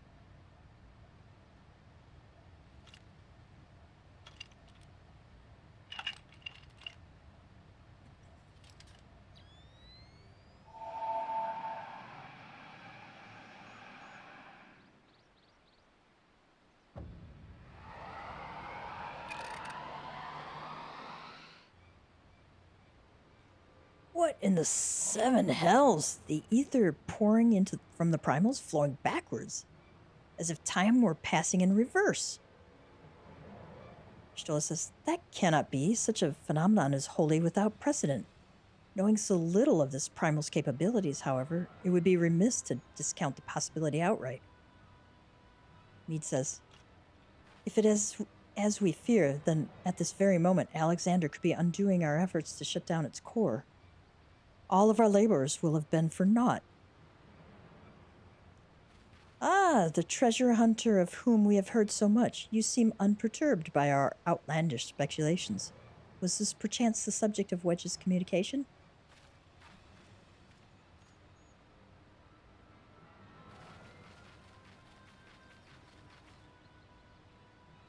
Gods help us, says Sid. If there's any truth to this, it won't matter how many cores we disable. The Illuminati will simply undo any damage we cause. Wedge says, then what do we do, Chief? How do we even begin to fight something like that?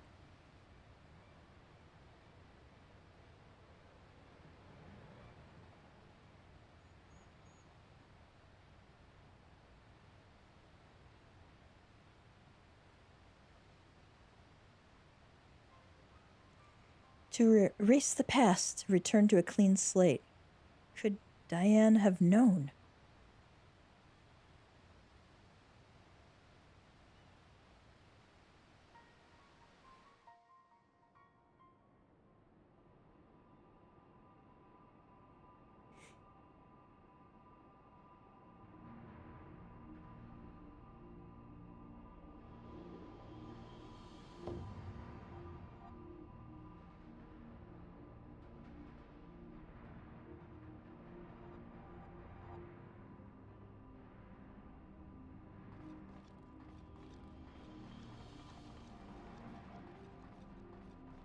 Good night. Good night, baby.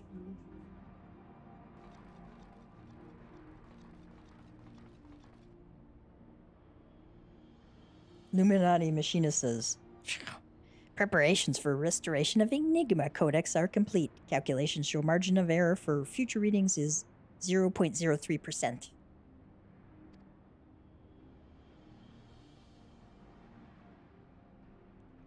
Quick Thing says, foolish Gabi. When future is decided, there is no error. There is no failure. Listen well, chosen of Illuminati. At last, all priests are in place. No wonder must wise suffer foolishness of unwise. Time has come to backstrike. Inferiors will make way for perfect world or die. Now, restore Enigma Codex.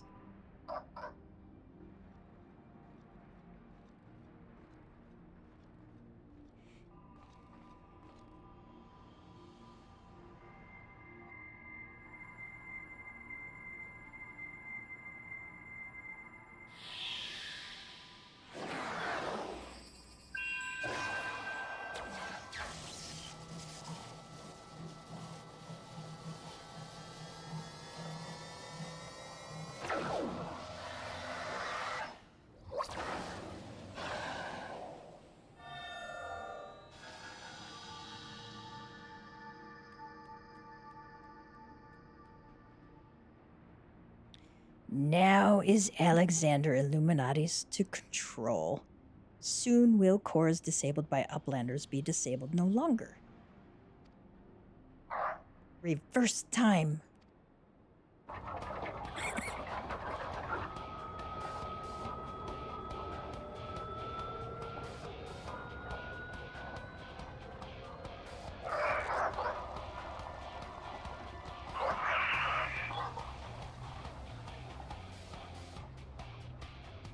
Once power flows to third core, Alexander will be fully operational, and with third core will its true potential awaken. Wings of time will unfurl and all of history will be at mercy of Illuminati. Chosen ones will amend mistakes of past and reshape world into perfection. At last, prophecies of Enigma Codex will be fulfilled. And quick things, all thoughts, will rule as king of new world, of correct world. Chosen ones, menders of history, be proud to serve as builders of this paradise.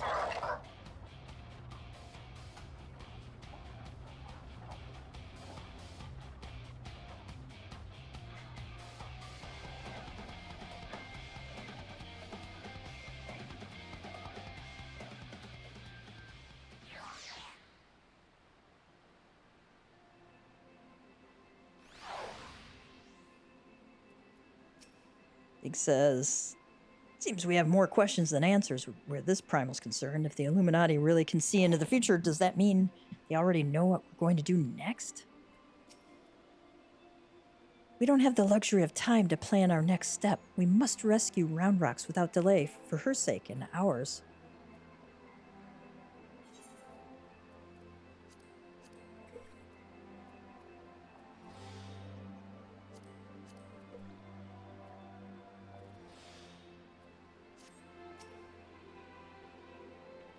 Which says, Y'shtola and the chief have returned to Matoya's cave.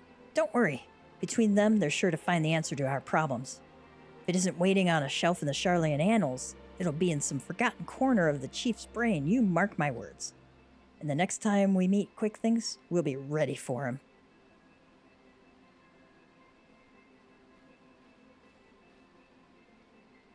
Adventure, there is something I would like to discuss with you, but mayhap it would be best to wait until we are safely back at the shortstop.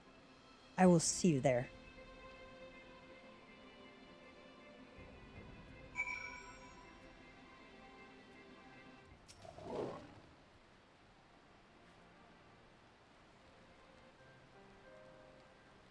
I suppose I should start by apologizing, says Mead, for everything. Were it not for me, the Illuminati would never have summoned that infernal machine, or gained the means to control it. And now Quick Things possesses the power to manipulate time, to foresee the future and erase the past. I dare not think how he will use it. Returning the cores to their former state was but a foretaste. When all three are active, and Alexander can traverse both time and space, nothing will stand between the Illuminati and their twisted utopia. We cannot let it come to that, Gav. Somehow we must find a way to stop them. But first we must rescue Round Rocks. Of all the innocent victims of this sorry tale, her plight pains me the most. I think we can agree on that. The shortstop just isn't the same without her. I hope someone will keep her treasures safe until she returns.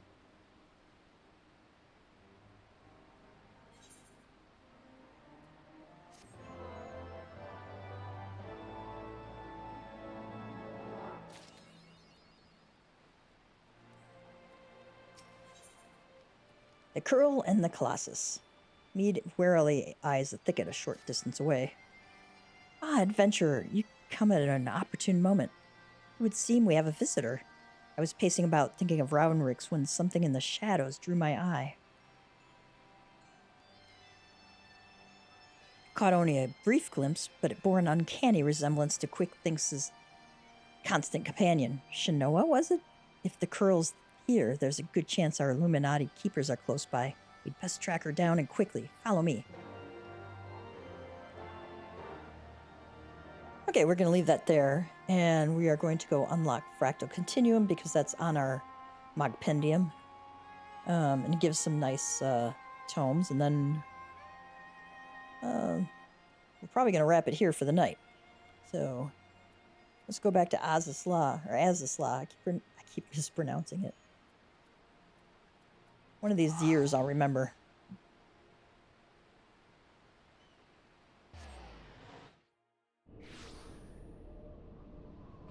Of course, now I gotta go fly up there again.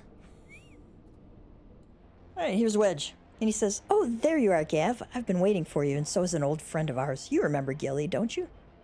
I was feeling awfully lonely without her, so I snuck out the back door when the chief wasn't looking.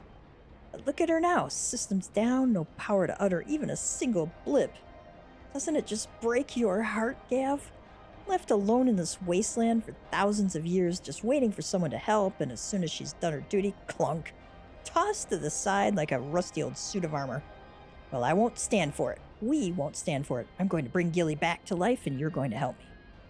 At first, I had a mind to fix her up myself, but I fear she's proven beyond my abilities to repair. That's when I hit upon it.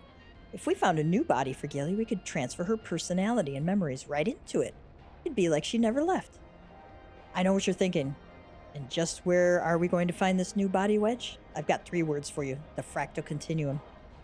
It's an old warship that was converted into a museum of Allegan technology. If there's any place we can find a new body for Gilly, it'll be there. And it's just a short trip away by Matter Conduit 6-7 to boot. You'll go, won't you, for Gilly's sake?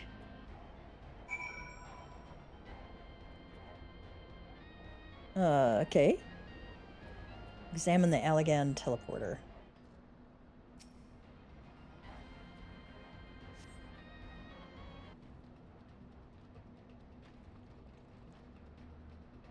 The transport is available from the location to the Fractal Continuum, the greatest storehouse of technological marvels in all of Alec. The Fractal Continuum is temporarily closed to tourists. Access is limited to those with level 3 security clearance or higher.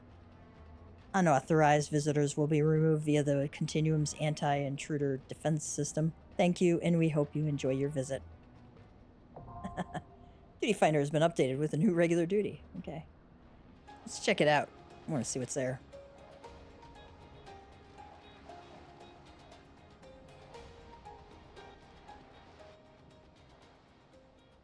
Ah.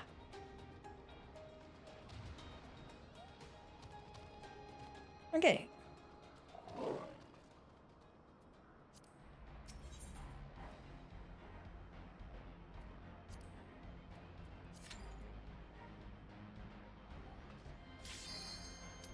All right, we got a pop here.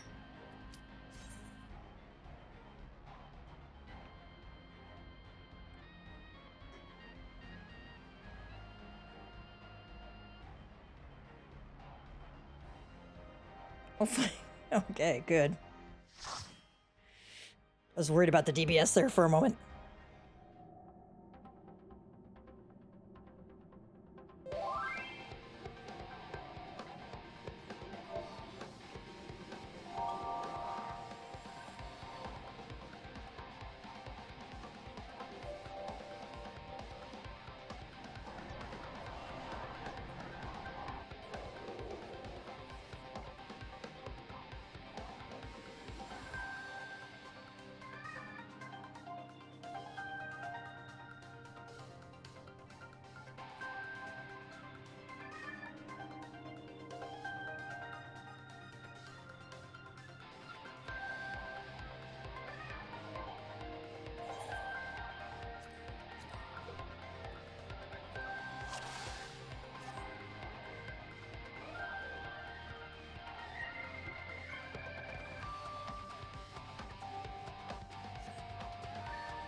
I don't know what the guide panels are.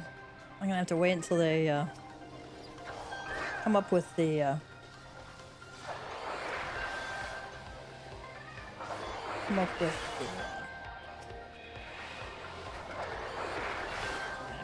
having a brain cramp here. Come up with the ability for us to go in with our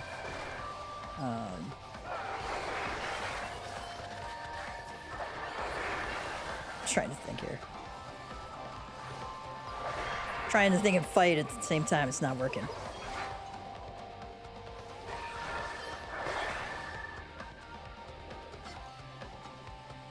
Keep wanting to say companions. That's not quite right. Squadron. That's it. God. Phantom Ray.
Oh, I made pretty quick work of that one.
Big numbers across that screen.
High-level incubation bay.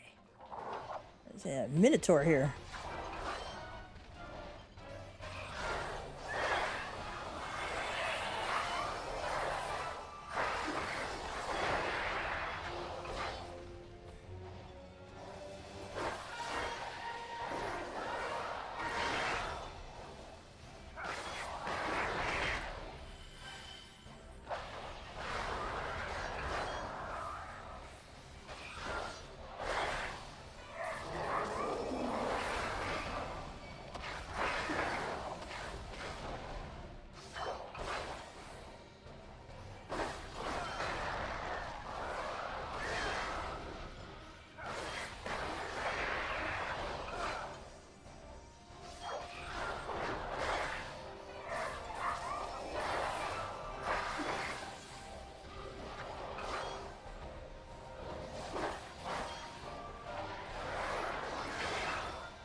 Ooh.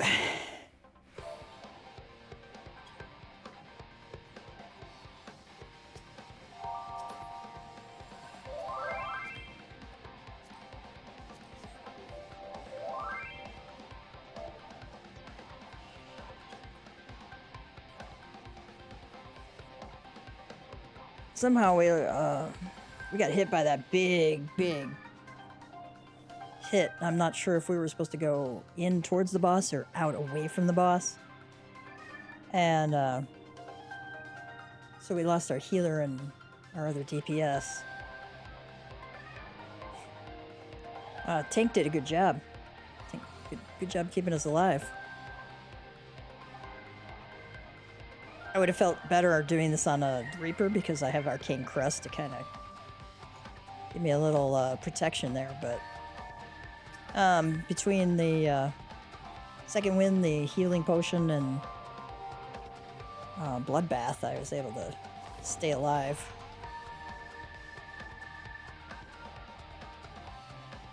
I don't know which way we're supposed to go.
kind of cool interior here.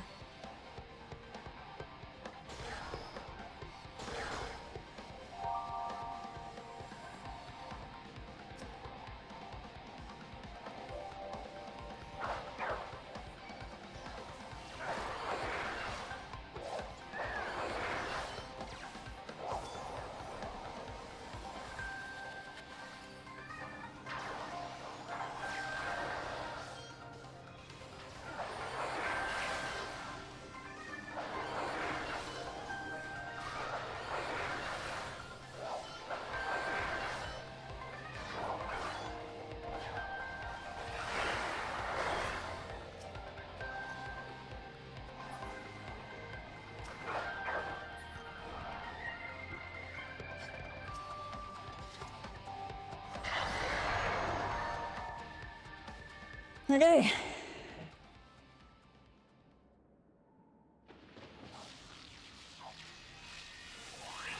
I haven't done this one very often, so I don't remember how to do any of these. But I see squares on a bigger square, so I got a feeling we're going to have to do something about that.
All right, we did it.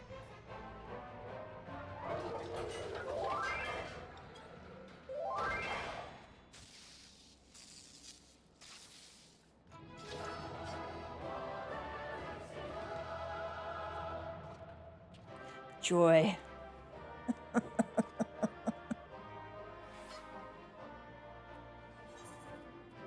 Oh gosh.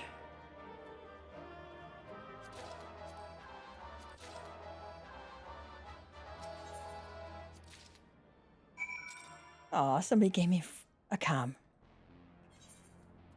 See what this Zhloe does.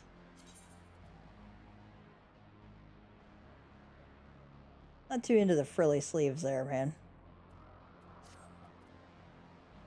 Baldur Katana.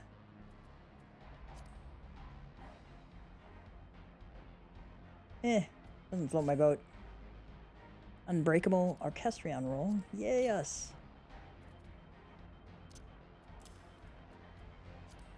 Tryon. I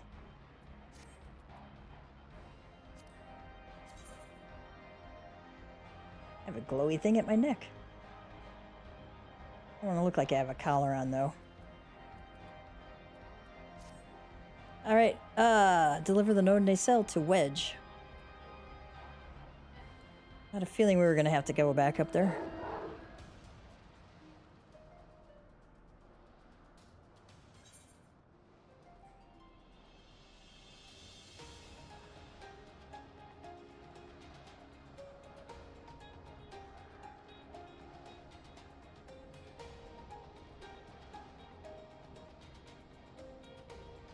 Beats from flying from all the way over the other edge there.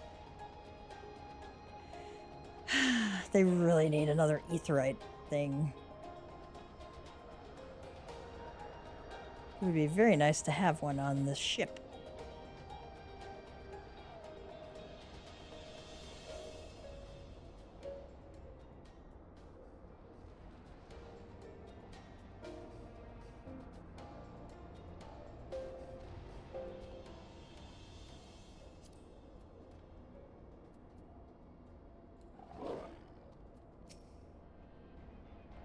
You're back, Cav. Oh, do tell me you've brought me a new nacelle. No nacelle, newly constructed exosphere designed to contain an Allegan system node.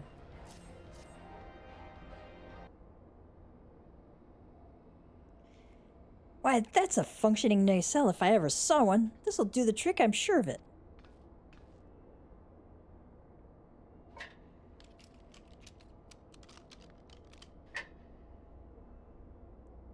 Blip.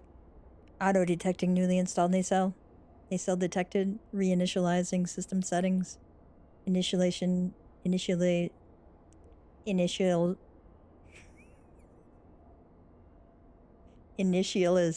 complete.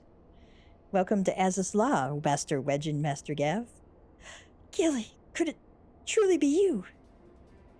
The very same, Master Wedge, and running at optimal efficiency, thanks to my first full-body overhaul in approximately 5 millennia. You really are too kind. Wedge says, oh, now that's my sweet little girl. Why, after all you did for us, it was the least we could do. I got a favor to ask you, Gav. This might sound silly, but I want you to take Gilly with you on your adventures. I want her to see that there's more to the world than this etheric waste she's called home for thousands of years. Yes, I'd say our little girl's done enough guidance. From this day forward, she's an accompaniment node, and with you, she's going to go where no node has gone before. All right. We picked ourselves up a mini-pet, marvel at the advanced accompaniment technology of the Allegan Empire. Okay. Nice, very nice.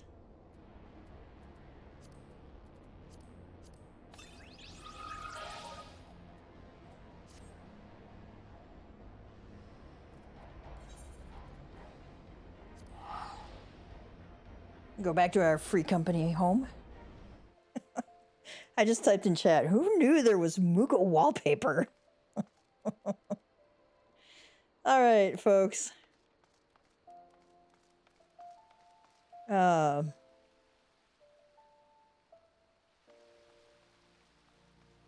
that note, we're going to call it quits for today. We've got quite a bit done today. Made some progress in the MSQ. Made quite a bit of progress in the normal raids. We did this next set of 4. There will be 4 more after this. But first, we need a cat joke. All right, here. Why is it annoying to watch TV with cats? They keep pausing the show. Pausing the show. Okay. And on that note, cats and kittens, Mama Cat Gamer is going to sign out for the night. I hope you have a great one, cats and kittens. We'll see you next time. Like, subscribe, ring the notification bell, all that jazz. You know what to do, when to do it.